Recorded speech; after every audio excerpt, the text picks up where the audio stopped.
Hey everyone, welcome to FanFic Canon. Thanks for hitting play. I'm thrilled to bring this fan-made story to life for you. If you enjoy the ride and want more narrated fanfics, smash, subscribe, and tap the bell so you never miss an episode. And if you want audiobook of a novel of your choice, join my Patreon. Request any title that's freely available online, and I'll produce a full narration just for you. Now, let's dive into today's adventure. Kuchan's weight rose and fell with my breathing. A warm, purring presence settled squarely on my chest. Her tail tapped against my ribs in a lazy rhythm, as if it had memorized my resting heart rate. Pale morning light slipped through the thin curtains, and her whiskers twitched when I lifted a hand to scratch between her ears. "Good morning, Kuchan." I kissed the soft black fur above her forehead. Her eyes snapped open, gold and narrow, clearly offended by the breach of unspoken protocol. Then, just as quickly, they closed again, and she pressed her face into my shirt like she intended to absorb the moment whole. I scratched the spot she claimed not to like, just behind the ear. The purr she gave me belonged to something far larger than a cat. "It's the first day of school," I murmured. "Second year. I'll be gone most of the day." One ear flicked. The tail slowed. I could almost feel her calculating, weighing solitude against the importance of sunbeams. "I'm looking forward to seeing everyone," I added. "Rias, Aquino, Kiba, Kaneko." At the last name, both ears twitched at once. I could have sworn the corner of her mouth lifted. The purring deepened, and for a second I pictured white hair, golden eyes, and the faint scent Kaneko always left clinging to my uniform after clubroom visits. Kuroko was probably excited to see her again. From a respectable stalker distance, of course. More likely, she was excited to smell her on me. I shifted Kuchan on my shoulder and sat up. She resisted at first, then leapt to my pillow to supervise. I reached for Shinjuku, resting beside the bed, and leaned it against the nightstand. The quiet warmth of the sanctuary lingered in my chest, a thin ribbon of reminder that I wasn't the same boy who'd arrived in Kuo a year ago, believing knowledge alone could substitute for connection. After showering, I dressed in a uniform that felt new despite being familiar. Kuchan pretended not to watch as I fixed my tie. I strapped Shinjuku to my waist and cast Create Illusion, hiding both blade and harness. A second sigil on her carrier caused it to slide harmlessly out of the way whenever someone reached for a hug. Aquino made that spell essential. Before leaving, I kissed the top of Kuroka's head. "Breakfast," I said. She leapt on my shoulder, whiskers brushing my neck. I sighed loudly. She loved that. We ate together. Crisp-skinned grilled fish, steaming tamagoyaki, simple miso, rice softened just enough for the morning. I flaked fish skin into a saucer for her. She pretended to hesitate, then devoured it with delicate enthusiasm and rubbed against the back of my head when she finished. "You're a menace," I said. "A tiny tyrant." Her tail tapped twice in agreement. I checked my bag, my schedule, my messages. No knock. No crimson hair at the door. No amused voice offering to walk or teleport. I waited longer than I should have. The disappointment surprised me with its weight. "Looks like it's just me today," I told Kuchan. She blinked once, then claimed her sun patch by the window with surgical precision. I gave her one last pet and headed out. Spring had settled over Kuo. Bicycle bells chimed. Shoes scraped pavement. The academy's red brick buildings stood familiar and solid beyond the iron gates. Sona stood near the entrance with Tsubaki, clipboard in hand. Uniform inspections. First years fumbled with ties. A second year failed to hide jewelry. Sona's expression softened just enough to make obedience feel voluntary. "Morning, Sona." "Tsubaki," I said. "Forgot to file permits to relax today." Sona blinked, irritation cracking through composure. "Amano-san, you should use surnames." I ignored that. "See you later," I said, walking on. Tsubaki's mouth twitched. I heard pen on paper behind me. I was starting to enjoy this. Inside, the building smelled of polished wood and paper. I picked up my new schedule. Class 2A. The classroom buzzed with reunions. Chairs scraped. Complaints flew about winter assignments. Sunlight painted clean squares across the floor. The Occult Research Club had already claimed the center of gravity. Kiba noticed me first. "Good morning, Amano." "Morning." We bumped fists.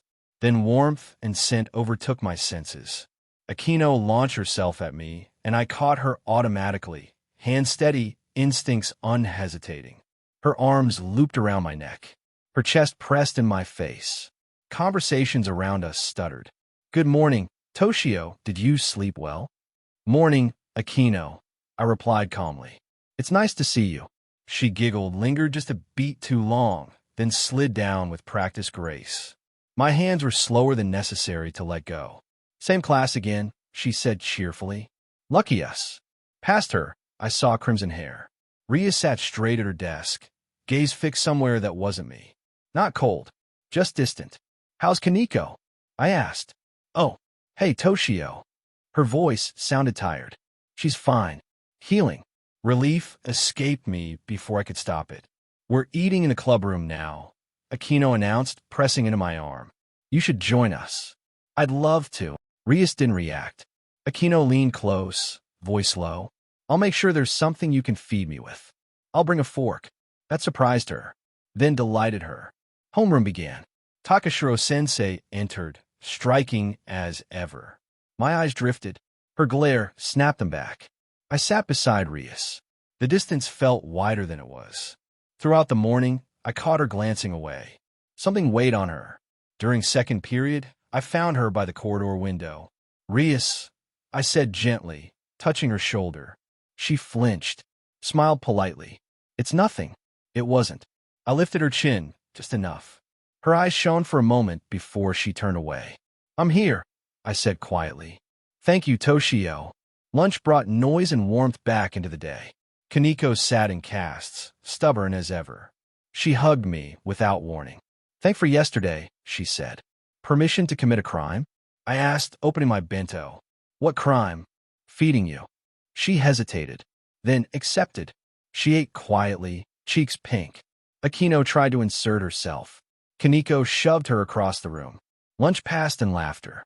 Rias remained distant. Later, I pulled Akino aside. "Something's wrong with Rias." "Family matters," she said softly. "Give her time." She called me Amano. Akino frowned. "That's not good." I understood enough. Devil politics. Engagements. Distance. Akino fixed my tie gently. "You really care about her?" "Yes." She smiled, softer than usual, then pushed me against the door and reminded me exactly who she was. By the time we walked back to class, gossip followed us like smoke.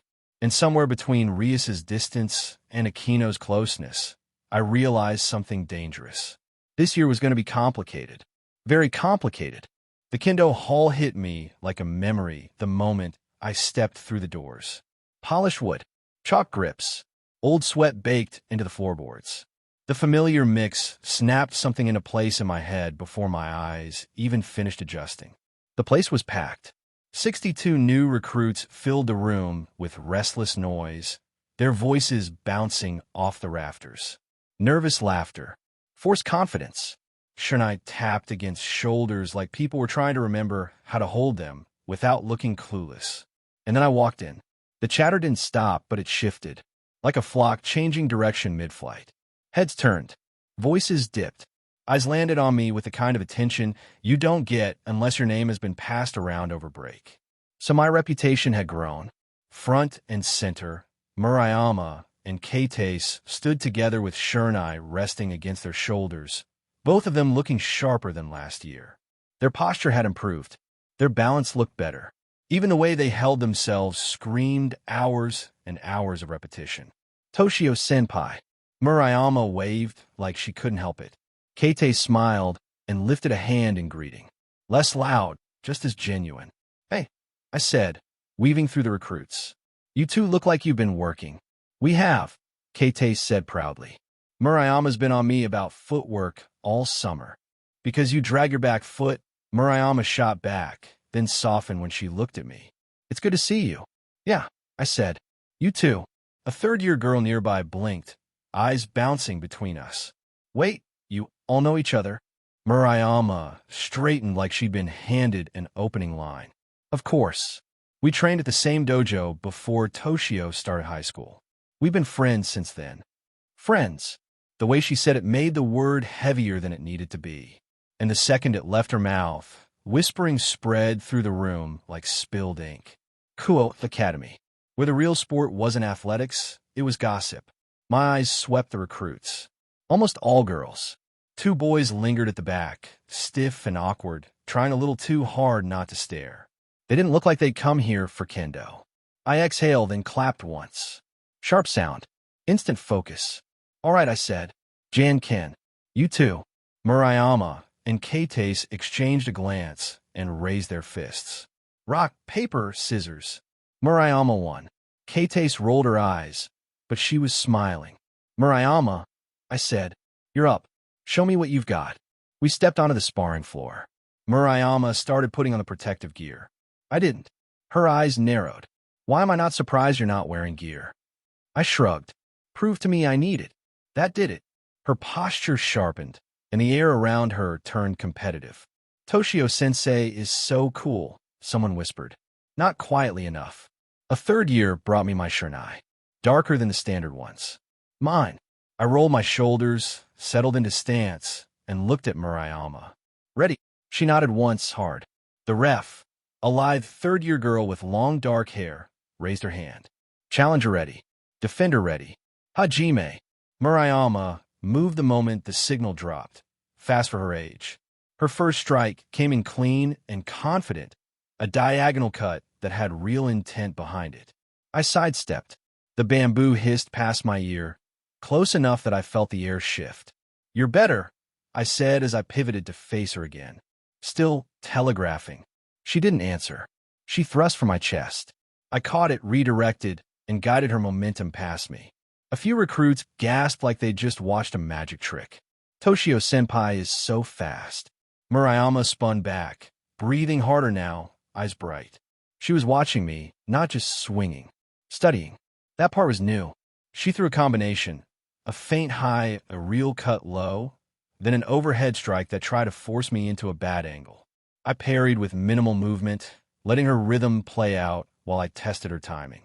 Then I gave her one opening on purpose, just enough to let her think she'd caught me. She took it, and I stepped through her guard and tapped her shoulder. Decisive. Clean. Done. Murayama stood there breathing hard, grin sharp enough to cut. I almost had you. You did better than you used to, I admitted. And knowing you, Keitase isn't far behind. Keitase lifted her chin like she'd been challenged. I turned toward the senior members. So yes, they're in. Instant backlash. That's favoritism. Of course they get in. What kind of test is that? I held up a hand and the room quieted again. Fine, I said. You want fair? Here's fair. I pointed at the recruits. Half of you spar Murayama. Half spar Keitase. 3 exchanges each. If you land 1 clean hit, you're in. That's the standard. Murayama's eyes lit up like she'd been waiting for permission to turn the hall into a battlefield. Definitely. Keitase smirked. Can't wait. The matches started. One by one, recruits stepped forward, nerves all over their faces. Some gripped their shurnai like baseball bats. Some barely knew how to stand. A few were serious, though, determined. The ones who had put in time somewhere, even if not here. Murayama and Keitase held the line. They didn't just win. They controlled. They punished sloppy footwork and rewarded good timing. They cut through challengers with confidence that made it obvious they'd trained for real. In the end, only 11 girls made it. A third of the room looked like they'd never held a shurnai before today. And a stupid part of me suspected they weren't here for the sport. Then came the 2 boys. Both got dismantled. Thoroughly. Murayama and Keitase put a little extra sharpness into those matches, just enough to make a point. When the boys stumbled back, red-faced, clutching bruised pride and maybe nosebleeds, I couldn't tell if it was from impact or embarrassment. I faced the recruits who didn't make it. For those of you out, I said, don't quit. Go train at my old dojo. If you can beat someone I choose by mid-year, you get spot. I want effort. I want dedication. Skill follows. That got approval from the older members. A few nodded like they'd just seen the system click into place. That's so fair, sensei. Sensei. The word hung there. Murayama drifted closer, cheeks faintly pink. They think that highly of you here. Before I could answer, another member spoke up. You don't get it. Toshio-sensei pushes us harder than anyone. But we improve. We'd follow him anywhere. Murayama and Keitase looked at me like I'd suddenly become something heavier than a friend. I scratched the back of my neck, not sure what to do with that. Then a couple of third years approached, serious in a way that made my guard rise. Sensei, one said, we noticed you haven't been wearing the uniform we got you last year. I exhaled slowly. I ruined a training. Forest. A while back. I'm sorry. I know you all worked together on it. Their faces broke instantly into relief. No, it's okay, the same girl said, then pulled a box from behind her back like she'd been waiting for this moment. We got you a new one. You've grown anyway, so the old one wouldn't fit. She handed it to me. I opened it. A shahakusho. Same cut. Same style. Like his sage eyes. My chest did something I didn't have a name for yet. Thank you, I said, and meant it. All of you.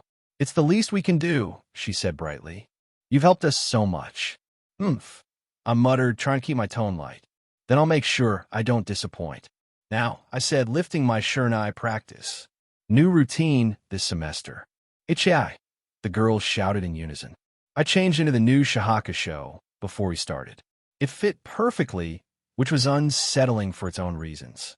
They hadn't seen me in months.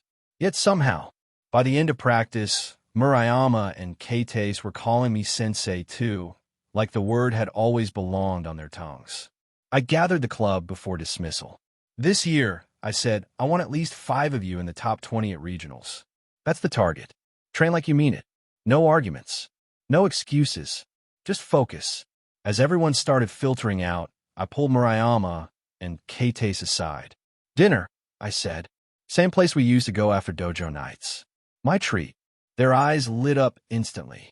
Yes, they said at the same time. Behind them, the rest of the club erupted into jealous whispers so thick I could practically taste it. I just shook my head. Kuo Academy. The supernatural wasn't the only thing that spread fast here. After practice, we walked to the diner together. Murayama and Keitase bickering filled the space between us like old music. It dragged me back to the dojo days, back when the world was simple enough that my biggest concern was stance and timing, not devils and politics and all the nonsense tied to my new life. The diner hadn't changed. Same vinyl booths, faded menus, ceiling fans turning lazily overhead. The waitress recognized us immediately. Well, look who's back. The 3 musketeers. Usual table. Yes, please, I said, surprised she remembered. She led us to the corner booth by the window, the one we'd always claimed. I slid in first. To my mild surprise, both girls squeezed in beside me instead of taking the opposite seat. The booth suddenly felt smaller than I remembered. Once we ordered, I leaned back. So, catch me up. How was the last year? Training, Murayama said. Training and school. My father kept pushing me, Keitase added, earnest. He didn't want me giving half effort.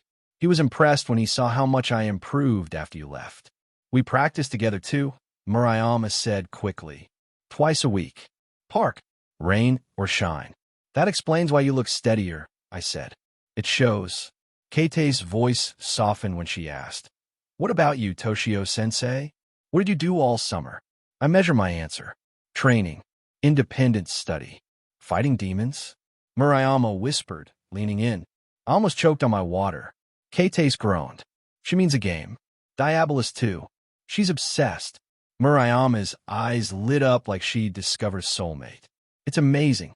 Fantasy, swords, demon bosses, all that. Have you heard of it? Can't say I have, I said carefully, but you can show me sometime. Murayama looked like she might actually explode with happiness. Keitase looked like she might actually kill her. Our food arrived. Beef bowls for Murayama and me, chicken katsu for Keitase. The smell alone pulled more memories loose. We talked kendo, school gossip, and regionals until Murayama's tone shifted. So, she said, you've been with the Occult Research Club a lot, right? What's that about? They're friends, I said. They're odd. So am I.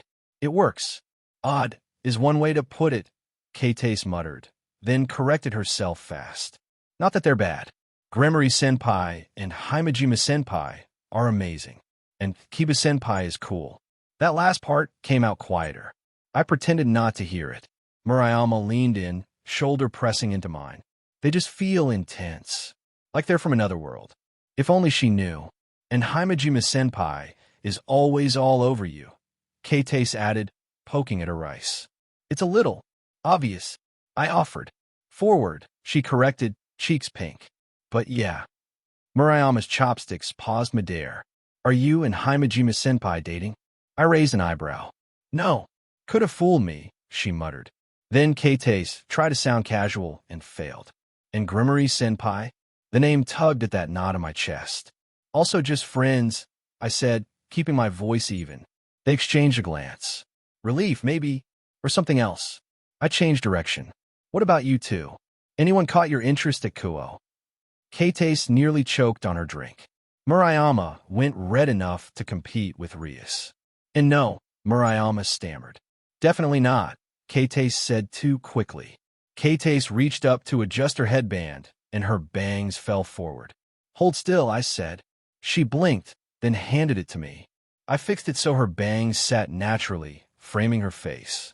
While I leaned back, she looked softer. Better. I think that suits you, I said. Keep it like that. Murayama leaned in and grinned. Yeah, it's cute. Totally. Kate stared at her lap like it held the secrets of the universe. Thanks, Toshio-sensei. You could just call me Toshio outside the club, I said. Both of you. To spare her, I shifted again. All right. Regionals. Which of you places higher? That lit the fuse instantly. They launched into an argument like old times, competitive and loud and comfortable. I sat back and let it wash over me. It was nice. Familiar. Safe in a way my life rarely felt anymore. And yet, my thoughts drifted anyway. Murayama and Kate were good people. Good friends. But they weren't part of the supernatural world. They didn't deserve the danger that followed me like a shadow. And honestly, even if my body was 17, my mind wasn't. The gap was real. Rias and Aquino, though, my attention had shifted without me noticing. Like some locked door inside my head had cracked open and didn't intend to close again. A certain Zanpakuto spirit probably deserved credit for that. You okay? Murayama nudged my elbow. You're zoning out. Yeah, I said automatically. Just thinking about girls. The looks I got were immediate and horrified. Not like that. I added quickly. I meant romantic stuff. I haven't thought about it much until recently. Both girls looked away, cheeks warm again. Murayama recovered first, awkwardly. So, any cool new kendo moves to show us? A perfect escape. We finished dinner not long after and split at the usual intersection. I'll see you at school, I said. And club. Can't wait. Murayama called, walking backward like she was still 15. Even after only one dinner, it felt nostalgic. Or maybe that was just the closest emotion I could find to describe it. That weekend, I ended up where I always ended up when I wasn't in the dojo or at school. The forest clearing, the hush under the canopy, the soft earth under my shoes, the smell of moss and wood. It had become my training ground, my place to think. Kuroka lounged on her usual pedestal, the one I'd made from packed earth like she was some lazy queen. Tail swishing, eyes half-lidded with judgment. She'd already gotten her daily portion of my homemade chocolate, so now she was in that smug, satisfied mood. I flexed my right hand, index finger extended. Today wasn't sword work. It was about an itch that wouldn't go away. Keto. Byakurai.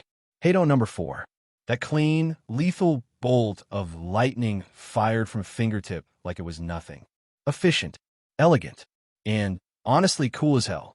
More importantly, it felt different from the magic I'd been using. Magic was still a construct, a framework. Mana shapes fed by Ryuryoku. Byakurai, in my head, was pure Ryuryoku technique.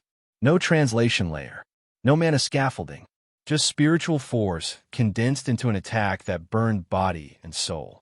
At least, that was my theory. Heido number 4, I said, voice steady. Byakurai. Perfect memory, gave me the cadence exactly. The syllables, the timing. The feel of the scene burned into my brain like a reference sheet. I pushed Riryoku into the channels, trying to shape it the way Kido demanded. It didn't flow smoothly. It fought me. Not like magic. Magic was pouring water into a mold. This felt like forcing a current through a pipe that wasn't built for it. Pressure building. Resistance. A rough, ugly strain through muscle and bone.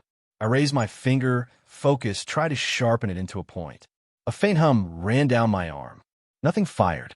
Frustration curled in my chest, hot and sharp. It wasn't impossible. I could feel that. It was like the edge of my body was the problem, like flesh was the limiter. Maybe in a spirit body, like a Shinigami, this would be effortless. Here, it was like trying to sprint while dragging a weight. Meow. I glanced sideways. Kuroka stared at me with her head tilted, ears twitching, wearing the expression of a cat watching a human embarrass themselves in public. I probably looked insane, chanting, pointing, waiting for lightning that refused to show. Don't look at me like that, I muttered. This is research. I tried again, and again, 20 times, 30, 40. Each attempt ended the same. Pressure, strain, and then the energy diffusing without form. My fingertip tingled, then ached. I kept going anyway. On the 49th attempt, tiny sparks snapped off my index finger. Electric blue, sharp and quick, vanishing the moment they appeared. I froze. Then a slow smile pulled at my mouth. Progress. Not Byakurai. Not even close. But a whisper of it. The question shifted instantly. If I couldn't do true Kido yet, could I imitate it? I sat cross-legged in the clearing and started building a circle in my mind. Geometry. Inscriptions. Intent layered like circuitry. The familiar translation of Riryoku into mana constructs. Clunky compared to Kido. But it worked. 3 hours later, sweat beaded on my forehead. The circle stabilized. I raised my hand. The diagram flared. A pale blue lance of lightning snapped forward and cracked into a distant tree. Bark scorched. Smoke curled. The recoil pushed into my arm. It wasn't as strong as I remembered from Bleach. Not as clean. Not as sharp. But the system chimed anyway. New skill unlocked. Magic Byakurai. Tier 2, a pale imitation of the real thing. This bolt of lightning has reduced piercing power, but will shock the target. I stared at it. The system's got jokes. The technique settled into me, the house sliding into place like it always did. A magical imitation. Useful. Functional. Not what I wanted, but it proved the path existed. The sky had darkened while I worked. Cicadas had started their evening chorus. I brushed dirt off my pants and exhaled. Enough for today. Kuroka flicked an ear, unimpressed by my hours of effort. I scooped her from her pedestal and tucked her against my chest. She purred instantly, as if her approval had been the real goal all along. Let's go home, Kuchan. I stepped forward, channeled energy into my legs, and let Shunpa blur the world. But the faint electric tingle on my fingertip didn't fade. I wasn't done, not even close.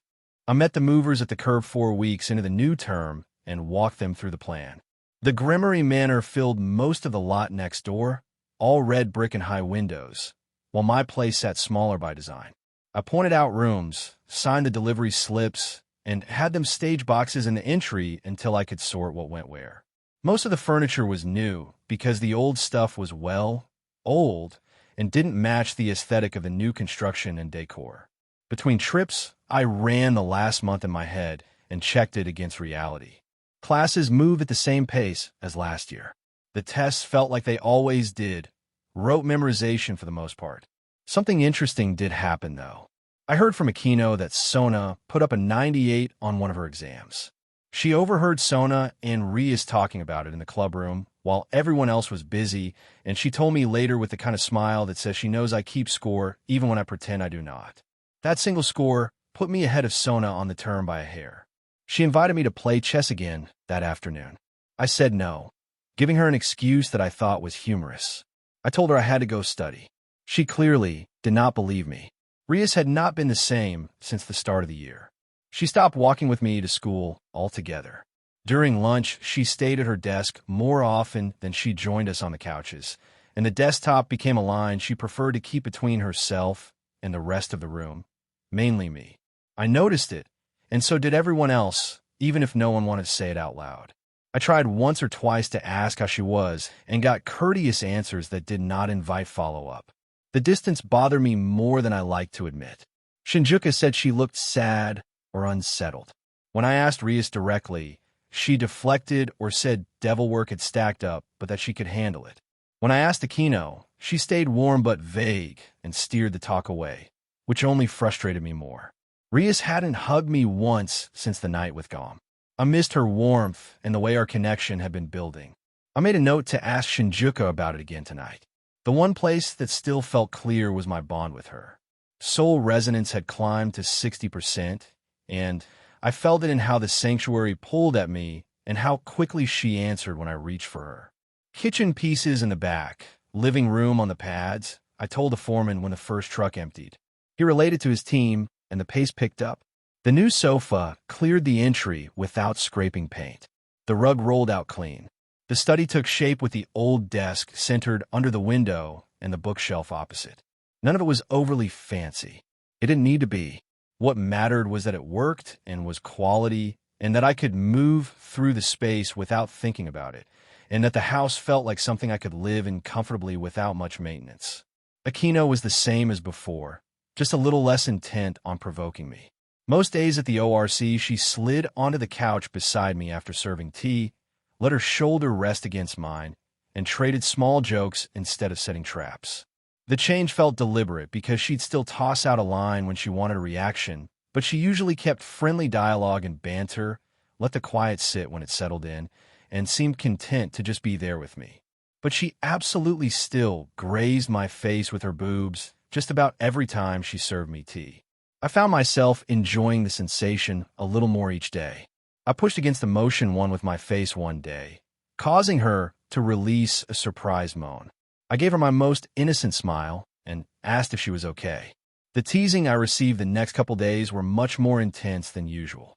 Kaneko warmed up to me a lot after I apologized again, while her arms were still in casts.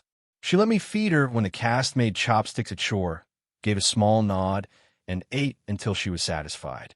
The cast came off in a few days, but she kept almost demanding them at lunch in the clubroom, so I kept making them. Chocolate became the favorite, which made me laugh because Kuroka hoards my chocolate like treasure whenever she isn't devouring it, and now the sisters share the same weakness. These days, Kaneko gives me a short hug when we meet at the ORC, and I ruffle her hair or tap the top of her head, and it feels natural. I've only ever had an older sister in my previous life, so treating someone like a little sister was novel, and we both seemed to enjoy the dynamic. We're alike in more ways than I expected, quiet by default, food-motivated when our guard is down, and happier doing things and talking about them. Speaking of Nikos, Kuroko was basically glued to me whenever I was at home or out training. The way she sniffed my sleeves after club meetings and parked herself between me and the door made it clear she could smell her sister on me and had decided to keep an eye on me. It also felt like she just wanted to be close. Once school started, she wasn't around as much during the day. My energy sense could pick it up, but she still made it to my place 4 or 5 nights a week, and she'd curl up on my chest and fall asleep in minutes. Her purring made it easier to drift off, and I found myself sleeping more because of it. The extra rest helped my recovery and my focus, and I enjoyed it. On training nights, she followed me to the forest clearing and lounged on her earthen throne while I worked through drills, then always paying a little more attention when I worked on magic. Kiba had gotten more friendly this year, not just with me, but with everyone. He was already popular with the girls, and the boys treated him like a benchmark they measured themselves against. I found out a few of them envied me too, which I didn't know how to feel about, but spending time with the 2 queens of the school will do that, I guess. There were more boys enrolled this year, but the ratio still leaned hard, about 85% girls to 15% boys, which is a long way from me being the only one at the start of year 1. We'd sparred a few times with real swords behind the Gremory Manor, and he'd gotten noticeably better. If I didn't lean on Riryoku enhancement and Shuinpa, I'd probably lose after a few exchanges. That settled something I'd been putting off. I needed a real teacher and a proper style. Basic kendo wasn't enough anymore. Speed and power were great, but technique was arguably more important. Kiba, as sword master, clearly knew what he was doing if Kiba had improved this much already. A second mover team showed up halfway through the afternoon once the others had left and said they were here for the basement items. I took them down the exterior stair to the secondary double doors and had them stage the power rack over the anchor marks I'd set in the slab. The platforms, cable unit, specialty bars, and the dense plates followed. The gear was built to push supernatural bodies. A casual drop would have spiderwebbed a normal floor, which is why I'd gotten the concrete reinforced with seals and steel. They set the heavy bag mount into the embedded plate, checked level, and tightened everything down while I called out placements. "Damn kid, you training entire peerages in here?" Something like that. The burly guy with pointed ears shrugged and continued working.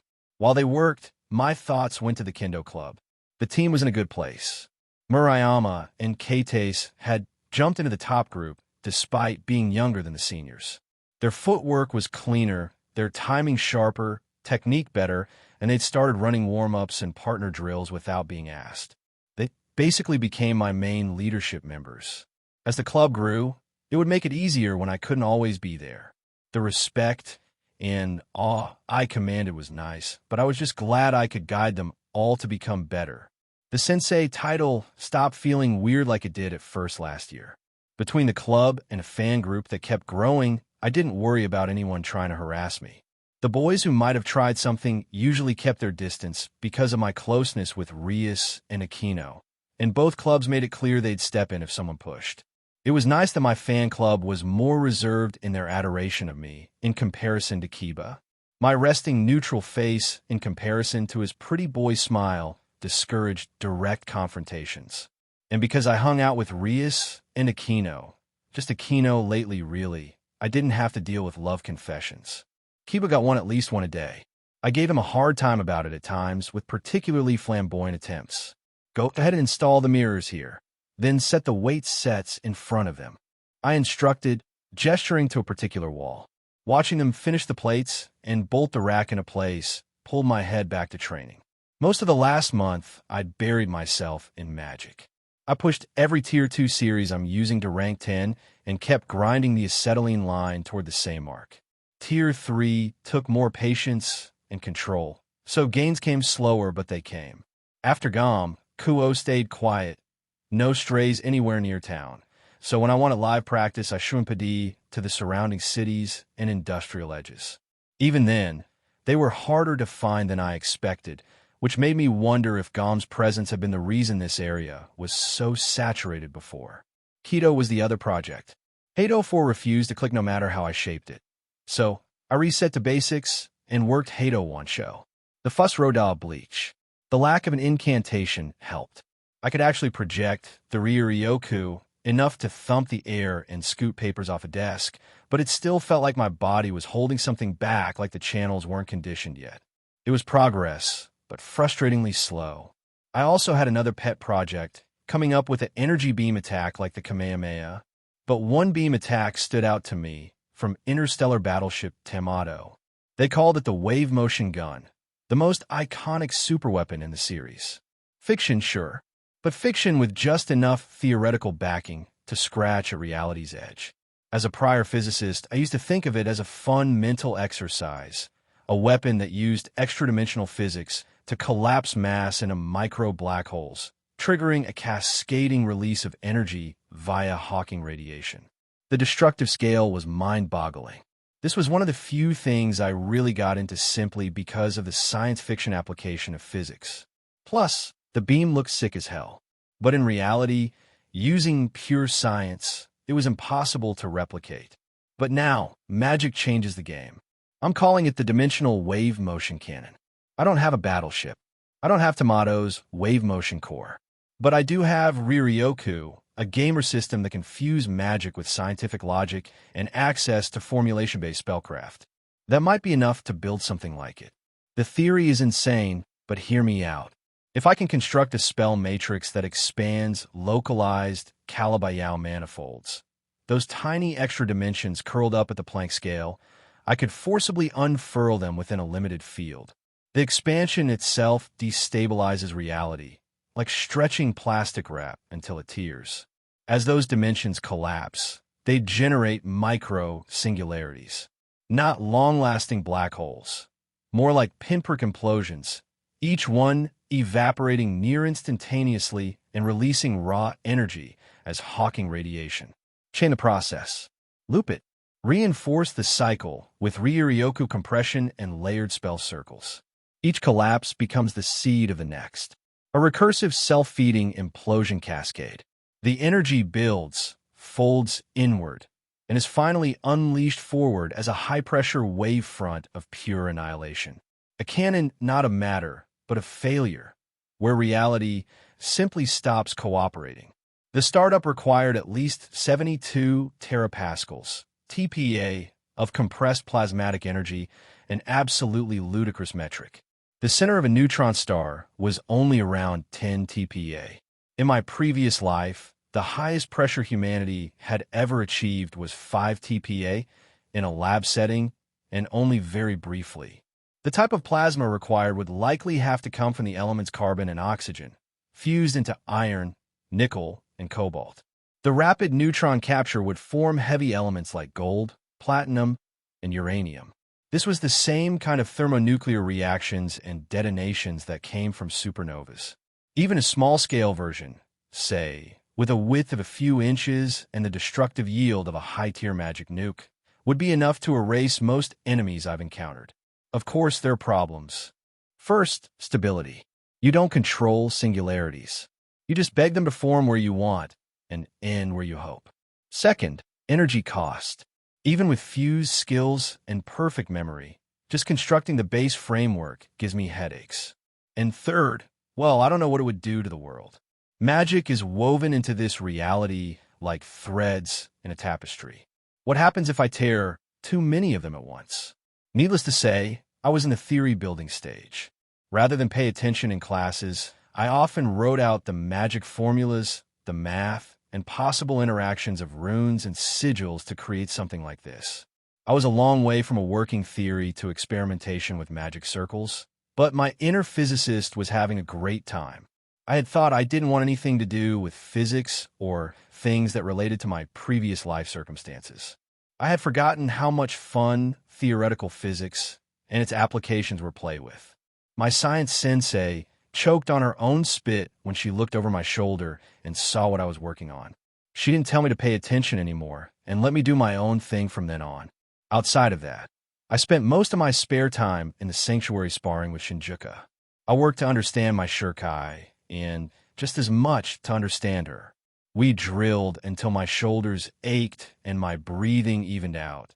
Then she pulled me into a steady embrace that quieted the rest of the world. It grounded me, and, lately, it stirred reactions I hadn't dealt with in a long time. Akino's habit of threading my arm against her chest hadn't changed. I thought I was used to it. I wasn't. My body started to respond before my head weighed in, and I kept a straight face because I was pretty sure she hadn't noticed. On nights Kuroka didn't sprawl across my ribs and purr me to sleep, I started the practice of relieving myself, lest my lust build up and become uncontrollable. Shinjuka noticed, of course. She teased me once, "Do you think of me when you do it?" And I told her no. There's no point lying to the part of me that can feel the answer. She smirked anyway, admiring her body and what it represented, my soul given shape, and sharing a kiss that made me feel whole wasn't the same as wanting more. Anything beyond that, anything sexual toward her, felt a little too weird. It was my own soul after all. If I had the desire or lusted after her, would that make me a narcissist? I asked her, and her response was to shove my face into her cleavage, laughing loudly. The rational part of me blamed chemistry and a younger body. The other part didn't want to blame anything and just let it be. I wasn't interested in becoming Issei or the other two by accident, so I kept my boundaries, kept my browser closed, and put the extra energy back into training. All right, that's the last of it. I heard the mover yell out to me from his truck as I walked up from the exterior stairs. "Thank you. You guys work fast." I replied as I handed him 4 10,000 yen notes to disperse to his team. Reach out if you move again. They packed up their moving gear and left, leaving me standing outside of my new home. I turned to look at it. Up close, it still surprised me. Blackened concrete and steel, 3 levels stepped into the slope, all clean rectangles and deep overhangs. Floor-to-ceiling windows wrapped the corners and threw warm light onto the stone path and the low uplights along the steps. A small balcony sat off the second floor, and the entry was tucked to the side. Hidden shutters could come down and shield the windows, made from a titanium alloy mixed with steel and tungsten. Once closed, the house would be a veritable fortress that, on top of the magic barriers and reinforcements I had put in, it would be nigh impenetrable to any enemy. Now I just had to figure out anti-teleportation arrays. There was a tall privacy fence around the property too that concealed it from unwanted spectators. It was smaller than the manor next door, but it looked solid, quiet, and mine. I locked up and walked over to the entrance gate. I had one more errand to run, but now why were they here? Curious about the new neighbor, maybe? The motion sensor gate opened automatically, and I almost walked straight into Rias and Aquino waiting on the sidewalk. Hey, I said. Good timing. They were in casual clothes for once. Aquino wore a very short black, pleated skirt and a pink top. Rias wore a red striped tank top with white shorts. Good afternoon, Aquino said. We've been wondering who was building a house right next to ours, and then she pouted at me, and you didn't tell us. I wanted it to be a surprise, I teased. Rias gave me a small smile that did not quite reach her eyes. I'm glad the new neighbor isn't a stranger or a creep. I'm happy it's you. Thanks. Perk of the location is we can walk to school together now, I said. That's a great idea, Aquino said, bright and immediate. Rias just nodded once. She was still acting strange. Part of me wondered if Grafia had said something to her, probably about the engagement I knew was hanging over Rias' head. I still expected her to recruit Issei, but I wasn't sure if he'd have that same romantic drive to save her that steeled his resolve to lose his arm and cannon. Regardless, I would intervene to make sure it didn't happen. With luck, I could join the raiding game as a guest or outside ally to make sure Rias won. If I needed a reason, I could point out that Rias' peerage still wasn't full while Arrogant Chicken's was. I would ask when the time came. Worst case, I had an engagement party to crash. I started to step through the gate. Before I closed it, Aquino and Rias peered in to look at the new build. Wow, Toshio, who was your architect? That house is totally gorgeous, Aquino exclaimed. I gave a half smile and glanced behind me at it. I'm pretty good at drawing designs and schematics, as you both know. This seemed to briefly stun them both. It's like a modern version of the ORC, gothic and imposing, Rias commented with a finger on her chin. I've always liked dark houses. I like the rigid structure and sleek designs of modern brutalism. So I combined them, and here we are. Plus, it should withstand quite a bit of damage should I ever be under attack. Watching the curiosity cross their faces was really cute. Aquino walked up to me. I know I shouldn't be surprised that you have skills as an architect, but I certainly didn't expect that, she said, smiling. Though, I must say, I like more traditional Japanese styles. She put a finger to her cheek. Well, you should see the inside then. It's a modern twist to the traditional Japanese style. Darker colors, of course. The ORC should come over soon and have dinner after school one day. I offered. That sounds like a wonderful idea. Don't you think, Rias? Aquino looked over to her king. Rias nodded her head once. That sounds nice. We wouldn't be imposing on you in your new home, would we? She asked. Overly formal, too. Best way to break a house is to have good company over. This got Aquino to smirk. Would you like some help breaking in your bedroom, too? With some good company, she asked sensually, her hand coming up to touch my chest, trailing down and stopping above my waist. I do have a pretty good place to play board games in there. Chess, Scrabble, Risk, pick your poison, I replied dryly. I obviously knew what she meant, but teasing her back like this was fun. Her sultry expression cracked a small amount. Not quite what I had in mind, but I'm sure it would still be a fun time. She pulled back her hand. But I'm sure we could find other ways to have fun in there too, to break it in. Her eyes lit up in surprise before my words came crashing down on her. There's so much room for activities. We could do aerobics in there, do step class, play army man.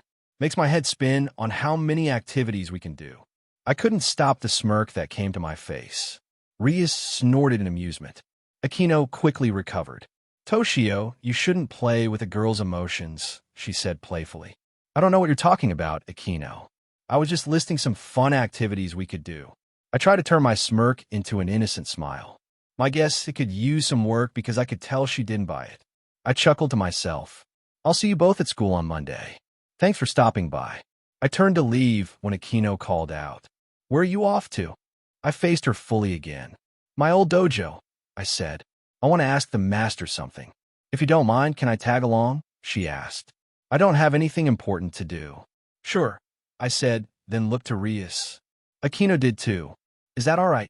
Rias hesitated for a breath and then nodded. Of course. Meet me at the ORC when you're done. We have contracts tonight. Understood, Rias. Akino gave her a playful salute. We split there, Rias heading toward the manor while Akino fell in at my side. After a block, I bumped her shoulder with mine. So, why do you want to come with me? Do I need a reason to hang out with a dear friend?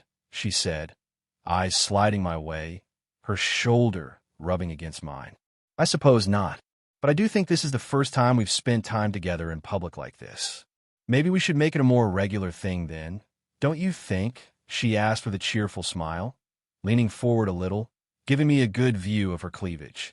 I snorted in amusement. Maybe we should. I gave her a small smile in return.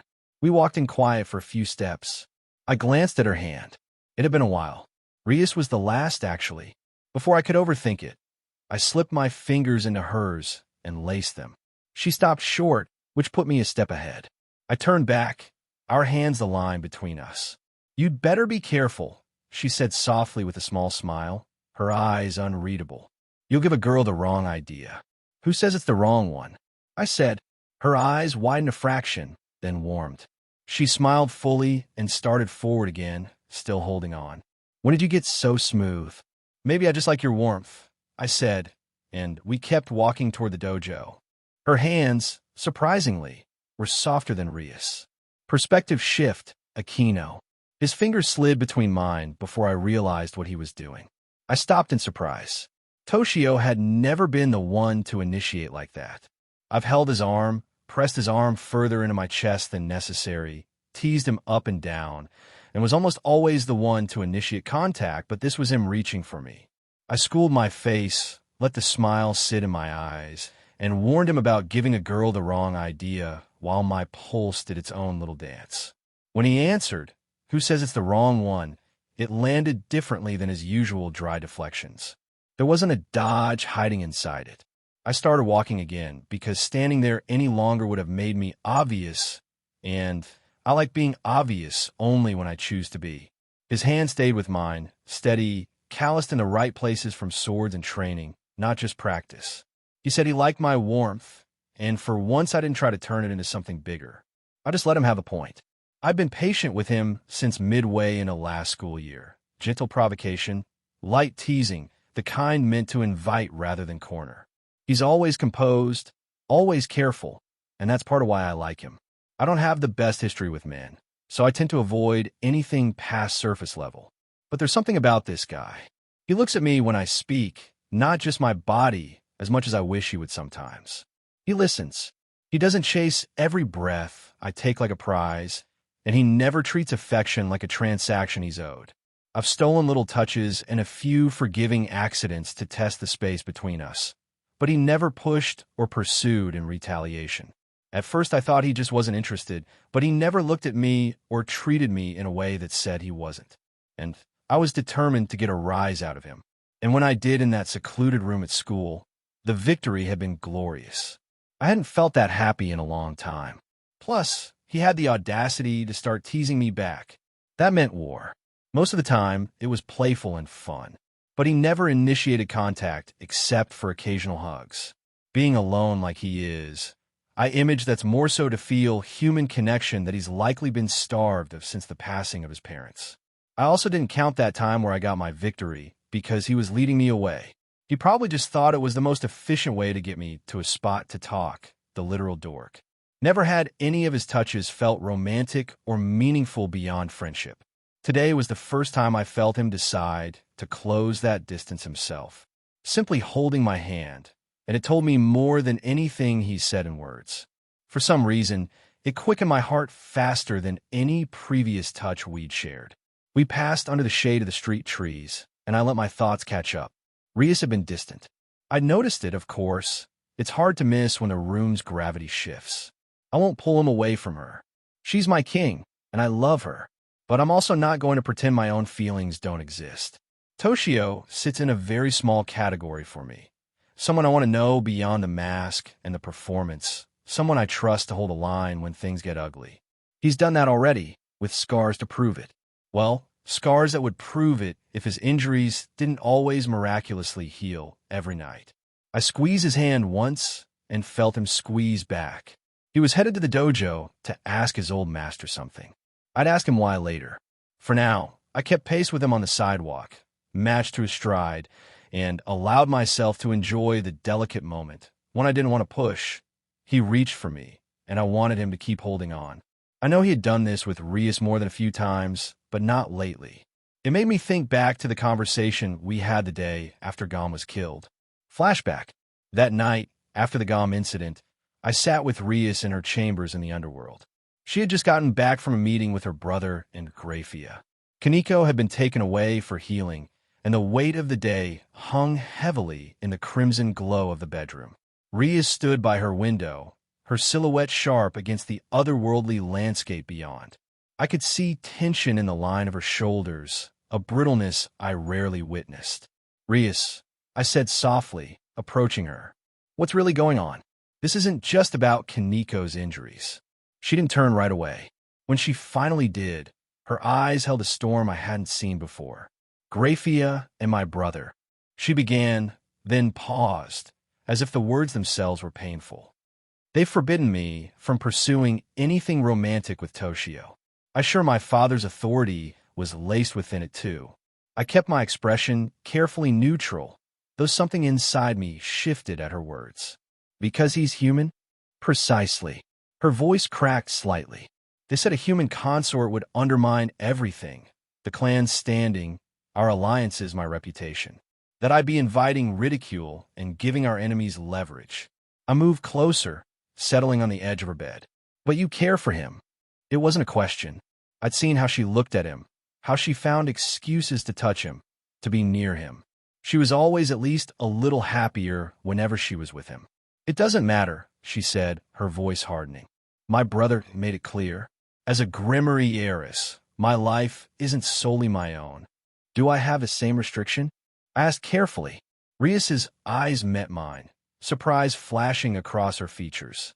"No, they said nothing about you or anyone else in or that may be in my peerage." "How convenient," I murmured, unable to keep the edge from my voice. "Akino." She crossed the room, standing inches from me. "You can't tell him about this. Any of it. That's an order from your king." I stiffened slightly. Rias rarely pulled rank like this. "You're really struggling with this, aren't you?" "Yes." The word came out as barely more than a whisper. It would be so different if he weren't human. If he were a devil, then we'd have a chance. But even with his power, she shook her head. "He's impressive for a human, certainly. But he couldn't hope to measure up to what he'd need to impress the devil leadership. At least not enough to have any impact on devil politics." Like arranged marriages, I finished for her. "Exactly. And I can't get him to be reborn as a devil, and I won't force him. I won't coerce him into either. Telling him that I want him to become one of us just so I can be with him is selfish and hardly fair to Toshio." She began pacing.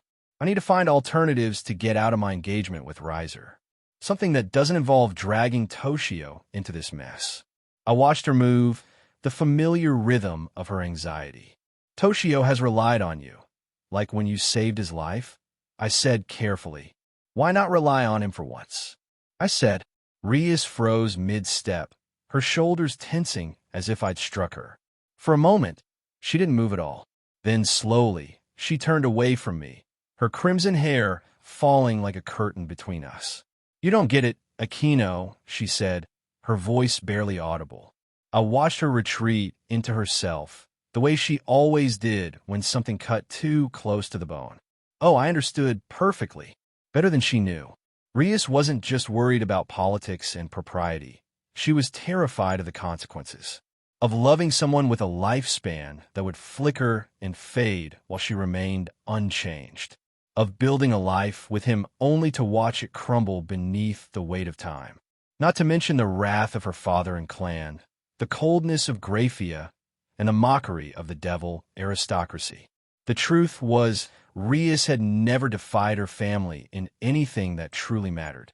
She'd always found ways to bend without breaking, to negotiate without rebelling. This was different. This was a line she'd been told not to cross.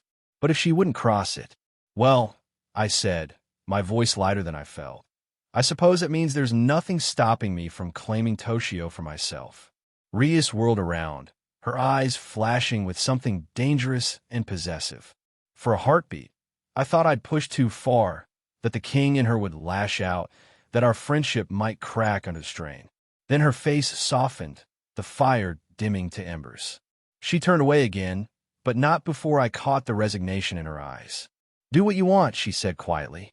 I won't use my authority to deny a potential relationship for you, unlike some other devils. The words hung between us, bitter and heavy. I'd won our little competition, but the victory tasted like ash. Rias, I started, regretting the provocation. I mean it, she cut me off. If you care for him, pursue him. At least one of us should have a chance at happiness, however brief. That last part she had said in a mocking tone, a shot at how Toshio was a human with a limited lifespan. I wanted to take it back then, to tell her I was just trying to shake her out of her resignation. But the truth was, I did want him. And if she was determined to push him away.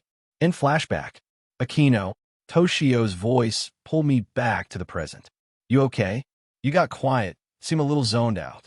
I smiled, genuine but tinged with something he couldn't possibly understand. Just enjoying the walk with good company. He gave a half-smile on my callback to our earlier joke. His hand was still in mine as we approached the dojo, and I savored the feeling, knowing it might not last.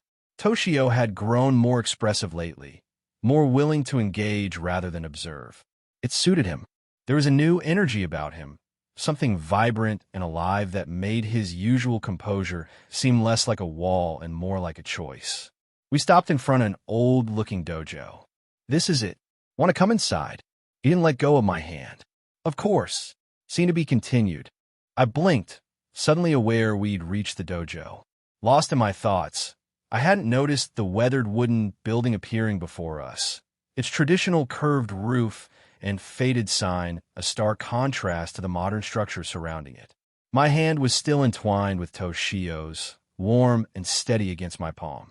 We're here, Toshio said, his voice pulling me fully back to the present. You're welcome to come in. He let go of my hand to hold the door open for me. As soon as they left, I reached for his fingers without thinking about it, but missed as he stepped aside. The brief flash of disappointment surprised me. Era, such a gentleman, I teased, my voice falling into its familiar cadence as I stepped through the doorway. Toshio just snorted, the corner of his mouth lifting slightly. The dojo smelled of polished wood and sweat, with undertones of incense that reminded me of shrines I'd visited long ago. Worn tatami mats covered the floor, and training equipment lined the walls. The space held a reverent quietness despite several older students practicing forms in the corner. Toshio walked directly to an older man sitting at a small desk near the back wall. The master was hunched over paperwork, his weathered hands moving methodically across the pages. Without looking up, he continued writing as Toshio approached and bowed respectfully. Sensei, the dojo master seemed to ignore him at first. Why are you here? The master asked, his voice gruff but not unkind. He didn't even glance up from his work. I'm seeking a sword style to further hone my skills, Toshio replied evenly. I don't know of any sword style masters. The master's brush paused. Why are your basic forms not enough? You'll win competitions easily enough. I need more than the basics for what I'm using my swordsmanship for, Toshio said, his voice carrying a weight that made me study his profile more carefully. Finally, the master looked up at him and set down his pen. His face was a map of wrinkles and scars, with eyes that seemed to see through pretense. He studied Toshio for a long moment. "And what exactly would you be using your swordsmanship for, young man?" the master asked, leaning forward slightly, his eyes narrowing with sudden interest. "Basic forms are enough for tournaments and self-defense. What else could you need?" I watched Toshio carefully, curious how he would respond. People like us didn't discuss the supernatural world with outsiders as an unsaid rule, and I wondered if he would reveal anything to this stern old man. "Let's just say," Toshio began carefully, "that there are threats in this world that move faster than human eyes can track. Beings with strength and durability far beyond what most would consider possible. Beings with skill that far exceed the mere basics of kendo." The master's expression didn't change, but something shifted in his eyes. He set down his brush completely and folded his hands. "Ah," he said softly, "you speak of that world, the one that exists alongside our own, but hidden by magic and secrets." I couldn't hide my surprise, my hand coming up to cover my slightly parted lips. This unassuming old man knew about the supernatural? Toshio seemed equally caught off guard, though he controlled it better than I did. "You know such things?" Toshio asked. The master chuckled, a dry sound like autumn leaves. "I may be a humble dojo master, but I've dabbled my fair share into that world. As a human, I didn't measure up." The old man's eyes looked distant, as if he was remembering a regretful memory. He was silent for a time. "I know of one such master you could learn from," he said finally, "but I'll only tell you if you can defeat me in a duel." His eyes focused and zeroed in on Toshio's. "This will not be a spar, so it won't be first contact, but first blood." His voice was almost grave at the mention of blood. "So real swords then?" "Correct. I assume you have one, considering your request." "I do." A sudden distracted thought burst into my mind at those two words. Images of white fabric and ostentatious jewelry quickly followed. I cleared my head of the intrusive thought. It couldn't be for me. "I accept your conditions," Toshio said without hesitation right after. Throughout this entire exchange, the master hadn't once acknowledged my presence. I stood just behind Toshio, suddenly feeling like a ghost, visible but irrelevant. It was an unusual sensation for me. At school, in the underworld, even among strangers, I was accustomed to drawing an immense amount of attention. Being overlooked made me feel oddly hollow, like a background character in someone else's story. Did I like the attention that much? I watched as Toshio reached for his katana, the illusion spell dissipating as he gripped the hilt, not bothering to hide it from the master. The master stood and retrieved his own on the illuminated stand at the back of the dojo room. As we followed the old man, the three other students looked on in mild confusion and then excitement. The dojo master stood before the sword, not reaching out quite yet. "You three are dismissed." He didn't even have to turn to them. I saw one grumble, having missed the opportunity to see their master in action. I couldn't help but giggle with my hand covering my lips. But what he said next wiped my mirth from existence. "Devil, or should I say F.A. dash. Don't you dare utter those words," I said, my voice cold and sharp, holding more authority than I'm sure Toshio had ever heard me use. "Right?" He turned to look at me, my glare searing. "My apologies. I had no intention to offend. I merely wanted to address you, to suggest you stand on the side of the sparring floor." His heartfelt apology took the wind out of my glare. I can't believe Toshio almost found out like that. I huffed. "Fine." I abruptly turned and walked to the side of the floor, crossing my arms. Toshio better beat that old man. Speaking of, I expected to see hints of confusion on his face, but he looked at me with empathetic eyes of understanding. I flinched slightly at the sight. As the dojo master took the sword off the stand with ceremony, Toshio mouthed to me, "You okay?" concern in his eyes. I couldn't help the small smile that tugged at my lips. I gave him a small nod. He gave me a small smile in turn. My heart, consumed by negative emotions just then, fluttered at the gesture.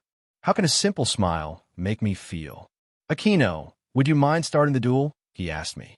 The old man drew his blade, the wood and steel gleaming in the afternoon light. Both men took position in the center of the dojo. I shook my head free of the previous thoughts. Not at all. I took my position in between the two combatants. Your resolve is enough to tell you the information you seek, the master said, his voice carrying across the room.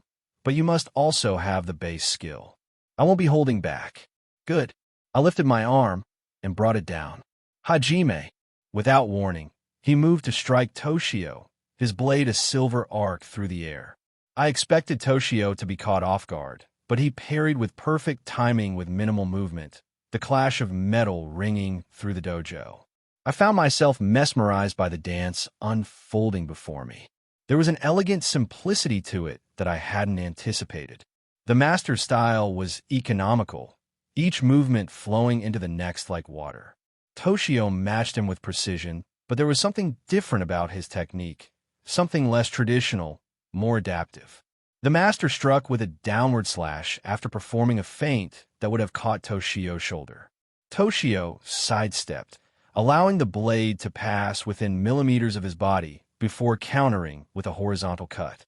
The master blocked and immediately transitioned into a thrust aimed at Toshio's chest. What happened next was almost too technical for me to process.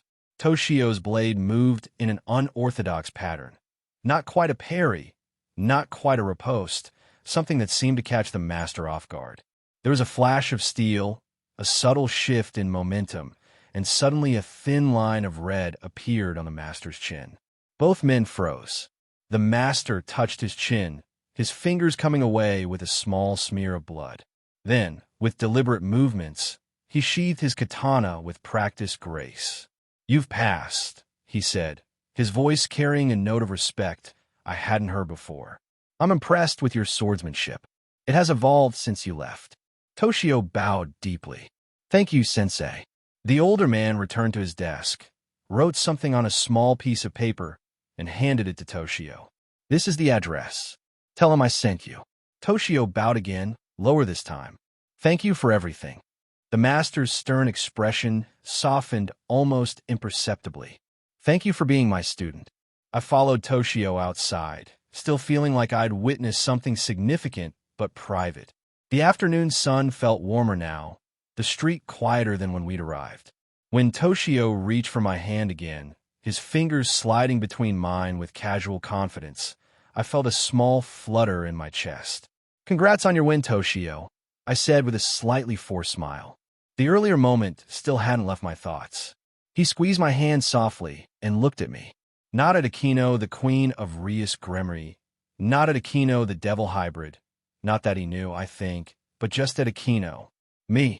The way his eyes shimmered and peered into my soul. "Thank you for being there with me to witness it. It meant a lot more with you there. So thank you for tagging along." He smiled, and with that, my previous bad mood lifted considerably. "Of course, Toshio-kun." I brought his arm toward me, placing it in between my boobs as I leaned on his shoulder. I heard him snort as we continued walking. I didn't want him to see the blush that spread across my cheeks. We walked in comfortable silence for a block before he pulled away and turned to me. "Akino," he said, his voice carrying a hint of uncertainty I rarely heard from him. "Would you like to have dinner with me tonight?" The question caught me completely off guard. I blinked, momentarily speechless. "Like a date?" I asked, wanting to be absolutely clear. Normally I'd tease him for asking, but I was too surprised. "Yes," he said simply. I felt a smile spread across my face. "I'd love to." "Good," he said with a small breath, in relief maybe, a small smile playing at the corner of his mouth.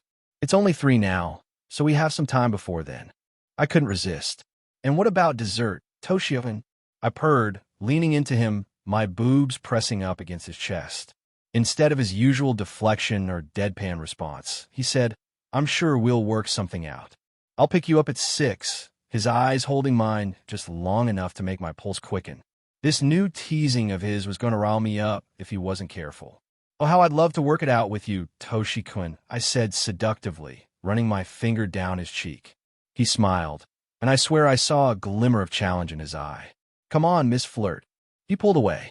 I was about to pout when he grabbed my hand, pulling me next to him to match his stride. Soon after, we reached our houses. He walked me to the door to the peerage house. I have the perfect place in mind. Dress nice. Don't I always? He snorted as I traced his jaw with my finger. Okay, fancy would be a better term. I giggled. See you at 6, Toshi-kun, I said, winking at him before entering the entry hall of the residence and activating my teleportation circle. The last thing I saw was his slightly amused expression as the magic enveloped me. I materialized in my bedroom, my heart beating faster than the brief teleportation warranted. Dinner with Toshio, an actual date. The warmth spreading through my chest was unfamiliar. Not the heat of desire or the comfort of friendship, but something that made me feel oddly vulnerable. I'd flirted with him for months, teased him relentlessly, pressed my body against his at every opportunity to get a rise out of him, to play with him. But this felt different, more real. The way he'd reached for my hand twice. The way he thanked me. The quiet confidence when he asked me to dinner. The look in his eyes when I mentioned dessert. It struck me that while I'd been trying to get a rise out of him all this time, he'd been slowly figuring me out, learning when to play along and when to surprise me, recognizing the performance for what it was, a shield, a distraction, a way to maintain control, my coping mechanism. I walked to my closet, fingers trailing along the hanging fabrics. Tonight wasn't about control. It wasn't about teasing or testing boundaries. I wanted him to see me, not just the sadistic queen, not just Rias's best friend, but me. Possibly in a way even Rias couldn't. I pulled out a dress I bought months ago, but never worn. Simple, elegant, with just enough daring to be unmistakably mine. I laid it on the bed, a smile playing at my lips. I knew exactly what to wear. XXX, Toshio perspective. I checked my reflection one last time in the hallway mirror before leaving. The dark indigo suit fit perfectly across my shoulders, tailored to emphasize my athletic build without looking overly formal. I'd paired it with a light gray dress shirt, leaving the top button undone, formal enough for a nice restaurant, but not stiff. Shinjuka was secured invisibly at my waist, her weight a reassuring presence. Taking a deep breath, I headed next door to the Gremory peerage house. The evening air carried the scent of late summer. I rang the doorbell, my heartbeat quickening slightly as I waited. The door swung open to reveal Kiba, whose eyes widened slightly as he took in my appearance. Toshio. He blinked, clearly surprised by my attire. You look different.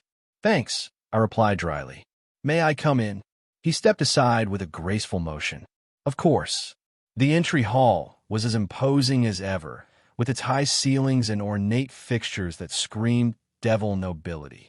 Kiba led me toward the main living room, his curiosity evident in the way he kept glancing back at me.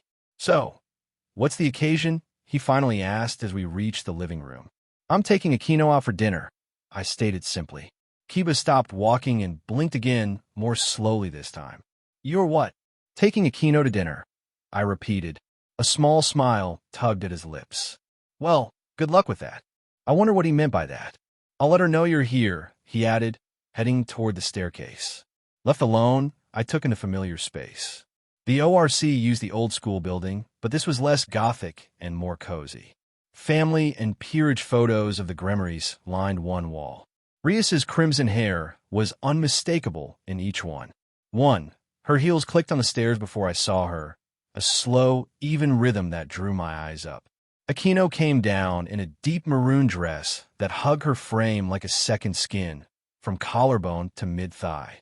The fabric looked soft and elegant. Long sleeves slimmed to her wrists, the neckline low-cut enough to see the top of her generous cleavage. The tight fabric left very little to the imagination. She wore simple black heels that added a little height and turned each step into a measured glide. Her hair was pulled into a high ponytail tied with a ribbon, smooth at the crown and full through the length, with a few loose strands softening her face. For a second, I forgot what I meant to say and settled on the obvious. She looked really good. No, she looked breathtaking. She paused on the last step, her eyes meeting mine. You look beautiful, I said, the words coming out before I could overthink them. A faint blush colored her cheeks, something I'd rarely seen from her.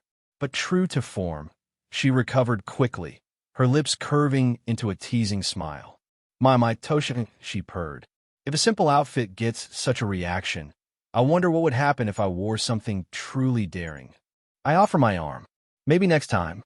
Her eyes widened slightly at that before she took my arm, her fingers warm against my sleeve. Well, there's going to be a next time, huh? What makes you so sure I'd want a second date? As expected, she pulled my arm in her chest. Only this time the fabric was thinner. Call a hunch. I think you'll like what I have planned, I said, looking over at her. Planning even? Just how long have you been waiting to do this with me? She asked as we headed toward the door. Long enough. I gave her a smirk. She just giggled. There's a traditional place about 15 minutes from here, I replied. I think you'll like it. As we stepped outside, I heard what sounded like a soft sniffle followed by the gentle click of the door closing behind us. I almost turned to look back, but decided against it. Instead, I reached for Akino's hand, lacing our fingers together as we walked down the path. The evening was perfect for walking, warm, but not too hot with a gentle breeze. We walked in comfortable silence for a few minutes before Akino spoke. So what made you decide to ask me out? Her voice was light, but I caught the genuine curiosity beneath the question. I wanted to, I answered honestly, and I saw no reason to deny what I wanted. She laughed softly. Oh, so you wanted me, did you? Yes. The simplicity of my response seemed to catch her off guard. She recovered quickly, though. You probably say that to all the pretty girls who want to spend time with you, she teased, but there was an uncertain note in her voice I rarely heard. I stopped walking, turning to face her fully. No, Akino, your first interpretation was correct. I want you in my life, around me, teasing me, touching me, sometimes in more ways than you usually do. Her eyes widened, and for once, the ever-composed queen of Rias Gremory seemed genuinely speechless. Her lips parted, but no words came out. What's wrong? I asked, genuinely concerned by her reaction. Isn't telling the truth the best way to handle these things? I thought to myself. I heard Shinjuka's laughter echo in the back of my mind, warm and amused. It dawned on me that perhaps I'd been too forward. These new emotions and the newfound freedom to express them were still unfamiliar territory. I'm sorry if that was too. I began, but stopped when Akino placed her free hand on my chest, her head bowed slightly. You want me to be yours, huh? She said softly, her voice barely above a whisper. When she looked up, her usual teasing smile had returned, but there was something different in her eyes, something genuine and vulnerable beneath the playfulness. You'll have to earn it, you know, she continued. I spent all this time trying to get a rise out of you. Now it's your turn to put in some effort. I shrugged, a small smile tugging at my lips. I'll do what I need to. We resumed walking, her hand still in mine. The conversation shifted to lighter topics, school projects, upcoming exams, club activities. Then gradually to devil matters. What's your specialty in magic? I asked, even though I knew the answer. I know you're powerful, but what element do you favor most? Lightning, she answered, a hint of pride in her voice. It's versatile, powerful, and a bit unpredictable. Plus when it courses through my enemies. She let out a lecherous sigh, a blush on her face. It can be quite painful for them. I couldn't help but snort in amusement. She recovered and glanced at me sideways. What about you? Fire, I said simply. So far anyway. Her smile turned mischievous. How interesting. Fire represents passion, love, and lust, you know. She let go of my hand and wrapped both arms around my elbow, pressing it firmly between her breasts as she leaned against me. That it does, I replied, neither confirming nor denying any implications. She pouted at my non-answer, but released my arm to take my hand again as we continued our walk. The restaurant appeared ahead, its traditional facade illuminated by soft lanterns. The scent of fine cuisine wafted through the entrance as we approached. Tanagawa? Akino asked, her eyes lighting up with recognition. This is supposed to be one of the best traditional Japanese restaurants in town. I nodded, pleased by her reaction. I heard their kaiseki is exceptional. As we stepped inside, the hostess bowed deeply and led us to a private tatami room overlooking a small garden. Akino's eyes took in every detail: the carefully arranged flowers, the fine ceramics, the subtle patterns in the wood. "How did you manage to get a reservation here?" she asked as we settled at the low table. "I've heard they're booked months in advance." I smiled slightly. "I have my methods." The truth was simpler. I'd helped the owner's daughter with kendo training last year, and he'd insisted I could call any time for a table. But sometimes mystery was more interesting than fact. "Better yet, how do you know this was my favorite kind of cuisine?" she asked with a tilt of her head. Educated guess. My flat answer made her giggle. Our waiter came, and we ordered. I couldn't help but notice his wandering eyes. I couldn't blame him. Akino is a total bombshell. "You know, Toshi-kun, I'm pretty surprised by your initiative. You're usually so passive when it comes to women's advances." She lilted her voice at the end, likely implying her own. After nearly dying a few times, I realized something important. I said, meeting her curious gaze. "I don't want to be passive anymore. Not in battle, not in relationships, not in life. I want to pursue what I want." Her eyebrows lifted slightly, violet eyes gleaming with interest. "Oh, and what is it you want, Toshio-kun?" I held her gaze steadily. "Right now? This. You. Us having dinner together." A slow, sultry smile spread across her face. "So pursuing what you want meant pursuing me." She leaned forward, her voice dropping to a whisper. "You should know that would entail both pain." I felt something brush against my ankle, then slowly glide upward. Her foot, I realized as it traveled along my calf and continued higher. Her eyes never left mine.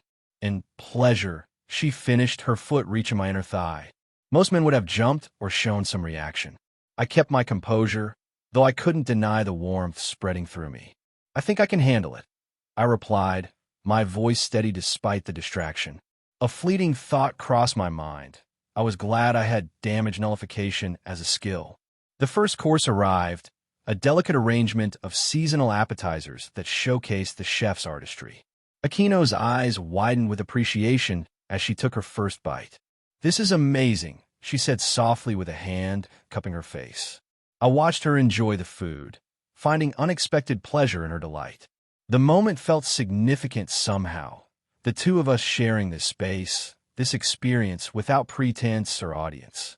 As we ate, she of course used perfect Japanese manners. I did my best to simulate the same.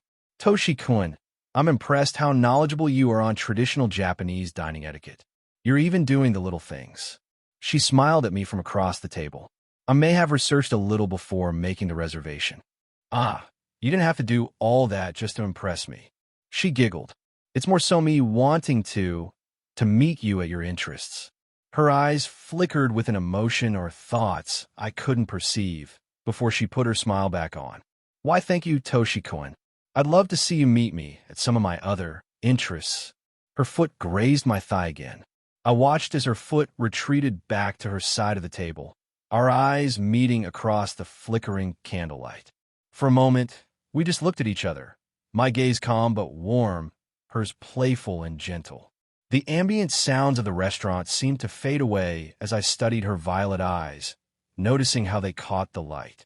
I couldn't help but think about what she'd just implied. I knew Aquino was into S&M. It defined a large part of her personality. The anime had made that quite clear back when this was all just fiction to me. Now that I was here, living this reality, I couldn't help but be curious about what that might mean between us. I had a pretty good idea of what she would enjoy. After some research online, I might have deleted my browser history before I moved, just in case. Not that I was embarrassed exactly, but there were some things a man preferred to keep private, especially when living in a world where supernatural beings could potentially access your data. "What are you thinking about?" Aquino asked, tilting her head slightly. "You have this interesting look on your face." "Just appreciating the company," I replied. She smiled, her eyes crinkling at the corners. Appreciating the company, or appreciating the view? Both, I admitted easily. The candlelight cast soft shadows across her features, making her even more striking. I took a sip of my tea, gathering my thoughts. Something had been on my mind since our encounter at the dojo earlier, and the intimate setting seemed right for asking. Hey, Lakino, do you mind if I ask a question? It's a personal one. Her lips curved into that familiar, teasing smile. My Toshiko, getting personal already? And here I thought you'd at least wait until dessert before trying to uncover all my secrets. I met her gaze steadily. How did you become Rias Queen? The change was immediate. Her smile dimmed considerably, and her eyes, usually so expressive, seemed to shut her closed. The playfulness drained from her posture, leaving her looking suddenly vulnerable in a way I'd never seen before. She was silent for so long I thought she might not answer at all. I watched her shoulders tense, her fingers tightening almost imperceptibly around her teacup. Would it be all right, she finally said, her voice soft but strained, if we didn't get into that tonight? She didn't meet my eyes. It's not exactly first date conversation material. Of course, I replied immediately, kicking myself internally for bringing up something so personal so soon. I shouldn't have asked. I'm sorry. She shook her head slightly.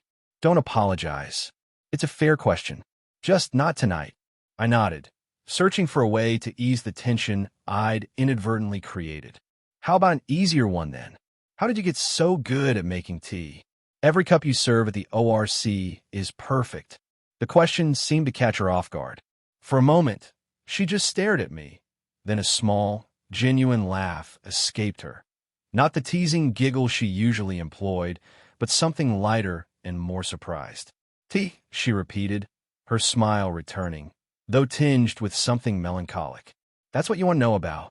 It's something I've wondered for a while, I admitted. There's a precision to how you prepare it that seems almost ceremonial. Her expression softened into a sad smile that made something in my chest tighten. My mother, she said quietly. She was a Shinto priestess. Tea ceremonies were an important part of her duties, and she taught me from a very young age. I could hear the weight of memory in her voice, the way it gentled when she spoke of her mother.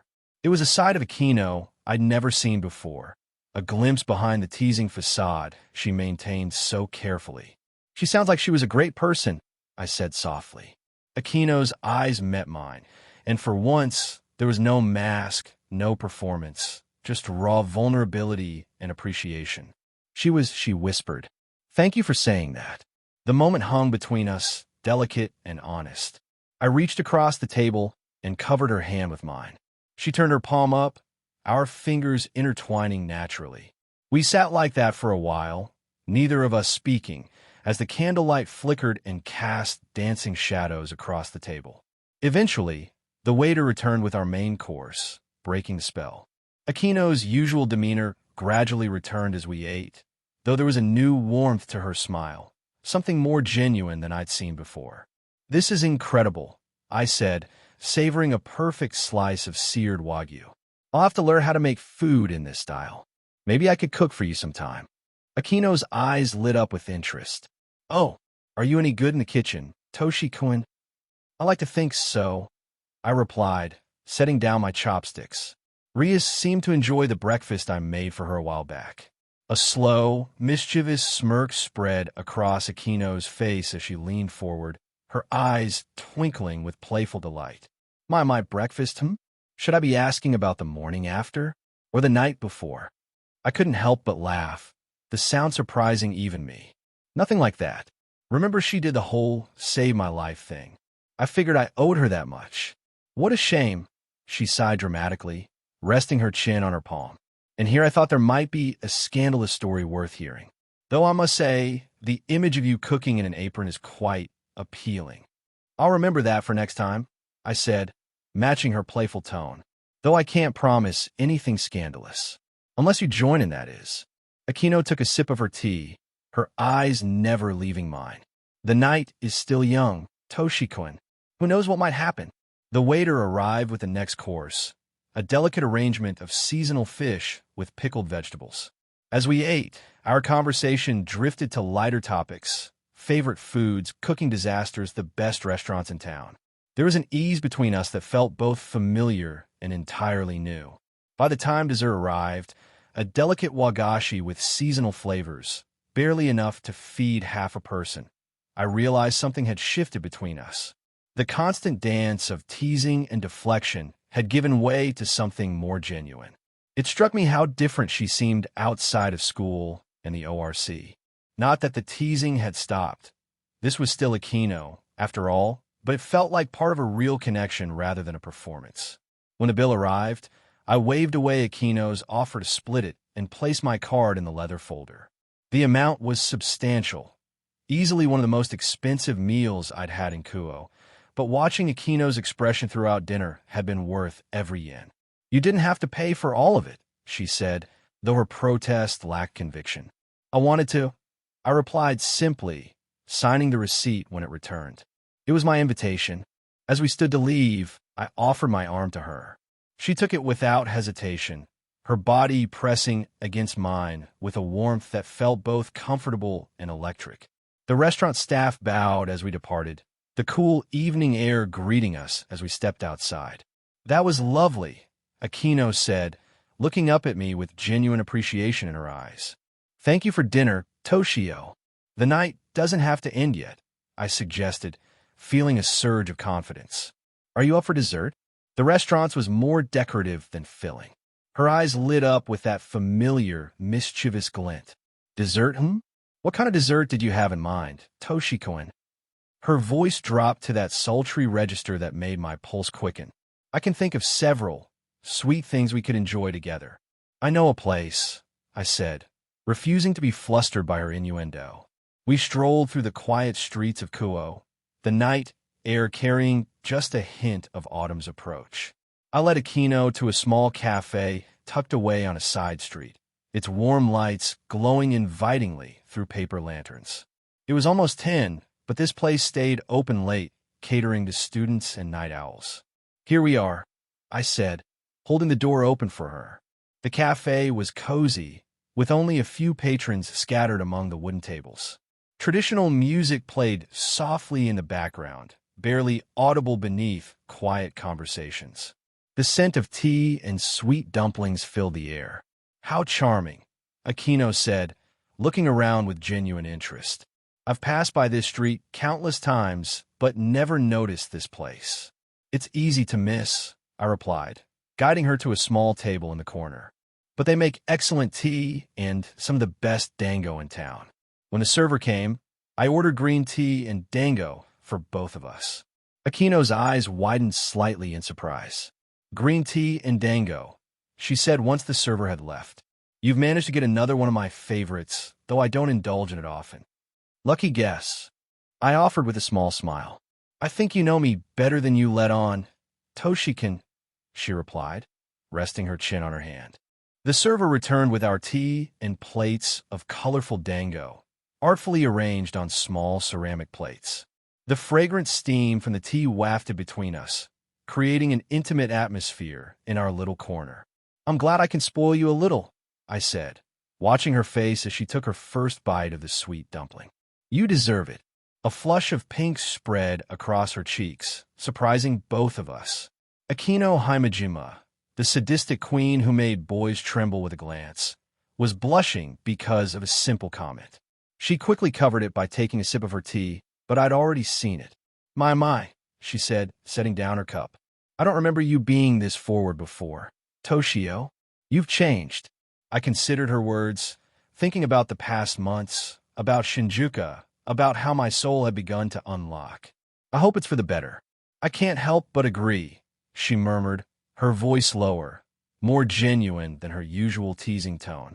I felt something brush against my calf under the table, her foot sliding slowly up my leg. The boldness didn't surprise me. This was Aquino after all. What surprised me was my response. Instead of tensing or ignoring it, I moved my other leg to return the gesture, rubbing gently against her smooth skin. "Toshio," she whispered, leaning closer across the table, her boobs pushed up and threatening to spill out from the motion, her voice taking on that dangerous edge I was becoming familiar with. "If you're not careful, you might not be able to deal with the consequences." The warning carried a promise rather than a threat. I met her violet eyes, finding myself strangely comfortable with the heat building between us. I'll take my chances, I replied, my voice steady despite the electricity running through me. A slow, predatory smile spread across her face. Oh, so confident. She bit her lower lip, her foot continuing its journey up my leg, stopping just short of something that was threatening to grow. I held Akino's gaze for a moment, then stood abruptly, taking her hand in mine. Let's go, I said, my voice low enough that only she could hear. Oh, leaving so soon? She asked, surprise mingling with that playful edge in her voice as she rose to her feet. I left enough money on the table to cover our bill plus a generous tip, then led her outside into the cool night air. The streets were mostly empty now, the hour growing late. Without explanation, I guided her down a narrow alleyway between two buildings, away from the main street's ambient light. The shadows wrapped around us like a cloak. My, Toshin, Akino purred, pressing herself against my arm. Taking me to a dark alley. How scandalous. What exactly did you have in mind? I want to show you something, I said simply. Before she could respond with another innuendo, I bent down and swept her in my arms, cradling her against my chest. Her eyes widened in surprise, then softened with recognition. Bridal style again, she murmured, looping her arms around my neck. I've missed this since the first time. Though I must say, the circumstances are much more pleasant now. Hold on tight, I instructed, tightening my grip on her. And tell me if I'm going too fast. Her brow furrowed in confusion. What do you? The rest of her question was lost as I channeled Riryoku into my legs and activated Shunpa. The world blurred around us as we shot upward, the ground falling away beneath our feet. Akino's arms tightened around my neck, a small gasp escaping her lips as we accelerated through the night sky. I felt her bury her face against my chest, her body tensing against mine as I jumped through the night sky at what I'd call a leisurely pace. Buildings and streets passed beneath us in smears of light and shadow. The wind whipped around us as we raced toward the forest at the edge of town. When we finally landed on the large, flat rock overlooking the secluded pond, Akino was still clinging to me, her breathing slightly uneven. You can open your eyes now, I said softly. She lifted her head slowly, blinking as she took in our surroundings. The clearing was bathed in moonlight, the surface of the pond reflecting the stars above like a perfect mirror. The trees swayed gently in the night breeze, their leaves rustling with a peaceful rhythm. I set her down carefully, making sure she was steady on her feet before letting go. She was quick to fix her short dress. Then I reached into my inventory and pulled out a soft blanket that I spread across the rock surface. What is this place? Akino asked, her voice hushed with wonder as she looked around. Somewhere I come to think, I replied, settling down on the blanket and patting the space beside me. Come on. I gestured to the blanket. She joined me, carefully arranging her dress as she lay down beside me. After a moment's hesitation, she positioned herself so that her head rested on my outstretched arm. Thank goodness I know enough magic, she said with a small laugh, running her fingers through her still perfect hair. Otherwise, that little trip of yours would have left me looking like I'd been through a tornado. I chuckled, then pointed upward.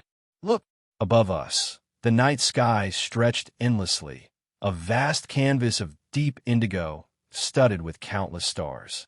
Without the city's light pollution, the Milky Way was clearly visible, a luminous river of stars flowing across the heavens. It's beautiful, Akino whispered. I turned my head slightly to look at her profile, the starlight casting silver highlights on her features. I thought you might appreciate it. Perspective shift, Akino. I stared up at the night sky, watching as the stars glittered like diamonds scattered across velvet. The moonlight bathed everything in a soft silver glow, turning the pond below us into a perfect mirror. It was breathtaking, but somehow not as captivating as the man lying beside me. This evening had turned out so differently than I'd expected. When Toshio asked me to dinner, I'd assumed our usual dance would continue, him stoic and measured, me teasing and provocative. I prepared my arsenal of suggestive comments and flirtatious gestures, ready to see if I could finally break that composed exterior. Instead, He'd surprised me at every turn. The restaurant he'd chosen, the way he'd reached for my hand, the genuine interest in my past, even bringing me to this secluded spot beneath the stars.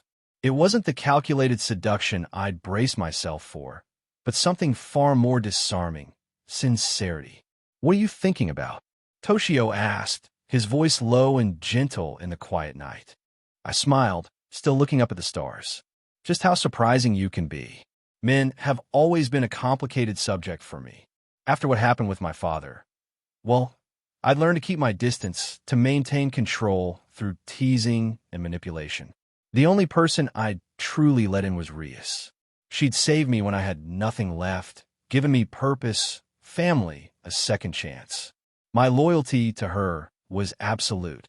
Never did I think I'd ever have a serious relationship with another person, let alone another man. But then Toshio came along. At first, he was just an interesting diversion, the stoic human boy who somehow kept pace with devils. Our interactions had been mere competitive teasing, a game that amused us both. But somewhere along the way, the game had changed. I'd felt myself drawn to him in a way I hadn't anticipated, a magnetism I couldn't explain. "Look," Toshio said suddenly, pointing upward. "A shooting star." I followed his gesture and caught the tail end of a streak of light cutting across the darkness. Something tightened in my chest.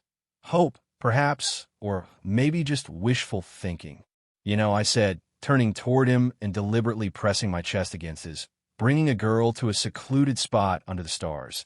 Most would think you had something specific in mind." Toshikin thought. His blue eyes met mine, steady and unreadable as always. "I thought the view from here was beautiful," he said simply, "and I wanted to share it with a beautiful girl." The directness of his compliment caught me off guard. I leaned closer, my face now inches from his, testing his resolve.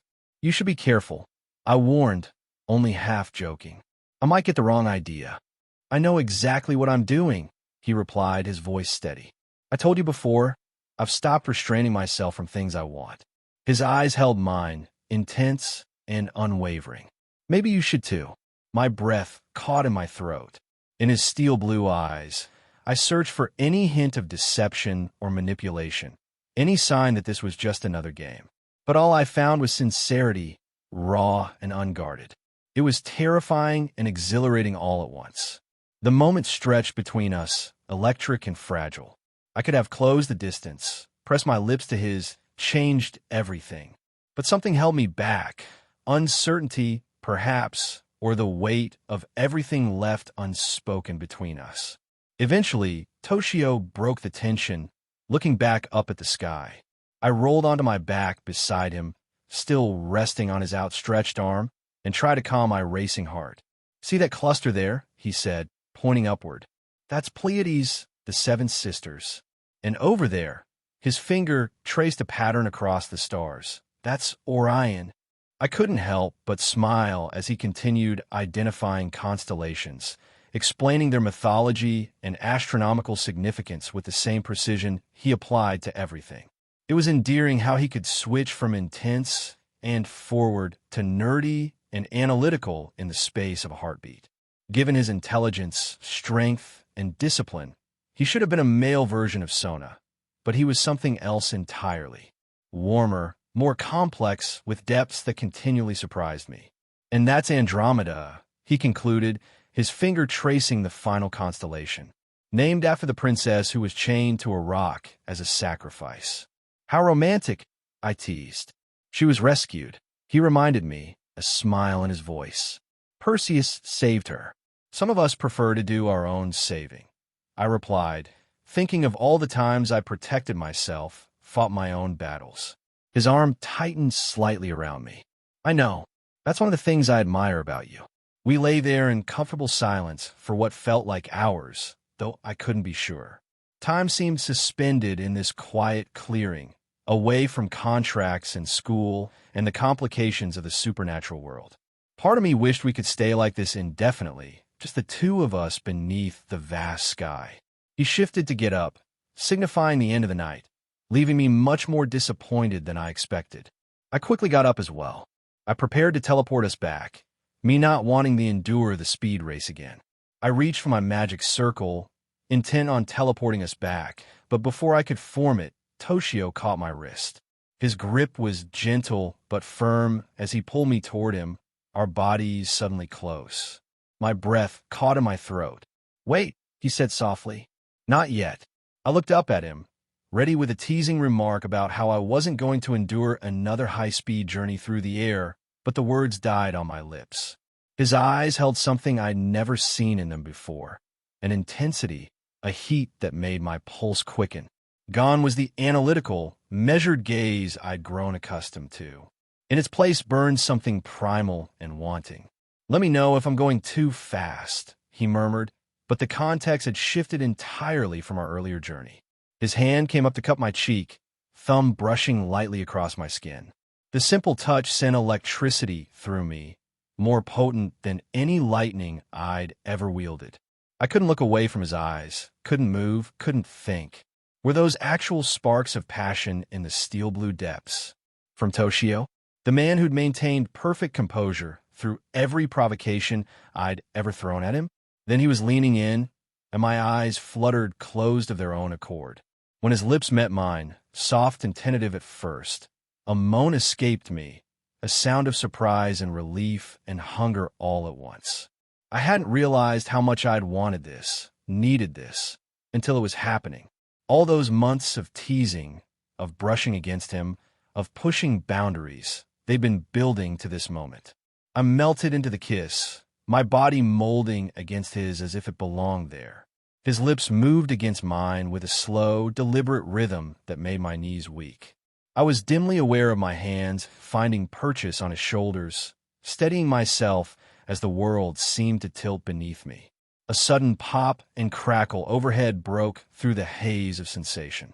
I pulled back slightly, confused, and looked up. Small fireballs streaked across the night sky, bursting into showers of crimson and gold embers that rained down before fading to nothing. Toshio had one finger pointed upward, controlling the display while still holding me close with his other arm. "It felt right," he said simply, a smile spreading across his face. Genuine, unguarded, beautiful. I couldn't help it, I laughed. Not the carefully cultivated giggle I used to disarm people, not the teasing lilt I employed to make boys blush, but a real laugh that bubbled up from somewhere deep inside me. The sound seemed to please him. His smile widened into a grin that transformed his face. I couldn't hold back anymore. My fingers threaded through his hair, gripping the back of his head as I pulled him back to me, capturing his lips in a kiss far more demanding than the first. He responded immediately, matching my intensity while continuing to send fireworks shooting into the sky above us. The bastard never stopped his light show, even as our kiss deepened. I couldn't tell how long we stayed like that, lost in each other while miniature explosions painted the night above us. When we finally broke apart, our lips were slightly swollen, and we were both breathing hard. At some point, he'd stopped the fireworks and had slid his hand to my waist, pulling me flush against him. I never knew how much I needed that, he whispered, his voice rough with emotion. How much I wanted that, how much I longed for that. His honesty was devastating. No games, no calculations, just raw truth that made something inside me melt and flutter simultaneously. I pulled him into a hug, resting my head against his chest, listening to his heartbeat as it gradually slowed. Then he had to ruin the moment by talking. "I'm not very experienced in this, so what does this make us?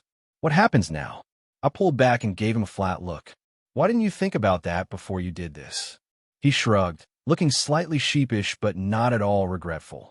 "I knew I wanted it. I didn't think about the after. What do you want from this?"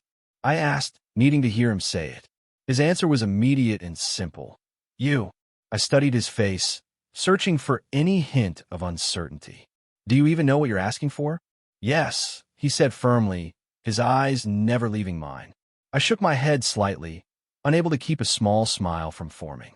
"Then you've already answered your own questions." I laid my head back against his chest, allowing myself to sink into the comfort of his embrace. His arms tightened around me, one hand stroking gently up and down my back. For once, I didn't feel the need to tease or provoke.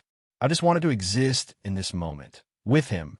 You know, I said after a while, my voice muffled against his shirt. For someone so smart, you could be incredibly dense sometimes. I felt rather than heard his chuckle, a rumble in his chest. How so? I've been flirting with you for months, I pointed out, lifting my head to look at him. Did you think I was just amusing myself? Weren't you? He countered, raising an eyebrow. I considered that for a moment. At first, maybe you were fun to tease because you never reacted the way other boys did. But it changed. I traced a finger along his jawline, savoring the slight roughness of evening stubble. I'm not sure when exactly, but it changed. He caught my hand, pressing a kiss to my palm that sent a shiver through me. For me, too. So what now? I asked, echoing his earlier question. Are we dating? Is this a thing now? I'd like it to be, he said seriously. I pretended to consider it, tapping my chin thoughtfully. I suppose I could give you a trial period. See if you meet my standards. He rolled his eyes, but there was amusement in them. And what standards would those be? I leaned in close, my lips brushing his ear. You'll have to figure that out as we go along, Toshi-kun. I expect creativity. He pulled back just enough to look at me, his eyes suddenly intense again. I think I can manage that. Then he was kissing me again, and all thoughts of teasing fled my mind. This kiss was different, deeper, more confident. As if having crossed the line once, he was now free to explore. His hands remained respectfully at my waist, but there was nothing respectful about the way his mouth moved against mine, claiming, demanding. Though I do have a small problem. Oh boy, here he goes to ruin it again. Oh, I pulled back just enough to see his face, my fingers still tangled in his hair. And what problem would that be, Toshi-kun? He hesitated, his eyes searching mine. I feel greedy. Greedy? I tilted my head, curious. How so? His hands tightened slightly at my waist. Because even though I want you, and I do, Akino, more than I can properly express, I find myself wanting someone else too. I didn't need to ask who. Rias, I said simply. He nodded, the conflict evident in his eyes. Yes, I sighed, not from disappointment, but from the predictability of it all. I'd seen how he looked at her, how they'd been before she started pulling away. In truth, I've been expecting this confession since he first kissed me. You know, I said, tracing a finger along his jawline, sharing isn't so bad. It can actually make things much more interesting. His eyebrows rose slightly. You wouldn't mind? I laughed softly. Toshi-kun, devils aren't exactly known for their monogamy, especially high-ranking ones. I leaned in, my lips brushing his ear. Besides, the thought of sharing you with Rias is rather exciting. I felt a shiver run through him, and I couldn't help but smile. Men were so predictable sometimes, even the exceptional ones. There's just one problem, he said, his voice lower now. Rias has felt so distant lately. I don't know how to bridge that gap. I pulled back, studying his face. This was the real issue troubling him. Just keep being there, I said softly. Keep trying. And when the time comes, and it will come, let her rely on you. I knew exactly what was coming for Rias, what she would soon face with Riser Phoenix. She would need someone then, someone willing to fight for her. He nodded, a flicker of understanding passing through his eyes. It was almost as if he already knew what I was talking about, which was curious. But I didn't question it. Toshio had always been perceptive. Instead, I pulled back slightly, another question forming. Are there other girls you want? Besides Rias and me? His answer came without hesitation. No, not at the moment. It's just you and Rias. It always has been since I met you both. My heart skipped a beat at his words.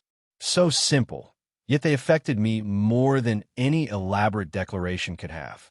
I'd been wanted before, desired even, but rarely with such honest directness. Silly boy, I murmured, pulling him back to me and pressing my lips against his. This kiss was different, slower, deeper, a mutual exploration rather than a passionate clash. His hands slid up my back, one tangling in my hair while the other pressed me closer. I melted against him, allowing myself to enjoy the moment without overthinking what came next. When we finally separated, both slightly breathless, he gave me a look of wonder. We've got to do that more often, he he said, his voice rough. It felt electric and not like your lightning.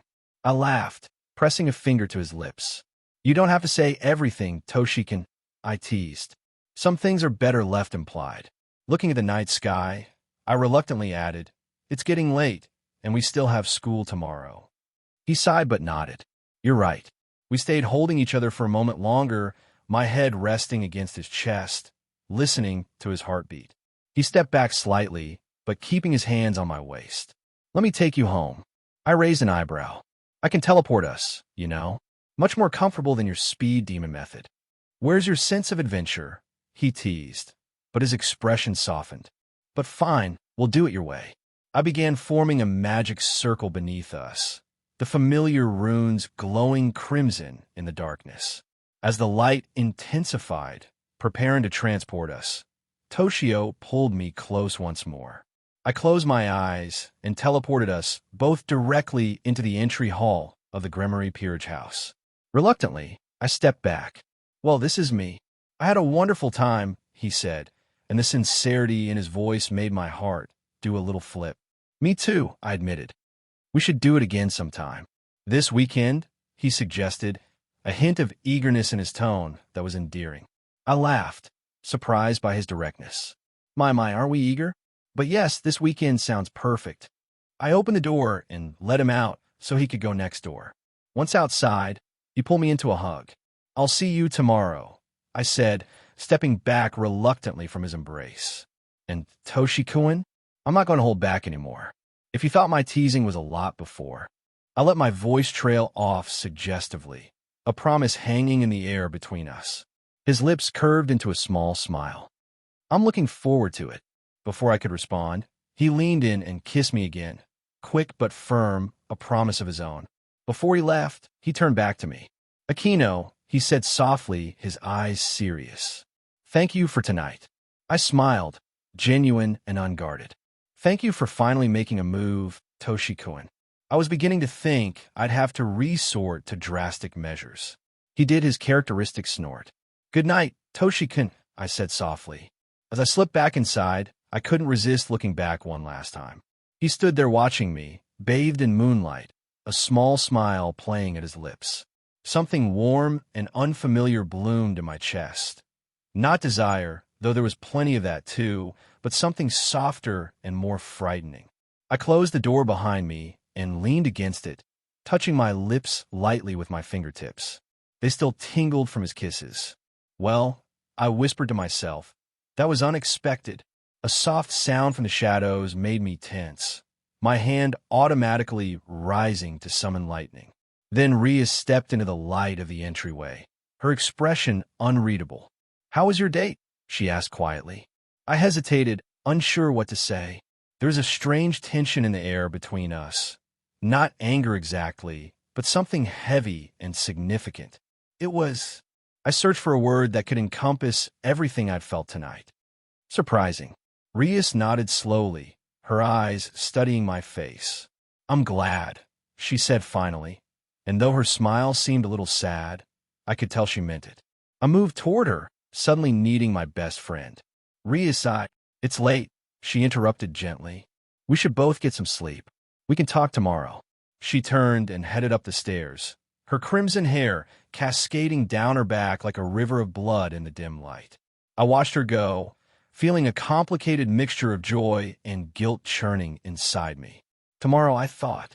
Tomorrow we would talk, and I would figure out how to navigate these new waters without hurting the person who had saved me. But tonight I would allow myself to relive every moment with Toshio, every touch, every kiss, and the way he had looked at me like I was something precious. Returning to my room with the most efficient method, the magic enveloped me, and our entry hall dissolved into shimmering light. A moment later, I was standing in my bedroom. I touched my mouth gently, replaying the evening in my mind. From the restaurant to the stars to that first, unexpected kiss, it had been perfect in a way I hadn't anticipated. I slipped out of my dress, hanging it carefully before changing into my nightclothes. As I sat on my vanity, brushing out my long hair, I couldn't stop smiling at my reflection. I got ready for bed, showered, and put on a cute pair of blue lace panties. As I slid into bed, I found myself looking forward to tomorrow in a way I hadn't in a long time. School had just gotten a lot more interesting.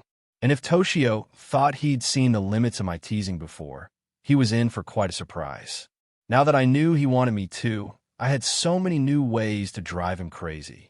I fell asleep with a smile on my face, dreaming of steel blue eyes and fireworks lighting up the night sky. I sank into meditation as soon as I returned home and got ready for the night, the memory of Akino's lips still lingering on mine. As I assumed my sitting position, Kuroka found her spot on my lap, as usual. She somehow found her way into my house without me knowing, not that I was complaining. Although, I did find it amusing that she basically called wherever I lived home. Soon, the world around me faded as I descended into my inner mindscape, that familiar pull guiding me deeper until reality dissolved completely. When I opened my eyes, I stood in the sanctuary. The moonlight bathed everything in silver. Cherry blossoms drifted lazily through the air. My, someone's had quite the evening. Shinjuka's voice flowed over me like warm honey. I turned to find her lounging on a stone bench floating on the rippling water, one leg crossed elegantly over the other. She wore a midnight blue kimono that hugged her curves, the fabric shimmering with subtle patterns that seemed to move in the moonlight. The obi wrapped tightly around her waist accentuated her figure, and the neckline dipped lower than usual, revealing a generous expanse of pale skin. Her nipples happened to be partially exposed as well. I tried to ignore that. "You've been busy," she continued, a knowing smile playing on her lips. "I felt every moment of it, you know. I figured you might." I approached her, settling on the bench beside her. I didn't exactly try to keep it hidden. She laughed, the sound like wind chimes in the night. "Hidden? You practically broadcast it through our entire connection." She leaned closer, her intoxicating smell enveloping me. "I must say, I approve of your choice. The queen has fire in her soul. You can sense that?" "Of course."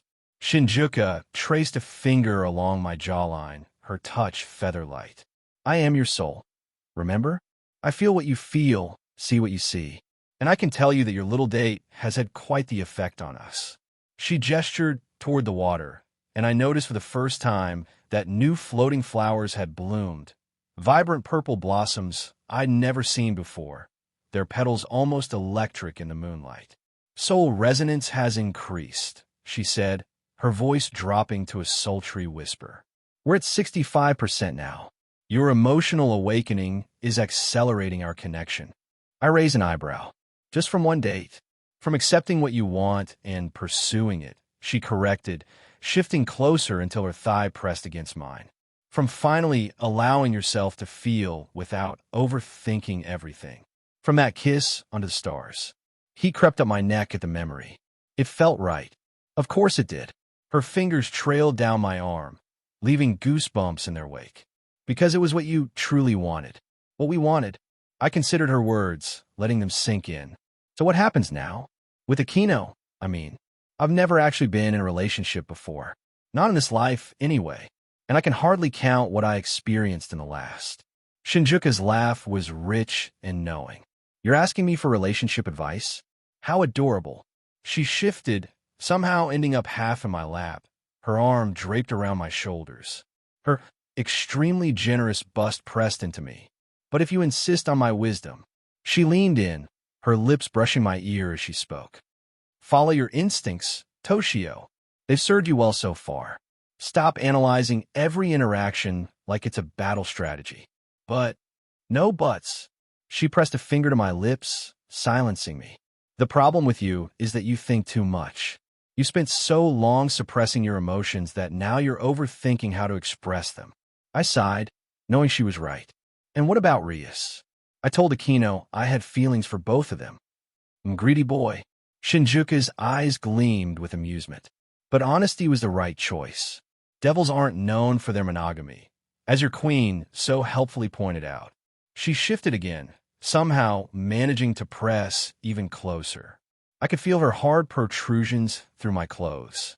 "As for Rias, patience. Something is troubling her, something she doesn't feel she can share with you yet. When the time comes, she'll need you.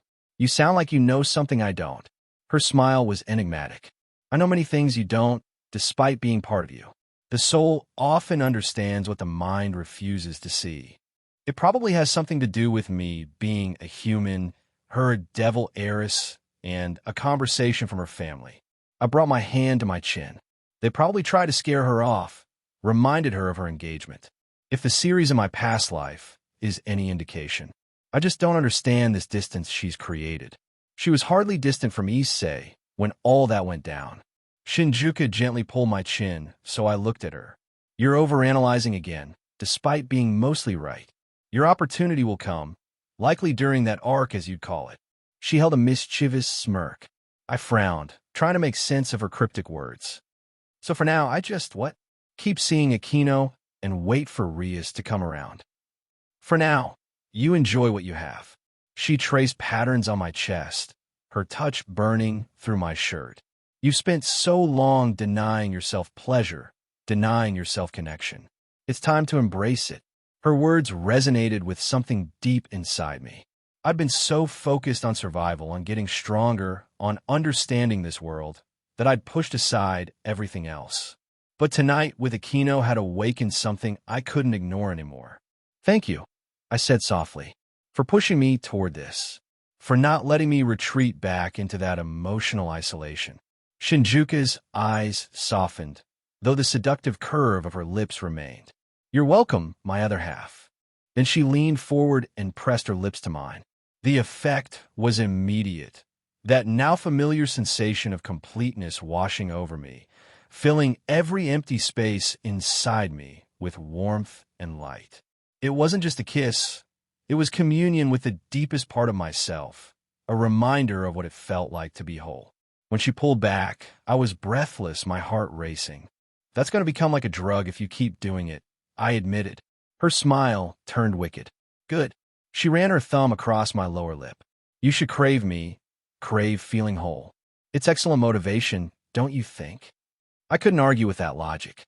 The feeling of completeness was addictive, a stark contrast to the hollow emptiness I didn't realize I'd carried for so long.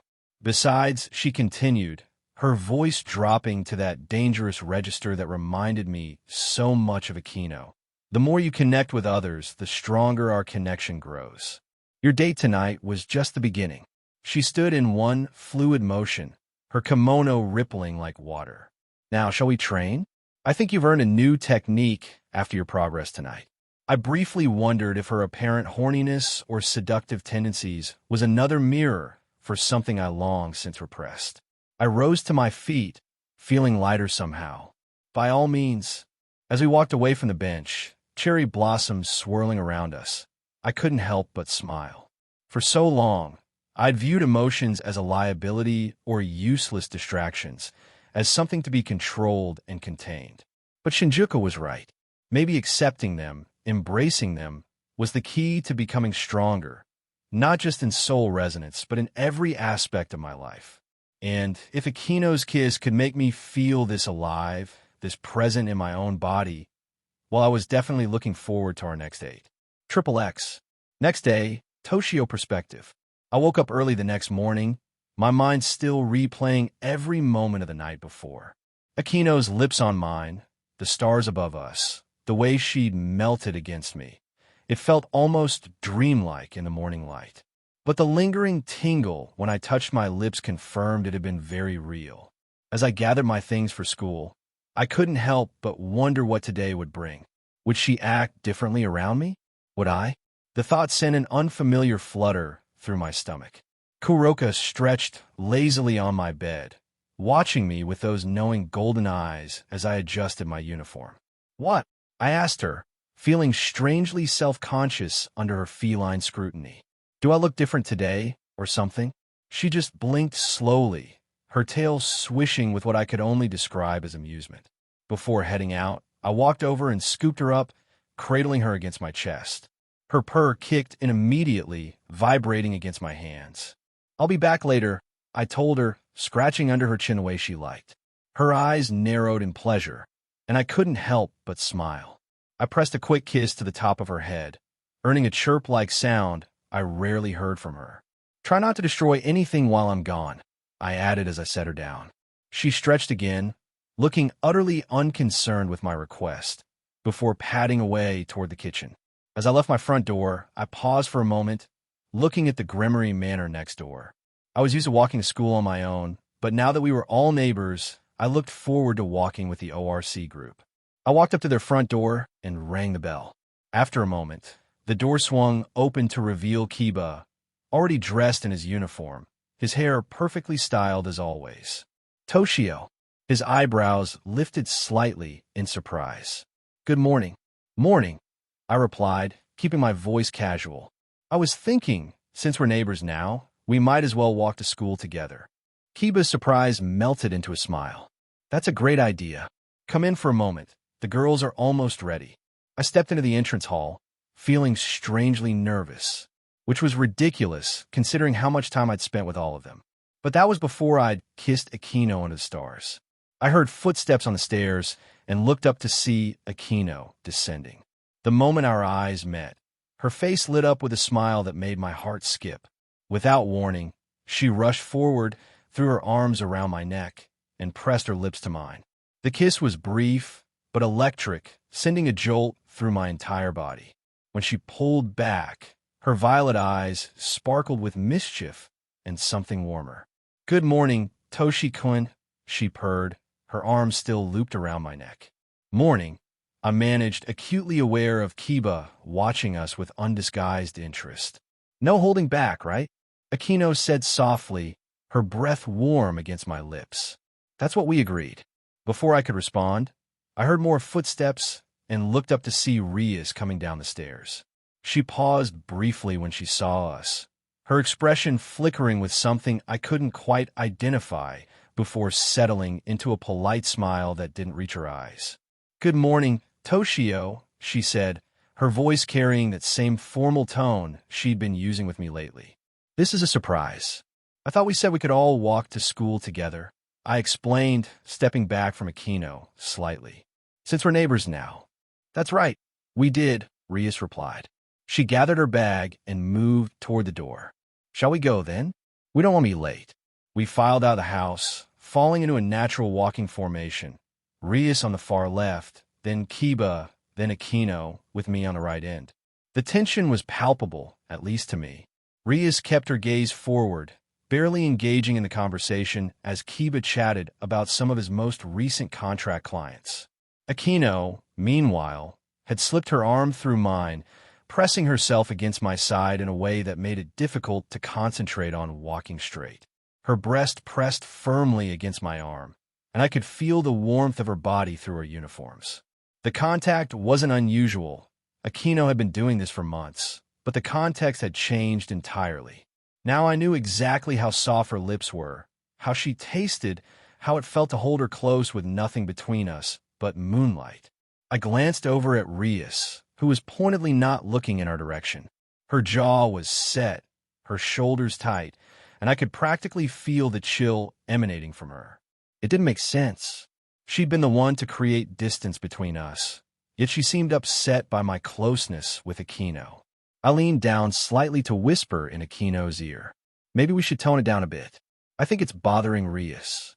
Aquino looked up at me, then over at her friend. A flash of understanding crossed her face, followed by what looked like guilt. She sighed softly. "You're right," she whispered back, reluctantly releasing my arm. "Though I don't understand why she's acting this way when she's the one who—" She cut herself off, pressing her lips together. "The one who what?" I asked, but Aquino just shook her head. "It's not my place to say," she replied quietly. "Just be patient with her, okay?" I nodded, though frustration bubbled beneath the surface. What exactly was going on with Rias? Why pull away from me, then act jealous when Aquino got close? The whole situation left me feeling like I was missing crucial information. Is she upset that I'm with you? I kept my tone in a low whisper, Kiba's voice going on in the background, which was weird he was being so vocal today. "No, more like that I'm allowed to be," she replied softly, trying to be cryptic. Though now it made total sense. The way she acted before Gom was killed versus now. A conversation must have happened in between, but Aquino didn't have the same restrictions. So she was probably jealous of Aquino just not in the traditional sense. As we walked, my thoughts drifted to Rias' engagement with Riser. There wasn't really anything I could do now except grow stronger so I could beat the stupid chicken when the time came. Her engagement was supposed to be after she graduated college, but was moved up due to her association with the Red Dragon Emperor. Once she recruited him, assuming she still did, I wondered if Issei would try to bail her out again. But then the thought of Issei getting close to Rias left me feeling an emotion I'd identify as anger. No, Rias was mine. You okay? Aquino asked, smiling a little nervously at me. Broken out of my thoughts, I was confused by her question. Like she could tell, she raised our intertwined hands, my hands squeezing way harder than I realized. Oh, I'm sorry, Aquino. Just thinking about stuff. I quickly released the pressure on her hand. Feeling like it was the right thing to do, I brought it up to my lips and kissed her hand gently. She cupped her face in her other hand. Ah, how cute. I'm glad she didn't push the issue. I was also glad that she was a devil. Otherwise, I probably would have broken her hand. The rest of the walk passed in mildly uncomfortable silence, broken only by Kiba's valiant attempts at conversation. By the time we reached the school gates, I was relieved for the distraction of classes. The morning dragged by in a blur of lectures and note-taking. My mind focused more on the theoretical magic I was trying to formulate. Excellent distraction. When lunchtime finally arrived, I headed to the ORC clubroom as usual, expecting the full group to be there. Instead, I found only Aquino, arranging a tea service for two on the coffee table. Where is everyone? I asked, closing the door behind me. Rias had some business with Sona, Aquino explained, straightening up. Kiba got roped into helping Ms. Takeda with something in the faculty room. Though between you and me, I think she just wanted an excuse to spend time with him. She smiled and giggled conspiratorially. And Kaneko is stuck at her school today. Something about makeup exams. So it's just us, I said, feeling a strange mix of relief and nervousness. Just us, she echoed, her violet eyes darkening slightly as she stepped toward me. Whatever shall we do with this unexpected privacy, Toshi-kun? I set my bag down that I used to disguise Shinjuku, my mouth suddenly dry. Tea seems like a good start. Aquino's laugh was low and melodic as she closed the distance between us. Is that really what you want right now? She reached up, her fingers tracing the line of my jaw. Tea? I caught her wrist, holding her hand against my face. No, I admitted. That's not what I want. Her smile turned triumphant. Then what do you want, Toshi-kun? Tell me. Instead of answering with words, I leaned down and captured her lips with mine. She responded immediately, pressing herself against me as her arms wound around my neck. The kiss deepened quickly, any pretense of restraint abandoned as I backed her against the nearest wall. Her being a devil, I knew I didn't have to be gentle either. Her back slammed against the wall that would have been uncomfortable for most humans. It only elicited a moan from her. Her hands tangled in my hair, pulling me closer as I explored her mouth with mine. When we finally broke apart for air, a trail of saliva connecting our mouths, her eyes were hooded, her breath coming in quick gasps. My, she whispered, her voice husky. So aggressive today. I like this side of you. I traced the curve of her neck with my lips, feeling her pulse jump beneath my touch. You've been teasing me for months, I murmured against her skin. Did you think I wouldn't remember?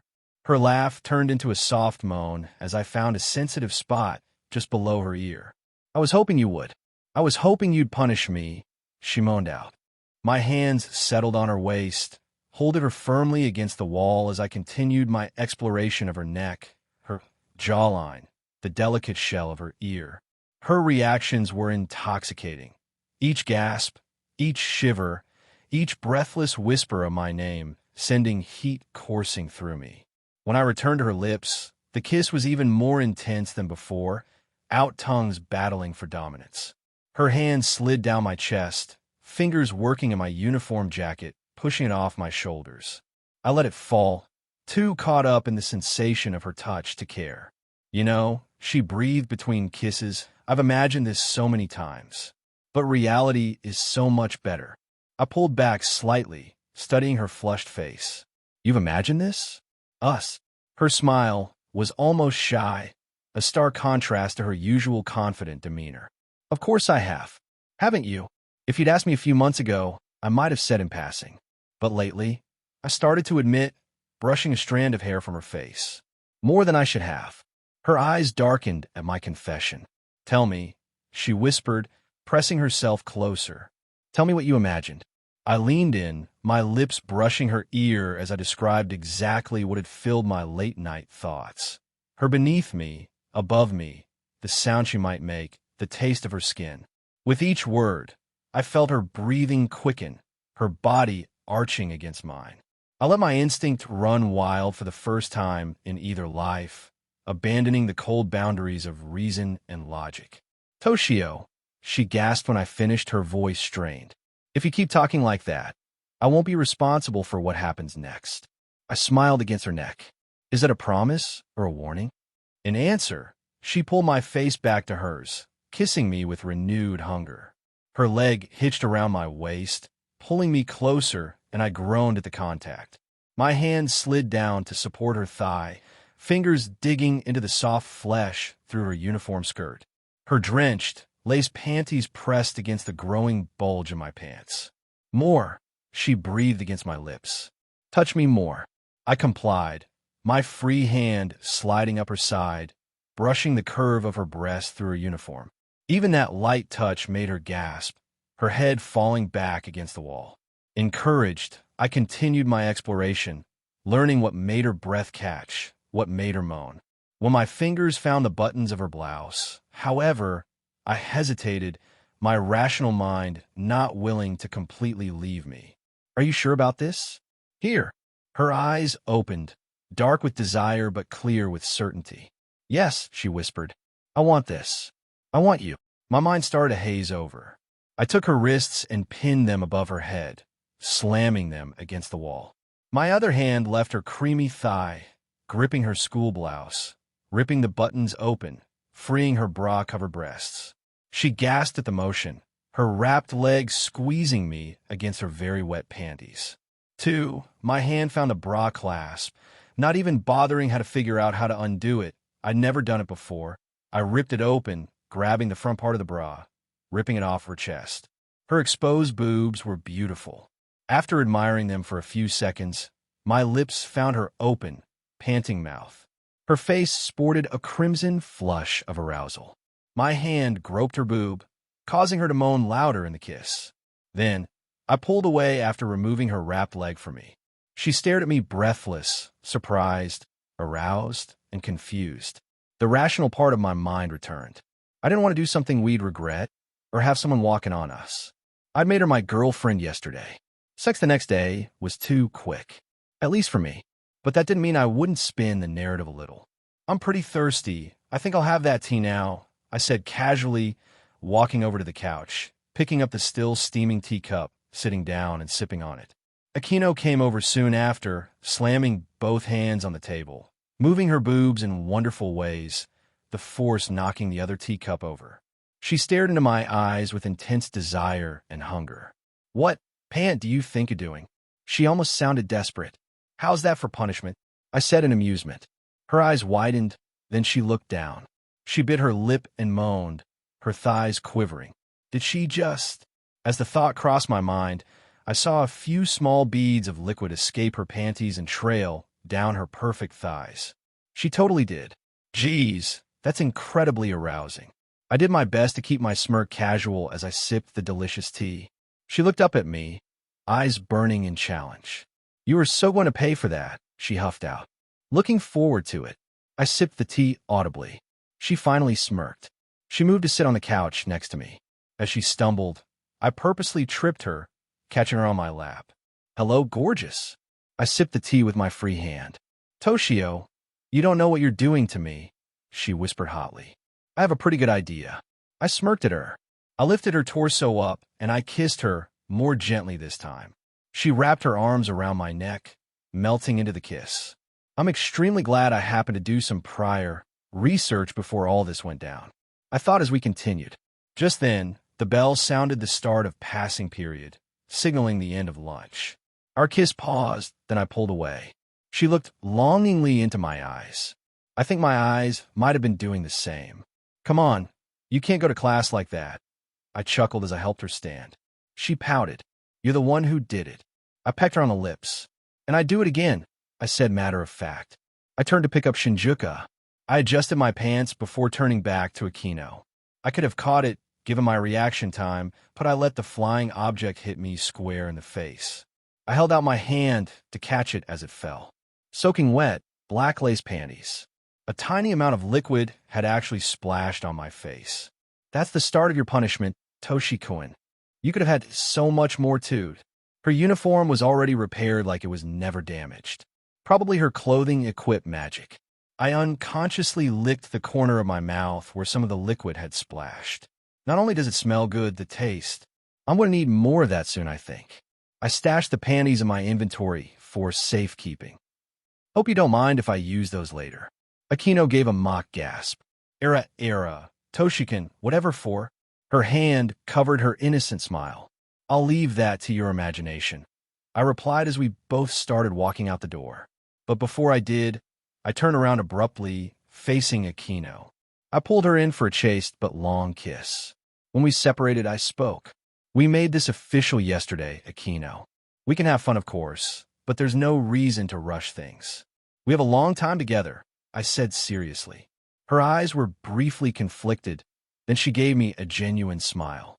Okay, I understand, Toshio, but if you keep doing things like that, who knows what might happen, she somehow said innocently. I couldn't help but snort. Come on, troublemaker. I gripped her hand, interlacing her fingers with mine, and we started walking to class. As we walked outside and through the halls, she laid her head on my shoulder, occasionally sighing in what I assumed was contentment. I couldn't help but feel the same way. Beginning of June, Friday. I was airborne, soaring through the skies on a private jet, my heart racing with anticipation and maybe just a hint of anxiety. The faint hum of the engines was a comforting backdrop as I leaned back in my plush seat, staring out at the endless expanse of blue below. I was heading to Kumamoto to find the swordmaster my old sensei had mentioned, an opportunity to refine my skills and learn from someone who could teach me a distinct sword style. I was flying by plane because 1, it was far, 2, I wanted travel records just in case, 3, I wanted to see the travel pass Grafia gave me when we set up my bank account in action. It basically let me travel anywhere I could pay for within Japan, even though I was a minor. Very convenient. I thought back to Akino, her violet eyes sparkling with mischief just a few hours before. When I'd reminded her about my trip, the way her face had fallen for a moment tugged at my heartstrings. She pouted, her lower lip jutting out in that adorable way I'd come to recognize, and before I knew it, I was lost in thought about how much I'd miss her this weekend. Sure, we'd gone on countless dates since I'd kissed her beneath the stars, but the thought of leaving her behind felt heavier than I expected. Are you sure you can't change your plans? She'd asked, her voice light, but with an underlying hint of disappointment. I had assured her this trip was important, and she'd quickly shifted to a supportive mode, promising me all the fun she'd have while I was away. It was a testament to her character. Always the playful temptress, but also a genuinely caring person who wanted me to succeed in my journey. I remembered how she always greeted me in the morning with a hug and a kiss, regardless of whether Rias was watching or not. Just thinking about it sent a thrill down my spine. I could still feel the warmth of her body pressed against me, and I chuckled softly at how she'd take every opportunity to sit a little too close to me. I was grateful for those fleeting moments of intimacy, playful banter, and the tentative touches that seemed to ignite a fire between us both. But there was a part of me that hesitated, a nagging tension hovering in the back of my mind.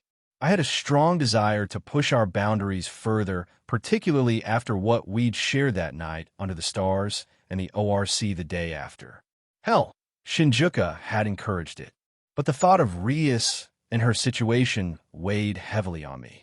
I couldn't shake the feeling that exploring my relationship with Akino could place me in the middle of something complicated with Rias. Her situation was really difficult as it is. I wanted to be selfish, but I couldn't bring myself to be because I cared about her. Taking a deep breath, I pushed those thoughts aside.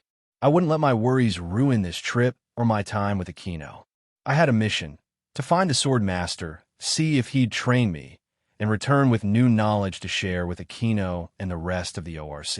As the plane began to descend, I felt the excitement bubble up within me. I was ready for this next chapter of my journey, and I couldn't wait to see what awaited me in Kumamoto. XXX. Rias Gremory perspective. It was hard to keep my mind focused as I sat in my study, paperwork strewn across the antique desk like a chaotic battlefield. I was meant to be reviewing contracts for the upcoming week, but all I could think about was Toshio. His departure this morning had left a strange emptiness inside me that I couldn't shake, and the more I tried to concentrate, the more I felt a sense of longing and unease creep in. When I'd seen him and Aquino together in the mornings in class, at the ORC, the way she clung to him, I felt a rush of jealousy. Not of her being with him, but the freedom she had to be able to. I hated it. I had done my best to create distance from him since the incident with Gom. After that conversation with my brother and Grafia, fearing what would happen if I let my feelings surface. Not afraid of Toshio seeing them, but letting myself feel them. It was most certainly a defense mechanism to protect myself. I couldn't just be friends with Toshio. But watching Aquino so freely express her affection, and Toshio responding with a smile that lit up his face that I used to be able to see directed at me, felt like throwing salt on an open wound. I had thought my feelings were under control, but it was becoming increasingly difficult to deny that I wanted him closer to me again. And yet, the weight of my engagement to riser hung like a storm cloud, making every thought of pursuing Toshio seem reckless. My brother, and later my father, had made it clear that a relationship with him was unacceptable. Plus, he was human, bound to die soon after my life was just beginning. And as much as I loathed the idea of being bound to a man I didn't love, my duty as Gremory heiress loomed over me like a shadow, demanding my compliance. I wouldn't marry Riser, I just didn't know how to get out of it yet. Luckily, I still had time. I sighed heavily, resting my forehead in my palm. The truth was I missed him. The laughter, the moments we shared, and even the way he'd looked at me with that simple, honest gaze made my heart ache. I needed to speak to him to clear the air that had grown thick between us since the day of the incident. But what could I say that wouldn't endanger him? That wouldn't make the distance any more awkward? That wouldn't make me feel even worse? Rias? Aquino's voice broke through my spiral of thoughts, pulling me back to reality. Are you all right? You seem distracted. I managed a half-hearted smile as I met her eyes. Just lost in thought. What is it? She stepped further into the room to pour me some tea, her expression shifting to mild concern.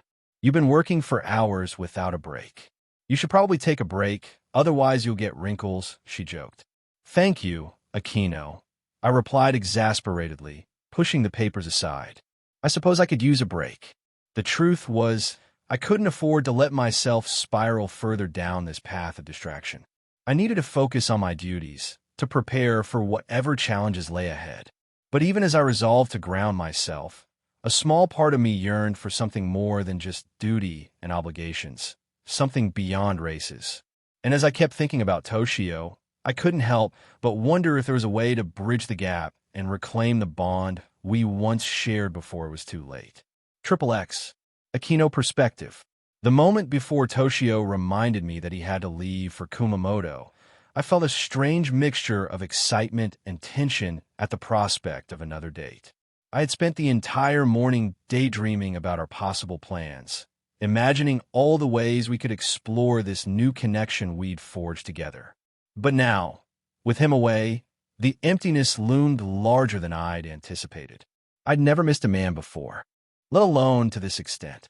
I was already dreading the coming summer break. I busied myself in the ORC clubroom, trying to keep my mind off him, but every little thing reminded me of our time together. The way he kissed me, the warmth of his hand in mine, the way he seemed to genuinely enjoy our banter. It all played like a beautiful film on repeat in my mind. I wanted to reach out for him, to feel that heat again, but he was miles away. Rias hadn't returned yet after stepping out for a contract, which only added to the sense of isolation. I took a seat on the couch, absent-mindedly arranging the tea service for when she did arrive. I knew I should probably reach out to her, see how she was feeling about everything, but I couldn't shake the feeling of tension that had settled between us since Gom's death. When the door finally opened, I looked up, expecting to see Rias. Instead, I saw Kiba, who had donned his usual charming smile. "Hey, Aquino, would you like to train with me today? I'd like to work on that dodging exercise again." I nodded, forcing a smile despite the hollowness I felt. "Sure, that sounds good. I'll try not to zap you too much." I giggled. "You know, Aquino, you're kind of scary when you say things like that," Kiba said with a sheepish smile. "As long as you dodge, it won't be a problem now, will it?" I gave him my innocent smile that promised pain if he was too slow. It would be a good distraction. We sparred on occasion, which was really me just hurling lightning bolts at him to improve his speed, dodging ability, and spatial awareness. We teleported to the underground training facility at the Gremory Peerage House. As we began to spar, I found my thoughts wandering back to Toshio. I missed the way he challenged me, the way he pushed me to explore my own boundaries. And despite our playful teasing, I knew I was ready to fully embrace this connection we shared. But there was still uncertainty nagging at the back of my mind. I wanted to trust him fully, show him my wings. But a small part of me still couldn't. What if he reacted poorly? Thought I was a hybrid freak? Another monster like those other fallen angels? That didn't sound like Toshio at all, but my mind couldn't give it up. Physically, I wanted to push things further. Focus on how he felt against me versus how he made me feel inside. But I knew I had to be patient, to give him space while still embracing the playful teasing that had brought us this far. And wow, he was such a tease. He made me come a few times just from outright denial. It wasn't fair. As the thought struck me, my lightning clipped Kiba's arm, causing him to grunt in pain. I couldn't help but feel a thrill go through me licking my lips a little. "Sorry, Kiba, but you need to be faster than that." He reset and recovered quickly, ready for more. As I played with Kiba, I realized something deeper was also at stake. The tension between Rias, Toshio, and myself wasn't just a simple love triangle. It was a complicated web of politics and emotions that needed to be navigated carefully. I could see it in Rias's eyes, the way she struggled with her own feelings. She wanted to be with him, but was denying herself. I respected her even more for it, because I wouldn't be able to hold myself back. And yet, I couldn't help but feel eager for the next time I saw Toshio. I wanted to show him just how much I cared, to remind him that he was never alone in this world. I wouldn't let fear, uncertainty, or my history hold me back. As Kiba struck forward for the first time, I quickly dodged his attack, my heart racing with determination. "Let's see just how far we can push ourselves today," I said with a giggle. XXX. Kuroka perspective.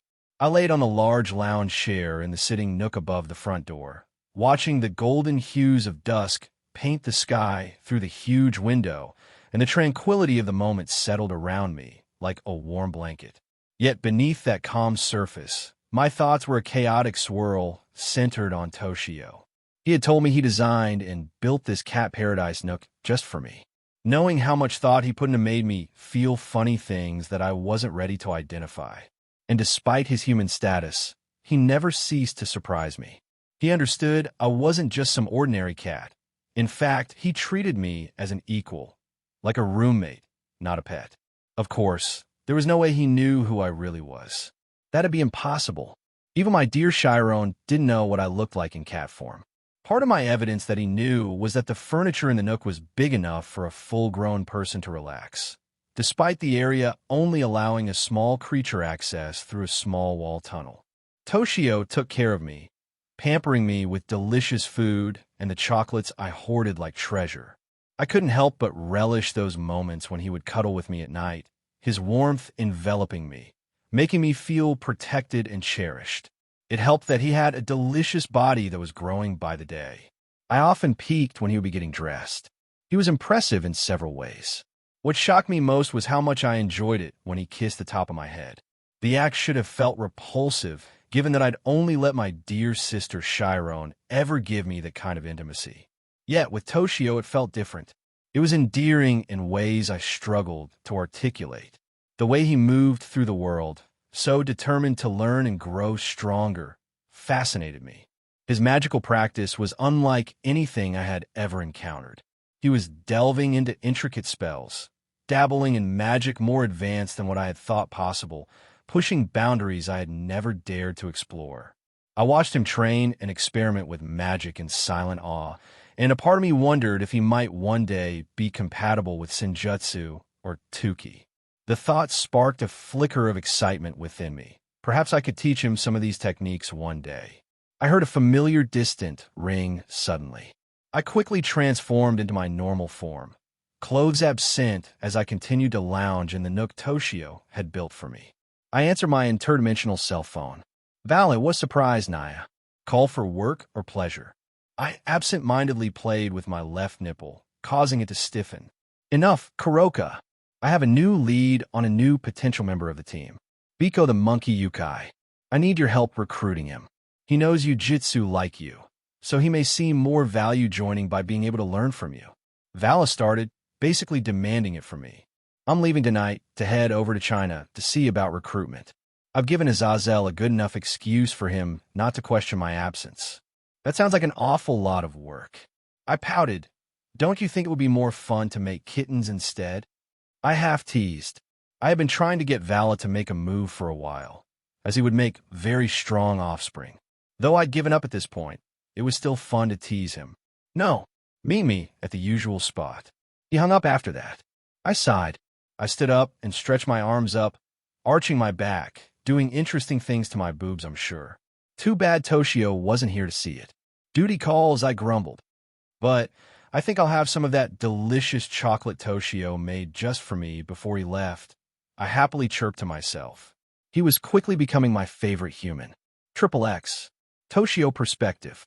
I stepped off the bus, the air thick with the scent of damp earth and the distant murmur of nature.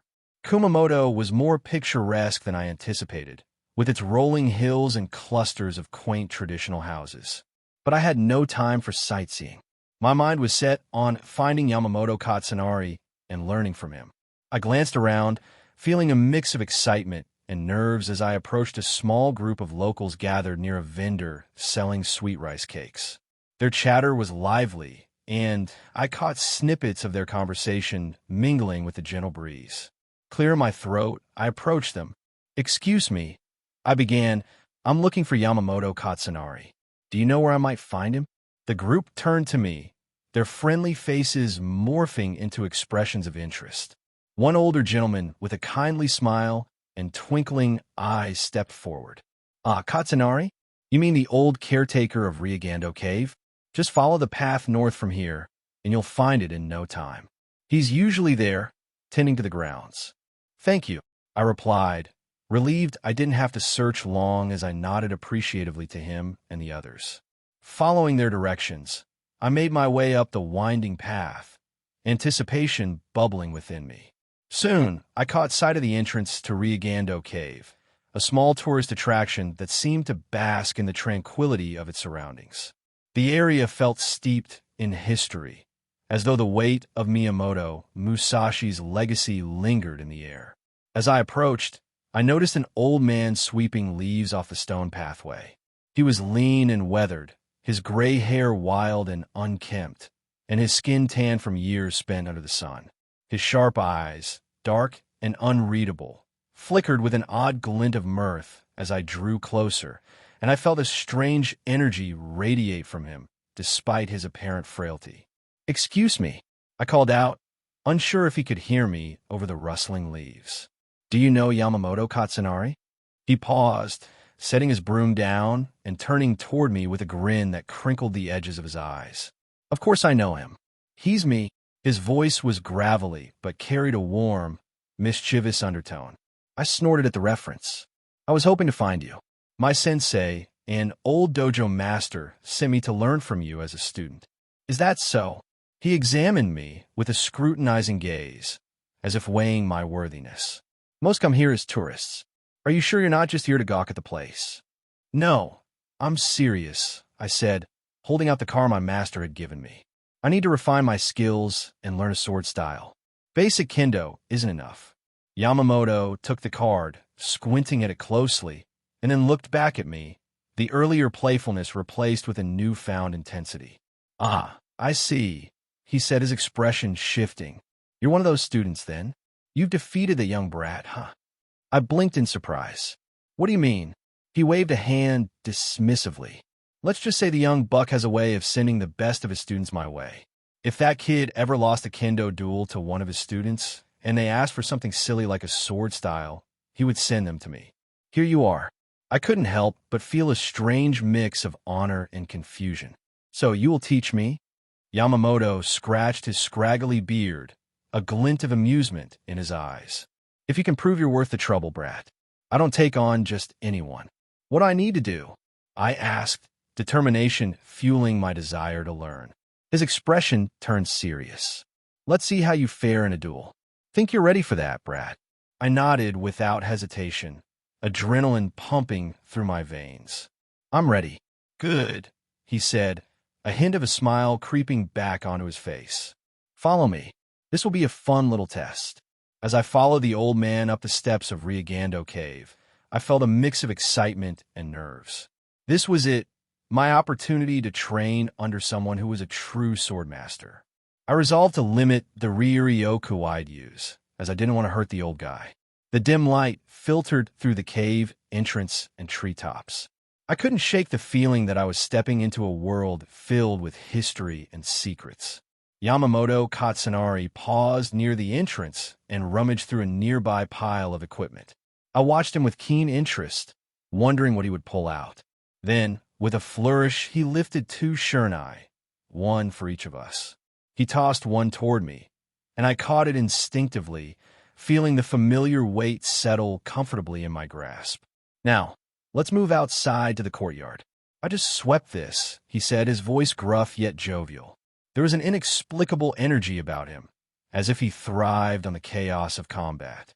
As we stepped out onto the courtyard, the air felt fresh, charged with the promise of our impending duel. I couldn't help but feel a sense of anticipation rising within me. I gripped the shurnai tightly, adrenaline starting to course through my veins. "So what's the plan?" I asked, trying to keep my voice steady despite my excitement. Yamamoto smirked at me, a glint of mischief in his eyes. "Let's see what you've got, Squirt. Attack me." I narrowed my eyes at his challenge. Before I moved, I used Observe. Name: Miyamoto Musashi, legendary swordsman. Condition: physical prime, excited. Threat level: SSS. Level: race: human, lost sacred gear holder. Sacred gear: sealed edge of the immortal duelist. Descriptive insight: a relic of an era long past, hiding sharpened steel beneath layers of dust and eccentricity. Though he acts the part of a disheveled hermit, rambling, unbathed, and content to be mistaken for a lunatic, his soul still remembers the rhythm of perfect combat. The sealed edge of the immortal duelist stores every duel he's ever survived and improves his abilities accordingly, each movement polished by time into effortless precision. The act makes most overlook him by design.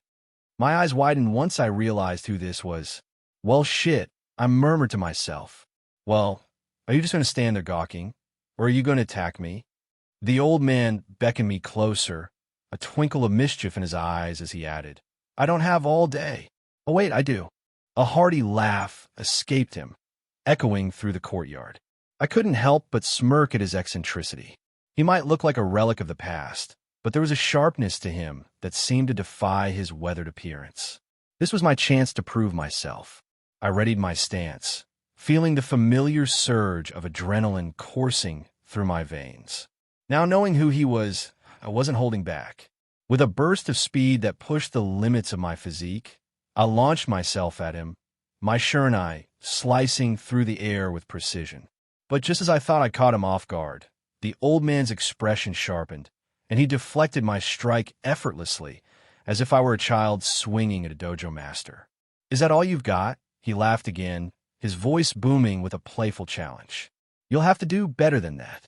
A rush of frustration welled up inside me. I couldn't let him get the better of me so easily. As I pivoted to change my attack angle, I was overwhelmed by an aroma, a pungent mix of sweat and something else that made my stomach churn. I nearly gagged as I realized it was him. My next attack died as my hand shot to cover my nose. Damn, man. When's the last time you took a shower? I yelled, trying to plumb my nose. The old man paused, a look of genuine contemplation crossing his face. That's a good question, he said after a moment, scratching his beard, looking at the sky. Soon after, he shrugged. I can't remember. I never bathe because I don't want to be caught unawares. I rolled my eyes, still covering my nose. Ever heard of deodorant or body spray? He chuckled, waving a dismissive hand. What's the point? I'm not out here to impress anybody or woo women. With a sigh, I took a moment to gather my focus. I closed my eyes momentarily, channeling my Ryoryoku to my nose in a futile attempt to create a filter. It kind of helped. Why hadn't I thought to do this with Gom? I really wished there was a wisdom stat I could increase.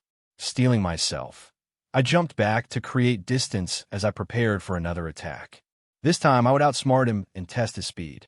I lunged forward again, swinging my shurnai with everything I had, shifting my momentum as I darted around him, try to find an opening. Yet, no matter how fast I moved, he deflected or parried my strikes with impeccable timing, as if he'd already predicted my every move. In frustration, I activated my runic Shunpa, the air crackling around me as I blurred into motion. You're a quick one, aren't you? He said, widening his eyes a little, but that crazy grin never left his face. Still, the old man didn't move his feet. No matter how fast I accelerated, I couldn't land a hit. Realizing I had to change my tactics, I began to use momentum shift, bouncing around him in a flurry of attacks. It was always exhilarating, but as his arm began to move faster than I could perceive, almost beyond the limits of my trained reflexes, I knew I was in trouble. With his other hand, he cupped his chin and nodded his head, all while blocking or parrying my every strike. It was absurd. All right, I think that's enough, he finally said, and before I could brace myself, he struck one precise jab to my shoulder that I couldn't even see or register. Pain shot through me as I felt my shurnai slip from my fingers, and in the next heartbeat, I was sent sprawling back a couple dozen feet, hitting the stone ground hard, rolling across it. Dazed, I blinked up at the sky, the world spinning around me as I struggled to regain my bearings. Damn it, I muttered, rubbing my shoulder where he'd hit me. This wasn't how I'd imagined my first encounter with a legendary swordsman would go. As I pushed myself up, I couldn't help but feel a mixture of embarrassment and determination. I had to get back up to prove that I was worthy of this training. Is that all you've got, old man? I shouted, though the words tasted bitter on my tongue. Huh, you wish, brat, he called back, laughter ringing through the air as I steadied myself. I'd be damned if I let him get the better of me that easily. I groaned, rolling to my side and pushing myself up on my elbows. When I looked up again, he was standing above me. I hadn't even seen him move. That was the fastest I'd seen anyone move in this world by far. Gom didn't even compare. I thought a mild shock. I was suddenly grateful for the nose filter that kept my senses from being overwhelmed by the old man's distinct aroma. The legendary swordsman was standing over me, his wild hair fluttering in the breeze like a tattered flag. I couldn't believe the speed gap was that large. Not bad, kid, he said, a twinkle of mischief in his eyes. I can see why that other guy lost. After taking a moment to collect myself, I stood up, brushing the dirt off my clothes. So, does that mean you'll train me? He looked at me with an expression that was equal parts bemusement and amusement. No, I blinked, confused. What? Why not? He shrugged, leaning on his broom that he definitely didn't have a second ago, as if he had all the time in the world. Because I don't have what I want. Okay, what do you want? I asked, half expecting some profound answer about the meaning of life or the path to true mastery of the sword or money. He looked like he could use some. The old man crossed his arms and grinned. Such a secluded man such as myself. I don't get out much. Or ever. So I'll make you a deal. Bring me a used pair of panties, and I'll teach you. Bonus points if they're sweaty. I actually face-faulted. Seriously? I stood immediately. Are you serious? His laughter bounced off the courtyard stone, echoing like a mischievous imp. Like a devil defending its pride. So you're not one of those, are ya? I'm human, I replied flatly, my brain scrambling to process this bizarre exchange. He chuckled again, seemingly amused by my reaction. Good. I wouldn't have trained you if you were anything else. I was suddenly grateful I hadn't accepted Rias' offer. I was open to it in the future, but now that I saw what a human was capable of, maybe I didn't need to. I sighed, trying to wrap my head around the situation. All right, I have to go back anyway. I'm from Kuo, and I have school on Monday. Kuo, eh? You trying to beat those devil brats out there or something? He asked, raising an eyebrow. How do you even know about them? He just said he never got out. I shook my head, trying to suppress a scowl. No. Then what's your motivation for becoming stronger? He pressed, his expression shifting to genuine curiosity. I hesitated, considering his question. It's twofold. To remove evil where I find it, like slaying demons, and also to protect those I care about with my life. Stupid reasons, he grunted almost immediately, an unexpected bluntness that caught me off guard. Excuse me, I sputtered. What do you mean? His grin widened.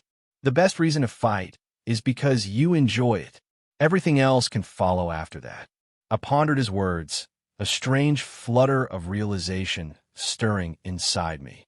Did I enjoy fighting that much? I had always thought of it as a necessity, a means to an end, power for protection. But maybe he was right. Maybe I needed to find joy in it like Zangetsu did, not just fight for the sake of others. Is it all right if I come back during school breaks? Like summer break in July? In 53 days? Sure. How'd he know the exact amount of days? I thought, now a little weirded out. The old man started to walk away, his wild gray hair bouncing with each step. I'll see you back whenever.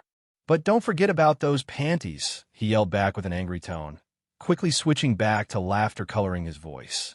I stood there for a moment, deadpan, staring after him as his figure disappeared into the building at the mouth of the cave. He was serious about that, huh? I muttered to myself, shaking my head in disbelief. With a sigh, I looked around and then leapt away with a runic shuanpa, the absurdity of the situation still nagging in my mind. I could feel the weight of my mission and the responsibility I carried, but I also felt a shift within me. I had a goal now, a reason to embrace my power beyond just survival and protecting. As I flashed back toward the bus stop, my thoughts drifted back to Akino. The warmth of her body against mine, the way she had looked up at me with those mischievous violet eyes. I couldn't help but smile at the memory. This trip was short-lived, and I was looking forward to being back home.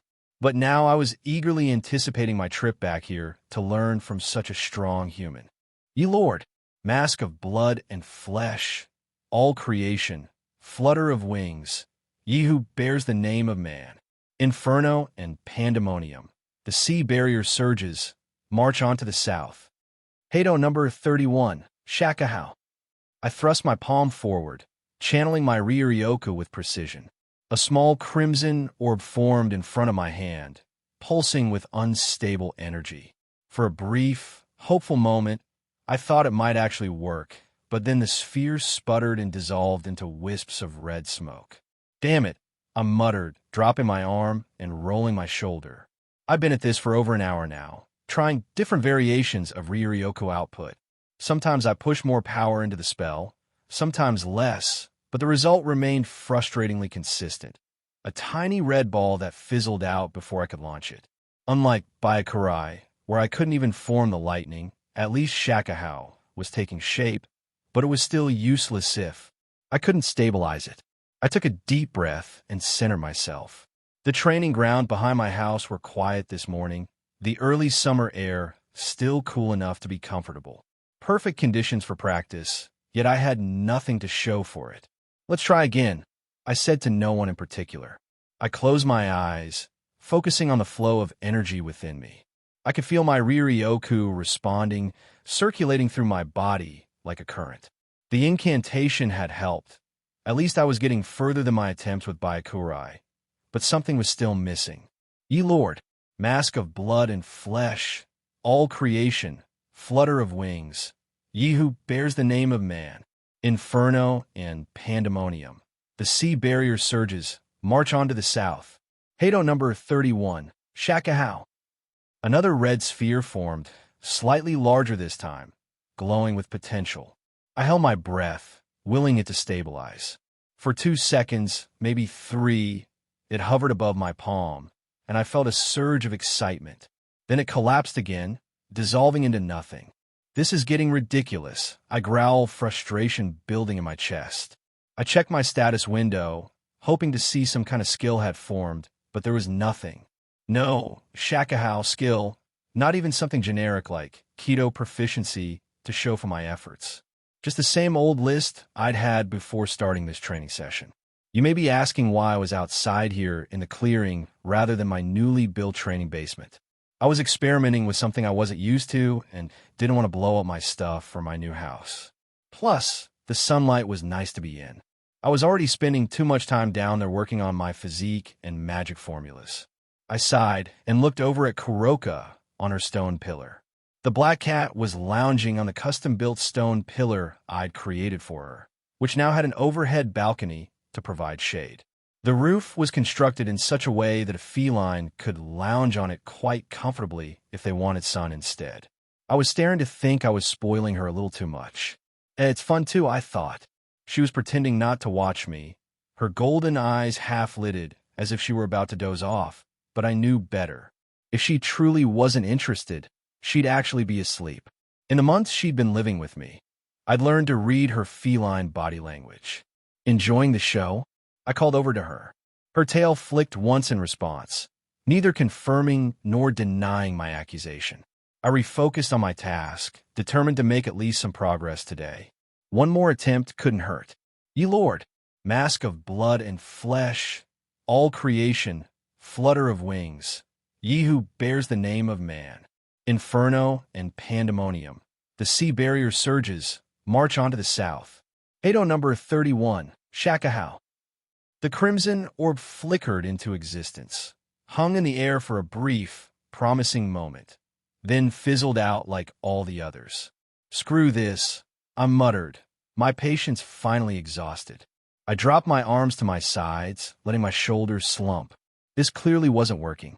Not having a spiritual body made this way more difficult. The only problem is that I didn't know how to get one of those outside of dying. Already did that once, don't really want to do it again. Cultivation was still stubbornly sitting at rank 9, no matter how many nights I spent on it. Now it only directly increased my Ryoka capacity and helped it flow more efficiently. It was helpful at least because it helped me cast spells that much faster. But I knew that I was missing something. I needed to try something else. I had Ryoku, that much was certain.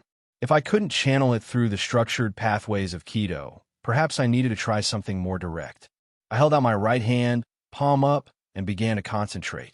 Instead of trying to shape my energy according to the specific formula of Shakahow, I simply gathered my Ryoku, pooling it in my palm without any particular structure.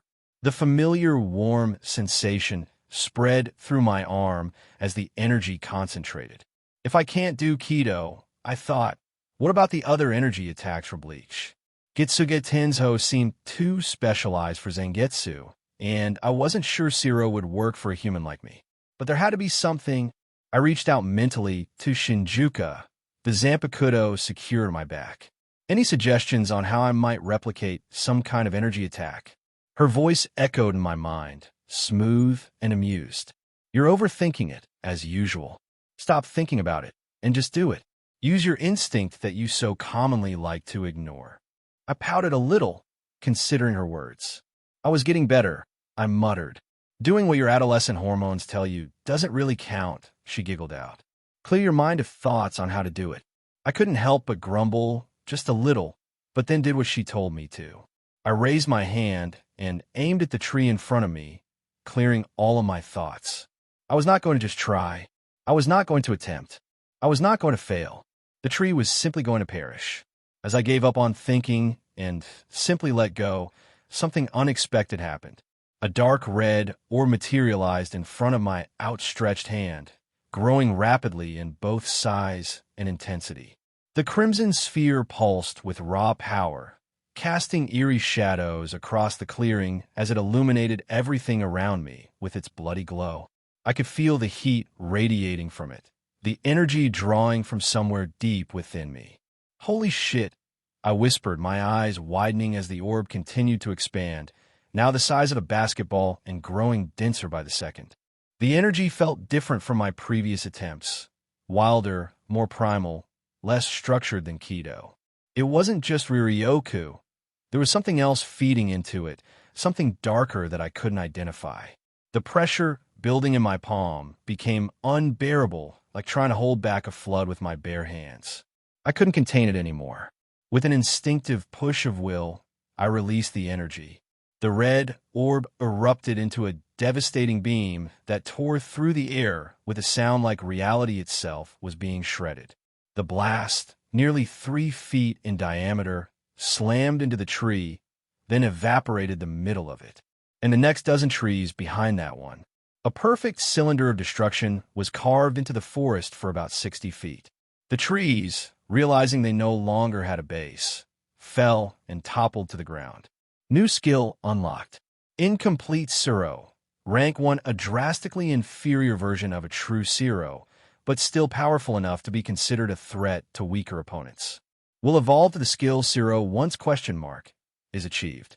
I stared at the notification in disbelief, my mind struggling to process what I'd just witnessed. The charred path of destruction stretched before me, still smoking from the raw power that had just erupted from my hand. 60 feet of forest obliterated in an instant. Did I just fire off a Zero? I'm not a hollow, am I? The thought sent a chill down my spine. Hollows were corrupted souls, monsters that devoured other spirits. The idea that I might share something with them was unsettling. Shinjuku, I reached out through our spiritual connection. How and why did I just fire off a Zero? Her response was immediate and cryptic. Where do you think the mask came from? The question hit me like a bucket of cold water. The mask. Her mask. I thought back to our first meeting in my inner world. How she'd worn that bone-white mask covering her face, how aggressive and volatile she'd been while wearing it. I remembered the moment it shattered during our battle, revealing her true face beneath. How she'd become softer, more loving after it was gone. It started to make sense now. The darker energy feeding into my attack hadn't been some unknown power. It had been hollow energy. My own hollow energy. Why didn't you tell me? I asked, not accusingly, just curious. Baby steps, my dear wielder, she replied, her voice warmed my mind. You also need to find those conclusions yourself. Any input from me would have diminished meaning and impact. It's possible you would have been weaker for it too. Her logic was sound. I needed to earn my power, to accept myself rather than being told who and what I was. As for the hollow power, I had only asked for a Zanpakuto when this all began. Arankar had those too. And then there was Ichigo, who was all 4 things: human, Quincy, hollow, and Shinigami. Was I a hybrid too? Before I could even ask, Shinjuku spoke up again in my mind. You're not a Quincy. Not only that, even if you were, it would be meaningless in this world because you don't have ambient erasure to draw on. Well, there went that theory. No godlike powers like Ichigo, then. Magic would have to make up for it. I looked down at my palm, flexing my fingers. The power had flowed so naturally once I'd stopped overthinking it. Maybe that was the key, trusting my instincts rather than trying to force my abilities into forms they weren't meant to take, and trying to think and control every aspect of them. So what am I exactly? I asked aloud softly, more to myself than to Shinjuku. You're you, she answered anyway. Human with a Zanpakuto spirit and hollow powers. A unique combination for this world. I had a feeling she was oversimplifying things. But how? How did I end up with hollow powers? I pressed, needing to understand what was happening to me. This was a fundamental shift in how I view myself. Your soul has always contained these aspects. Among others, Shinjuku replied. When you were reborn into this world, you brought everything with you, including the potential for hollow powers. I am the manifestation of the other part of your soul, but I also contain the essence of your inner hollow, among other things. You keep saying that. I was certainly noticing a pattern. I do, she replied simply, implying she wasn't going to tell me anything further what it meant. I frowned, trying to process this information. So the mask. was a physical representation of that hollow aspect she finished for me, rejecting parts of your soul, then transmigrating with the goddess' unique gifts. Those parts of your soul manifested into things that translated to the power given to you. When you remembered me, the mask shattered to reveal this part of you. The mask now waits dormant, she explained. Well, for now, if you keep exploring these powers, then it may not remain that way, she continued. That made a strange kind of sense. The mask had shattered during our battle in my inner world, but the power behind it hadn't disappeared. It was simply a part of Shinjuku, part of me, part of my own soul. Maybe I just wasn't ready to face that part of myself. I glanced back at the devastation I'd caused. The smoking path cut through the forest looked like something from a disaster movie. I was glad I was really deep into the forest where no one went.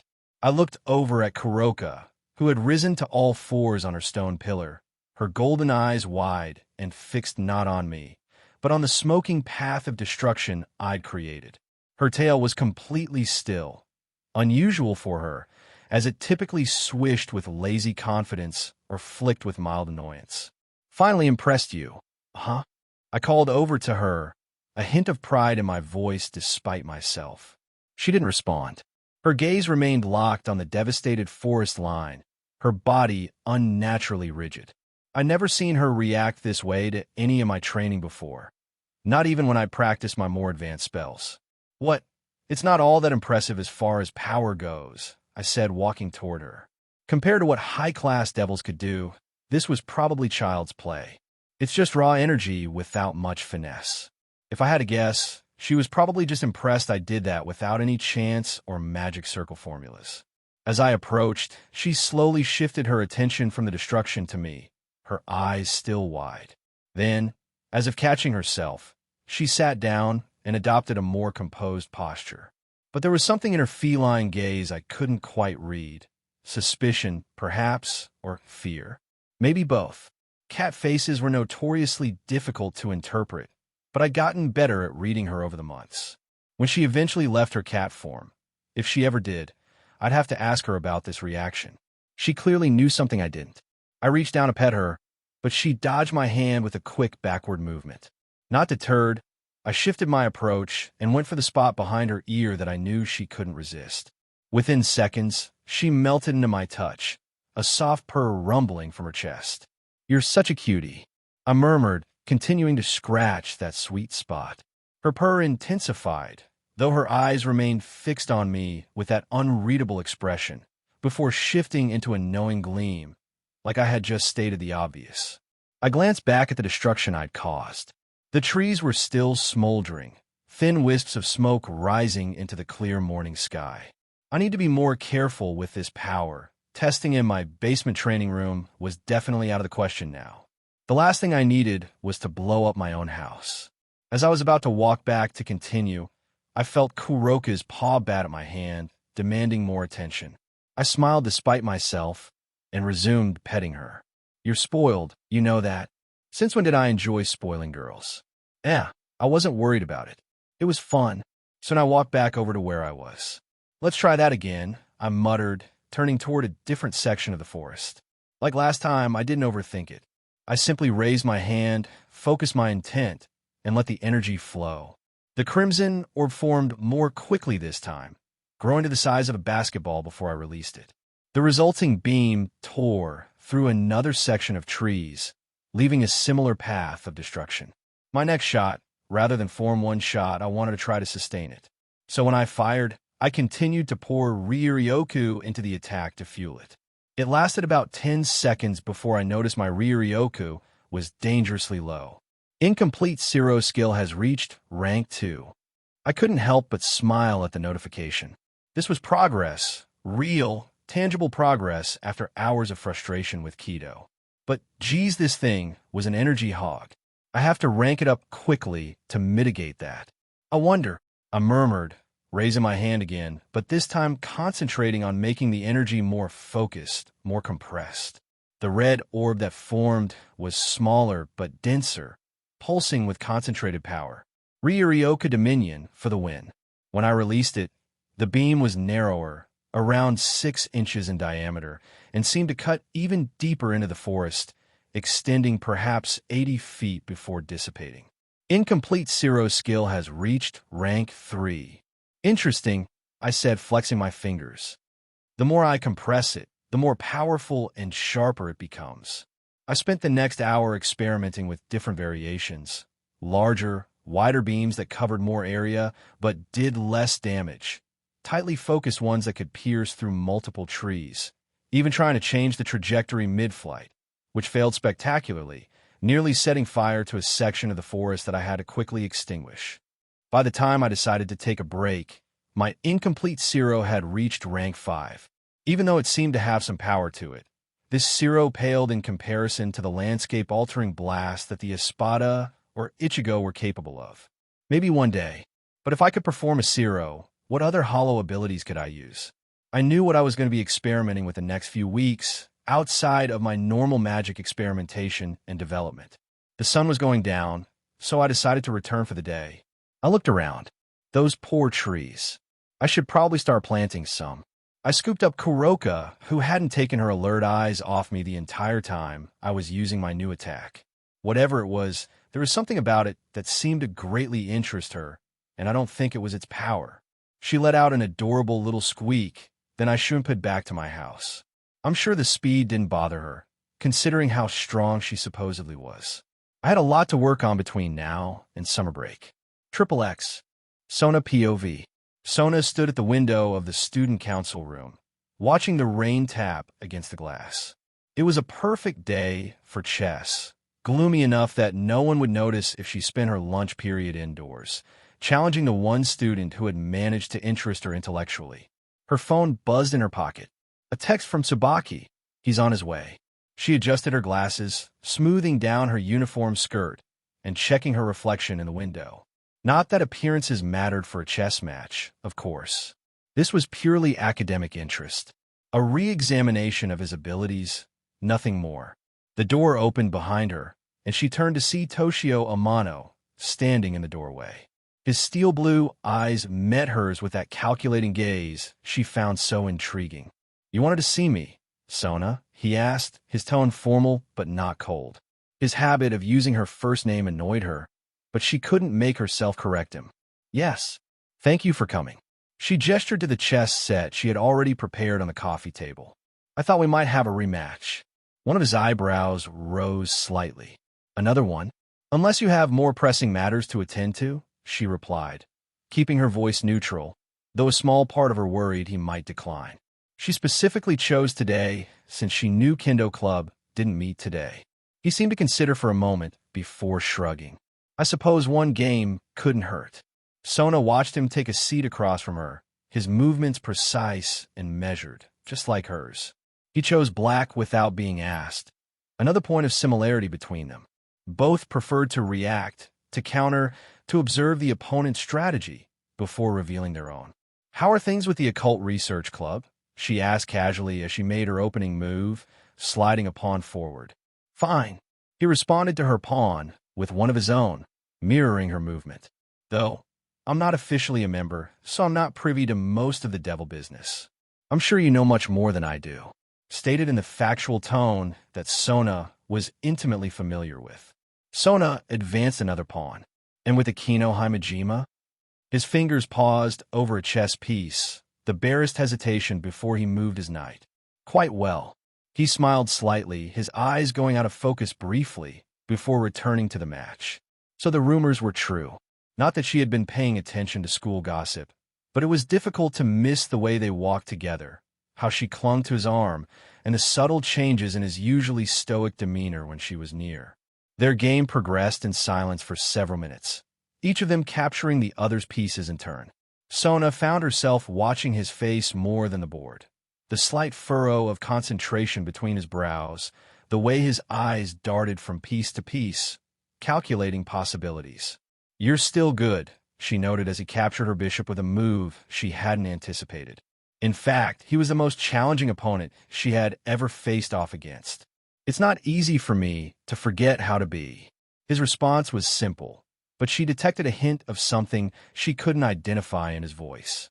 The middle game intensified, their pieces dancing across the board in complex patterns. Each time she thought she had him cornered, he found an escape. Each time he pressed an advantage, she discovered counter. They were evenly matched, perhaps too evenly, almost like it was on purpose. She glanced at the clock. "Do you enjoy being part of Rias's group?" she asked, moving her queen to a more aggressive position. "I'm not part of her peerage. If you're asking if I enjoy having friends, then yes, I do." Were they really his only friends? That was a short list. She'd never admit it, but she hoped to be a part of that list. He captured another of her pawns, his strategy becoming clearer now. Sona studied the board, seeing 3 moves ahead. If he continued on his current path, he would have her in check within 5 moves. Unless, she said, adjusting her glasses, "I've been thinking about expanding my own peerage." His eyes flicked up to meet hers, a flash of understanding passing through them. "Have you?"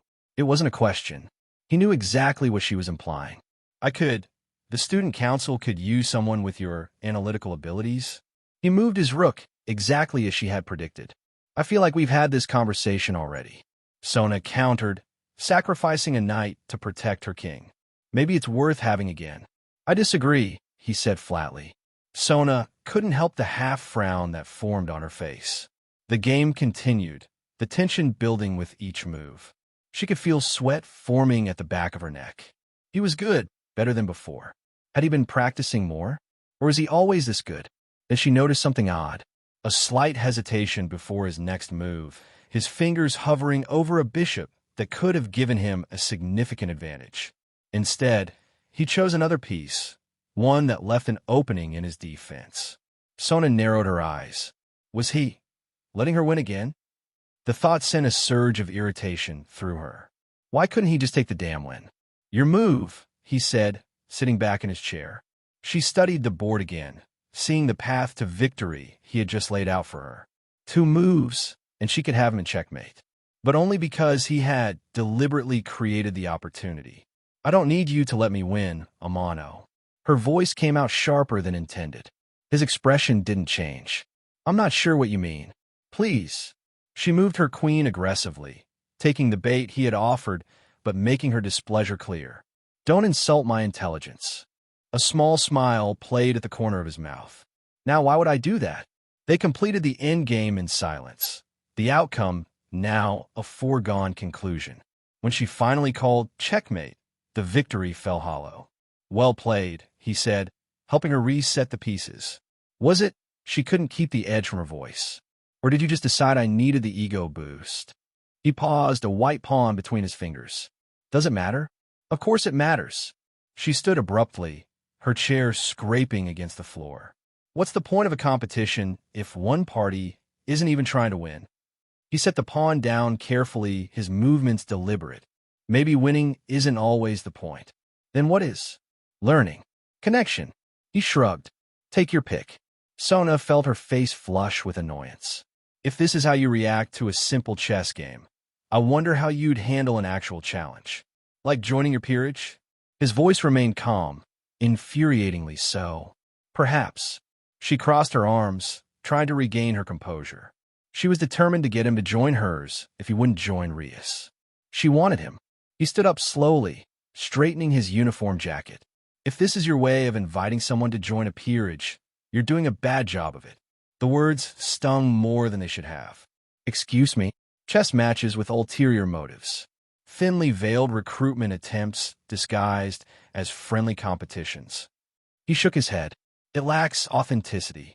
Sona blinked, momentarily at a loss for words. Thank you for the game, Citri-san." He bowed slightly, formal as ever. "But I have things to do tonight." Before he reached for the door handle, he looked over his shoulder. "I'm not joining your peerage, Sona. So stop trying. It's getting old." There was no malice or annoyance in his tone, just a cold, factual tone that Sona often used with her own peerage, only a little colder than usual. And with that, he turned and left, closing the door quietly behind him. Sona sank back in her chair, staring at the chessboard where their battle had played out. What had she done wrong? She had identified a potential asset, evaluated his abilities, and extended an invitation more than once. It was logical, efficient, yet he had rejected her. Not just her offer, but her approach entirely. Maybe even herself, which bothered her the most. Perhaps she should simply give up on recruiting him. The thought sent an unexpected pang through her chest. It wasn't just about adding him to her peerage, though his intellect and apparent strength, according to what Rias had mentioned, would make him a valuable addition. No, there was something else. Something she was reluctant to admit, even to herself. She admired him, his calm demeanor, his analytical mind, the way he carried himself with quiet confidence. He was, in many ways, exactly the type of person she respected, the type of person she was drawn to. He was the first person her age to intellectually challenge her. But he had chosen Aquino instead. Aquino with her playful teasing and voluptuous figure. Aquino, who was everything Sona was not, spontaneous where she was planned, emotional where she was logical, curved where she was not. Sona glanced down at her chest, a flush of embarrassment heating her cheeks even though she was alone.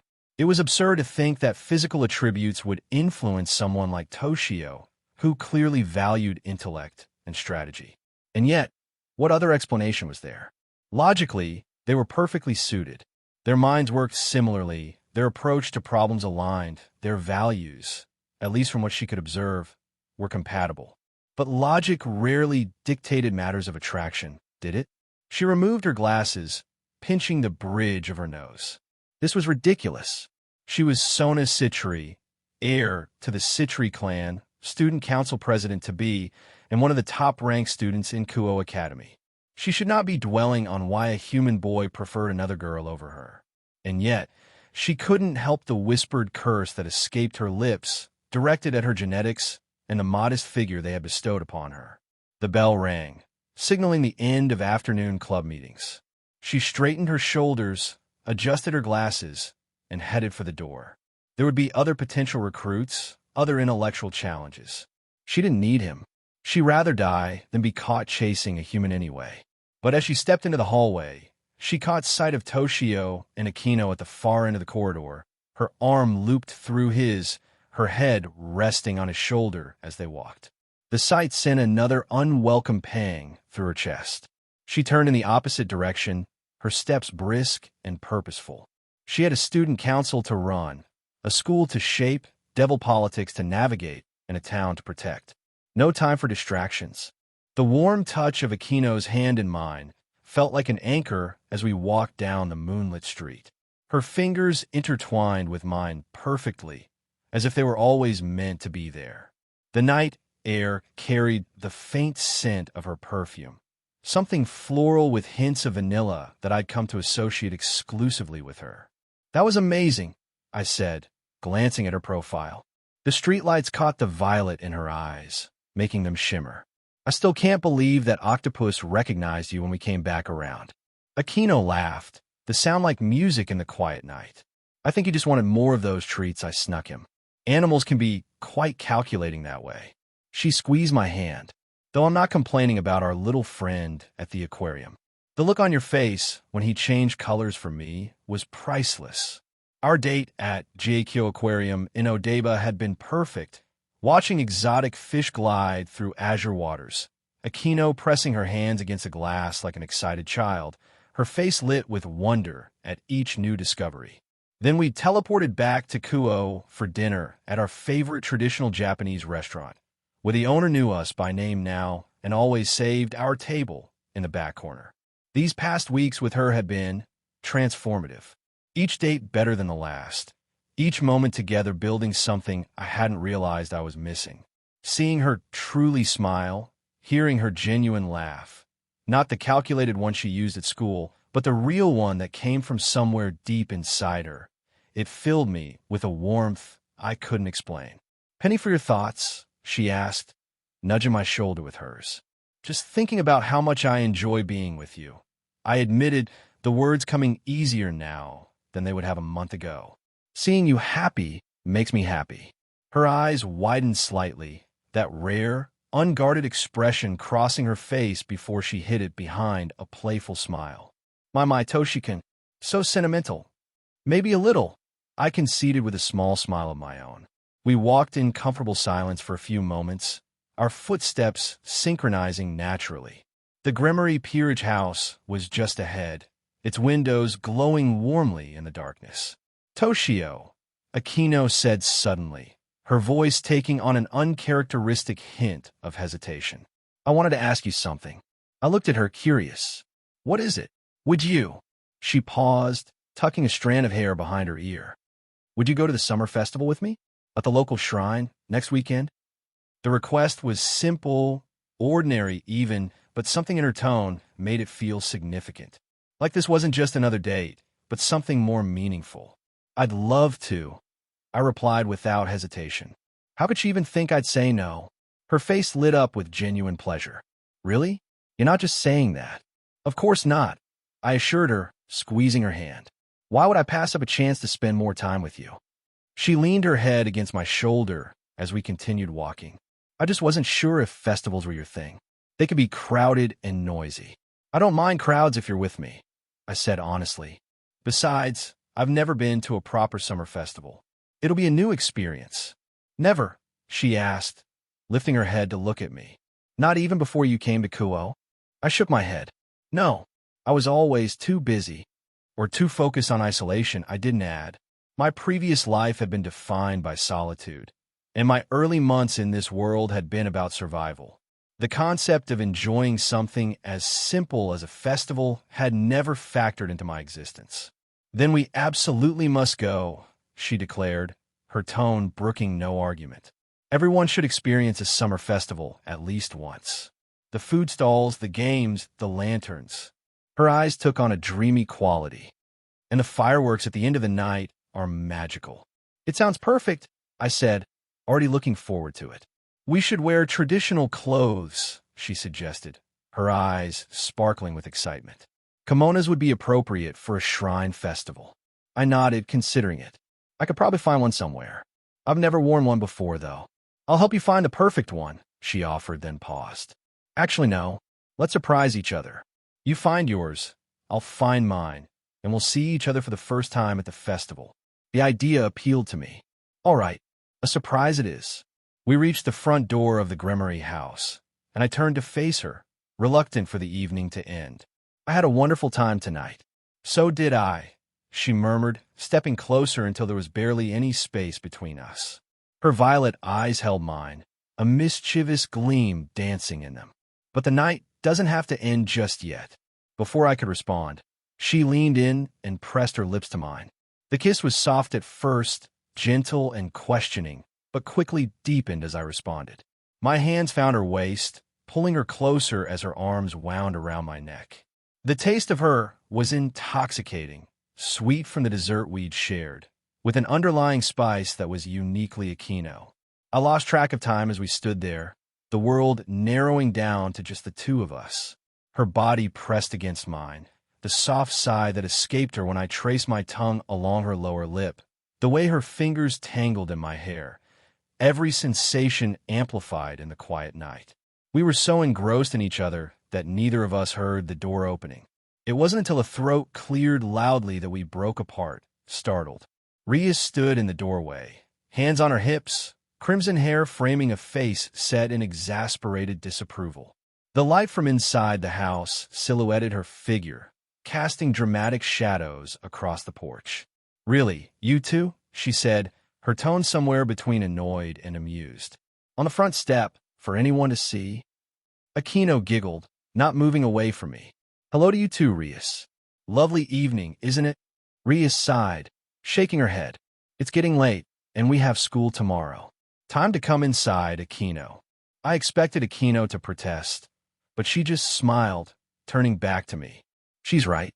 We should get some rest." She leaned in for one more quick kiss, her lips barely brushing mine. "Good night, Toshikin. Sweet dreams." "Good night," I replied, reluctantly letting her go. As Akino moved past Rias into the house, the redhead's eyes met mine. There was something in her gaze I couldn't quite decipher, a flicker of emotion quickly masked by polite distance. "Good night, Toshio," she said curtly, her tone formal. "Good night, Rias," I responded, equally formal. She gave a slight nod before closing the door, leaving me standing alone in the night, the ghost of Akino's kiss still warm on my lips. I turned and headed next door to my own house, my mind already filled with thoughts of the upcoming festival. As I walked, I couldn't help but wonder about the look in Rias's eyes. There had been something there, something beyond the annoyance or distance she displayed, something that looked almost like longing. If I had to guess, she wished to be in Akino's place, but couldn't penetrate the invisible barrier between us established by her own family. I'd change that soon enough. For now, I had a kimono to find and a festival to look forward to. A normal, human experience with a girl who made me feel more alive than I'd ever thought possible, in this life or the previous. XXX, Akino POV. The day of the festival arrived with a clear sky and a gentle breeze. Perfect weather for the celebration. I smoothed down the front of my lavender kimono as Rias and I made our way up the stone steps leading to the shrine. The fabric was light yet luxurious, patterned with delicate white chrysanthemums that seemed to float across the surface. I'd spend hours selecting it, wanting something that would catch Toshio's eye without being too ostentatious. "You look absolutely stunning," Rias said, her voice carrying that natural elegance that always made her sound like royalty, even when we were alone. "Toshio won't be able to take his eyes off you." I smiled, giving her a sidelong glance. "Thank you. And that crimson kimono suits you perfectly, Rias. The white accents and floral patterns complement your hair beautifully." She blushed slightly, adjusting the gold obi that cinched her waist. "Do you really think so?" I wasn't sure if it was too bold. "Bold suits you," I replied honestly. "You've never been one to fade into the background." We continued our climb, the sounds of the festival growing louder with each step. Behind us, Kiba and Kaneko followed at a respectful distance, giving us space to talk privately. I could hear Kiba pointing out various festival features to Kaneko, who responded with her typical monosyllabic answers. "So," Rias said, her tone shifting slightly, "are you excited to spend the festival with Toshio?" I couldn't suppress the smile that spread across my face. "Very. He's never been to a summer festival before. Can you believe it? I want to show him everything, the food stalls, the games, the lanterns." I trailed off, realizing I was gushing like a schoolgirl with her first crush, which, in some ways, wasn't far from the truth. I'd had admirers before, of course, plenty of them, but this was different. Toshio saw beyond the mask I presented to the world. He made me feel both vulnerable and powerful in ways I'd never experienced. "You really care for him, don't you?" Rias asked softly. I nodded, not bothering to hide it. "I do, more than I expected to." I glanced at her, noticing the wistful expression that crossed her face. "Rias." She shook her head, forcing a smile that didn't quite reach her eyes. "I'm happy for you, Akino. Truly." I wanted to say more, to acknowledge the complicated feelings I knew she harbored for Toshio, to reassure her that her time would come. But we'd reached the top of the steps, and the festival spread before us in all its glory. Paper lanterns hung in crisscrossing patterns overhead, casting a warm glow across the shrine. Toshio was waiting for us at the base of the steps. I couldn't help the arousing blush when I saw him. Hairstyled, wearing a dark charcoal kimono with colorful geometric patterns, which suited him perfectly. I noticed the purple match my eyes, the red Rias hair. The gesture made me smile. Due to his reaction, I had never felt more beautiful than I did in that moment. His breath caught, and his eyes widened, mouth slightly agape. "You look," he had started, then paused, seemingly at a loss for words. Breathtaking. That single word, spoken with such genuine awe, had sent warmth blooming through me that lingered. "Thank you, Toshiko. You look quite stunning yourself," I said as I drove my hand down his chest, the fabric hiding the pillar of muscle. He turned to Rias, who was standing close by. "You look incredible too, Rias. Red really is your color." I caught the hint of a blush on her face and couldn't help but smirk a little. She coughed in her hand. "Thank you, Toshio. You look good in your kimono as well." I couldn't help but snicker at her forced formal tone. I knew it killed her inside to be formal in general, let alone with Toshio. She didn't play the role of a devil aristocrat very well. Toshio offered me his arm. Shall we? I looped my arm with his. XXX. Akino POV. Paper lanterns hung overhead, casting everything in a soft, golden glow that made the world feel dreamlike and intimate. Are you enjoying yourself? I asked, watching him take in the sights and sounds of the festival. The laughter of children running between stalls, the calls of vendors hawking their wares, the tantalizing aroma of street food mingling in the summer air. More than I expected, he admitted, his fingers tightening around mine. Though I think that has more to do with the company than the festival itself. I giggled, nudging his shoulder playfully with mine. Flatterer. But I'm glad. Everyone deserves to experience a proper summer festival at least once. We wandered from stall to stall, sampling takoyaki and yakisoba, playing games that were obviously rigged but fun nonetheless. I couldn't help but laugh when Toshio, determined to win me a prize at the shooting gallery, applied his usual analytical approach, studying the air rifle's sights, testing its weight, calculating trajectories, before hitting every target with perfect precision. The vendor's jaw had practically hit the floor. Show off. I teased as Toshio handed me the plush fox he'd won. Its soft white fur reminded me of Kaneko, though I doubted she would appreciate the comparison. I prefer to think of it as efficient, he replied with that small, rare smile that always made my heart skip. As we continued our exploration, a crowd began to gather near the main shrine building. Curious, we made our way closer, finding a spot with a clear view just as a hush fell over the assembled spectators. From within the shrine emerged a young woman dressed in the traditional white haori and red hakama of a miko, a shrine maiden. Her movements were measured and precise as she took her position before the crowd, her expression serene yet focused. The music began. A haunting melody played on a bamboo flute, accompanied by the gentle rhythm of a hand drum. The miko raised her ceremonial fan, and the dance began. I found myself transfixed, watching as she moved with a grace that seemed almost otherworldly.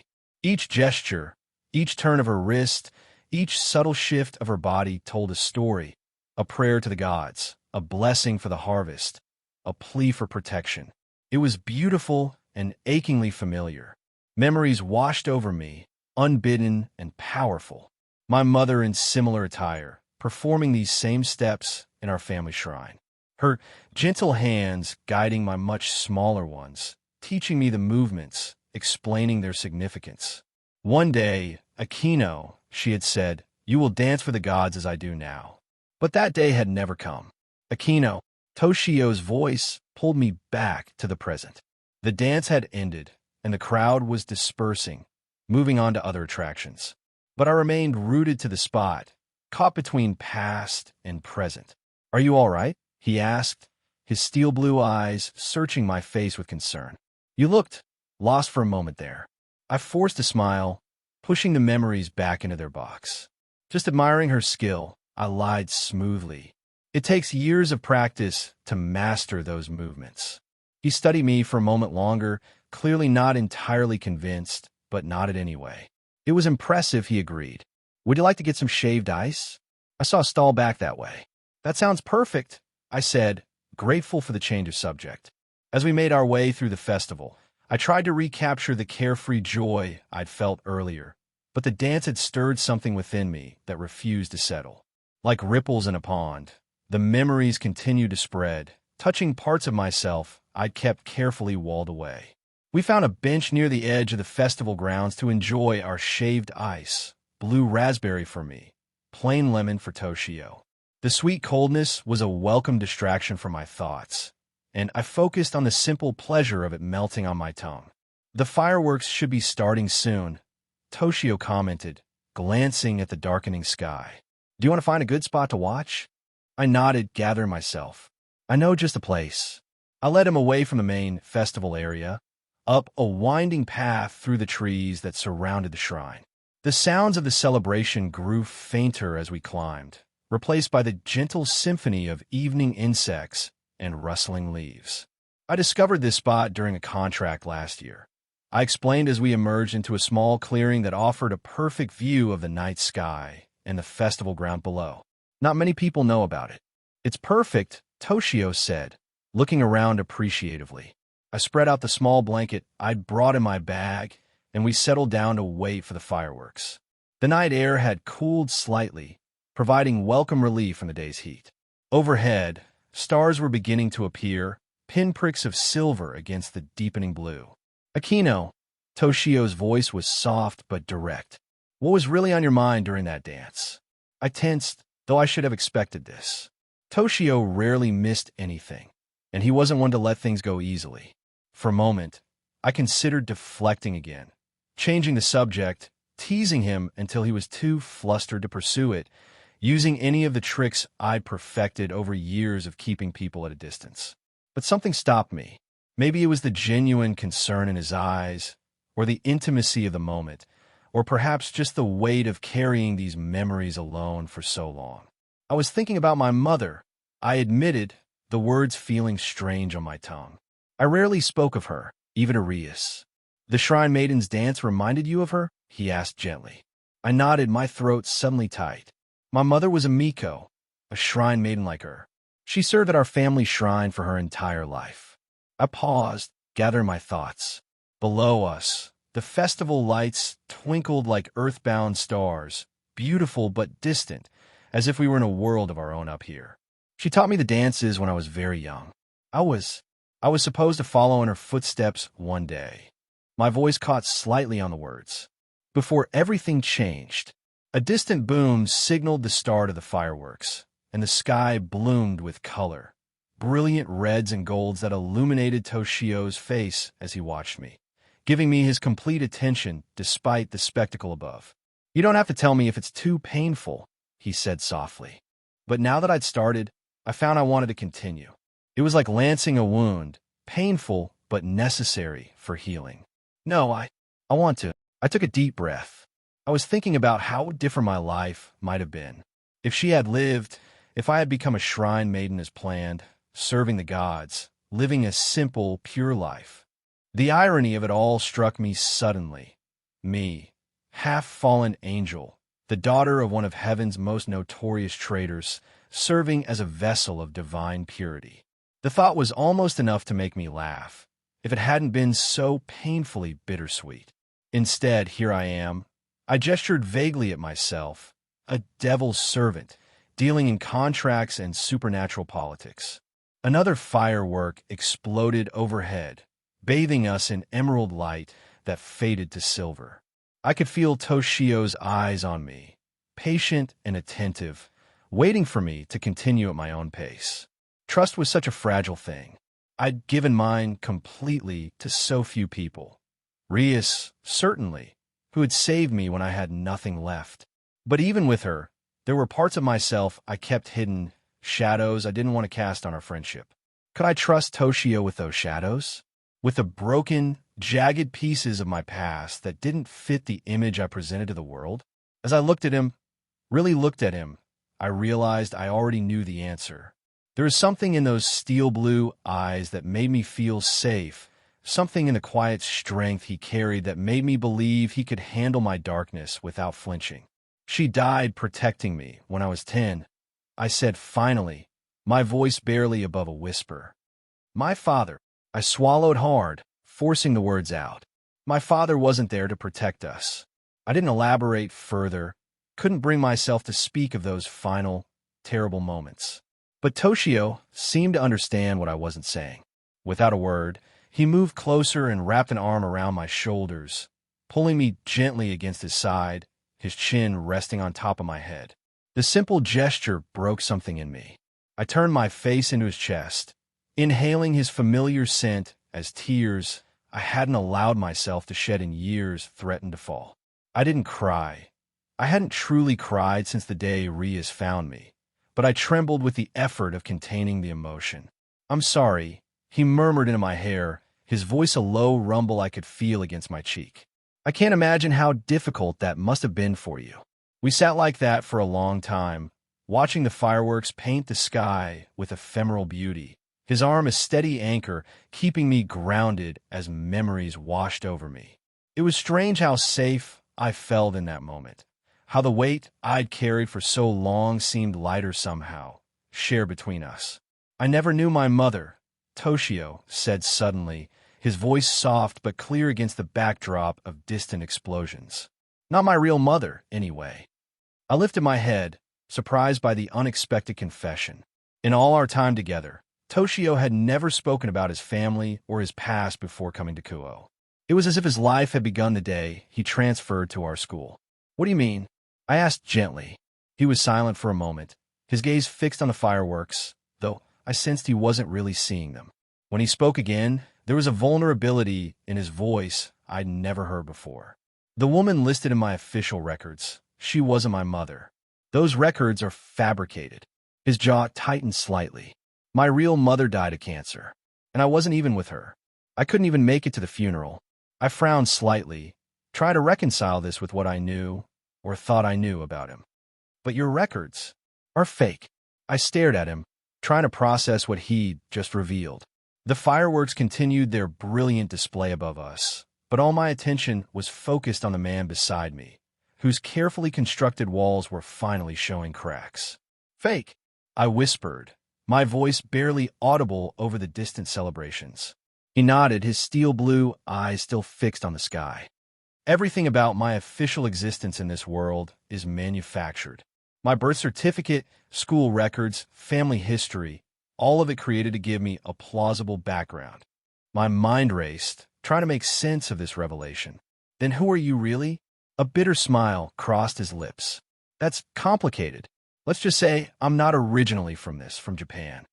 He sighed. I caught his hesitation. Was he holding something back? My life before this, what I can recognize now, was complete detached despair. A kind of despair that was just outside of my perception, but yet all-encompassing all the same. His beautiful eyes seemed distant. The death of my mother, I think, killed whatever was left within me. He seemed to struggle to say that last part, like he was just realizing it himself. Coming here was my second chance. He looked into my eyes, and it renewed me, helped me feel more than I ever had. His eyes held an intense conviction that left me in awe.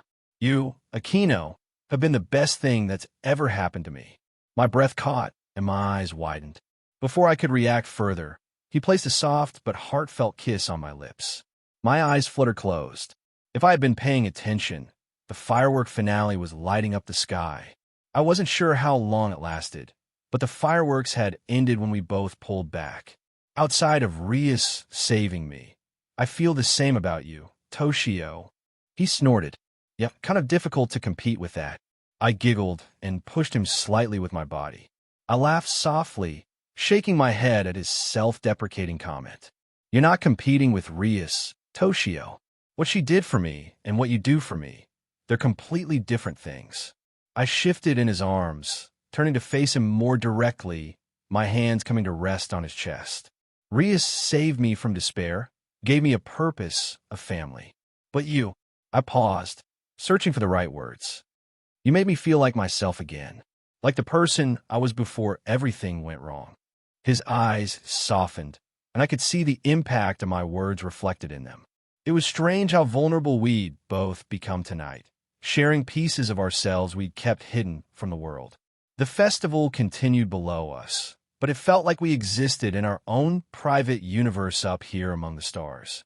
I never thought I'd be able to tell anyone about my mother, I admitted, my fingers tracing small patterns on the fabric of his kimono. About what I lost, what I was supposed to be. But with you it feels safe. I understand that feeling, he said quietly. There are parts of my past I've never shared with anyone either. Things that shaped who I am but felt too dangerous to speak aloud. I studied his face in the moonlight, noting the way shadows played across his features. There was still so much mystery surrounding him. The fake records, his vague references to his previous life, the way he sometimes seemed to know things he shouldn't. But tonight had shown me that he was willing to let me in piece by piece. We don't have to share everything all at once, I said softly. Some secrets need time to be ready for the light. He nodded, his hand coming up to cup my cheek. Thank you for understanding that. I leaned into his touch, marveling at how natural this felt. The barriers I'd spent years building around my heart had crumbled so completely where he was concerned that it should have terrified me. Instead, I felt free. The fireworks were beautiful, I said, glancing up at the now dark sky where only smoke trails remained. I was too distracted to notice most of them, he admitted with a small smile that made my heart flutter. Oh, and what could have been so distracting? I asked teasingly, though I knew the answer. Instead of responding with words, he leaned down and kissed me again, slower this time, deeper. I melted against him, my hands fisting in the fabric of his kimono as I poured all the emotions I couldn't quite voice into the kiss. He pushed me down on the soft ground, on top of me, kissing me with a passion I hadn't seen from him yet. Our tongues intertwined, dancing together. When we finally broke apart, we were both breathing heavily. We should probably head back, I said reluctantly, though I made no move to actually leave his arms. Probably, he agreed, but like me, he didn't seem inclined to move. We sat there for a few more minutes, wrapped up in each other's eyes. He gave me a quick kiss, then slowly stood up, helping up shortly after. My hands remained in his. I'm going to miss you this summer. The statement seemed to strike my heart harder than I was expecting. That's right, we weren't going to see each other for around 6 weeks. I'm going to miss you too, my sweet Toshi-kun. I wrapped him in a tight hug, which he returned. Akino. He paused. I looked up at him expectantly. Was he really going to say it? I'm so glad you're here with me tonight. I couldn't help the pang of disappointment in my heart. If things kept going like this, I might be the first one to say it. Come on, muscle boy. Let's go find the others and head back. Seeing the disappointment on his face at the notion of the night ending made me feel better. He didn't want a night to end just as much as I did. XXX. Toshio POV. Good night, Kaneko Kiba. Good night, Rias. They responded to me in kind before entering their house. Akino lingered. I pulled her close to me, kissing her again. Good night, my sweet Akino. Copying her from earlier made her giggle. Tonight felt more meaningful than any of our previous times together. I surprised myself with how much I told her, but it felt right to do. Good night, Toshi-kun. We reluctantly separated. I'll stop by the club room tomorrow before you all head to the underworld. She nodded with a small smile. That should be around 10. See you then. I noticed the longing in her eyes. Mine probably looked similar. Yeah, see you then. On my walk back, I couldn't help but think back to when I almost said that 3-word phrase. Is that how I felt? Is that what this was? I wanted to be careful, being new to this whole feeling and relationship thing. Last thing I wanted to do was mess it up. Wanting to distract myself. After I changed, I began working on my magic formulas. I wasn't quite ready to sleep or cultivate yet. While sitting in my basement at the large desk I use for writing out notes, I formed a series of magic circles, all extremely complex. I was on the verge of a breakthrough earlier today, but ran out of time before I had to get ready for the festival. The formulas clicked into place. A contained singularity formed in front of the numerous circles. Then I saw a notification pop up. I'm sure the excitement could be clearly seen on my face. New skill unlocked. Wave motion creation. Rank 1 by initiating a localized singularity through hypercondensed Riryoku and formulaic compression. The user creates a self-collapsing dimensional point, a microscopic rupture that destabilizes space-time within a tightly controlled boundary. This singularity acts as a bridge between normal space and folded higher-dimensional membranes, Calabi-Yau manifolds, triggering a controlled fluctuation known as wave motion, a metaphysical resonance, a harmonic vibration across dimensional boundaries that warps the superstring vacuum itself. This skill yields no destructive potential, but instead allows to initiate, stabilize, and observe the primal forces that precede space-altering skills and attacks. Holy shit, I did it, I whispered in wonder at what I held in my hands. The skill dissipated, leaving me a little winded. I glanced at my Riryoku, seeing that it actually almost hit 0, which was absurd. I sighed. This one might take a while to explore. Hello, everyone! As we wrap up this video, I want to share a quick note. I have a Patreon account. If you'd like to support me and enjoy on-demand audiobooks, you can become a Patreon member. Alternatively, you can check out my Google Drive link, which has 500+ novel audiobooks available through my Ko-fi or Patreon shop. I appreciate your support.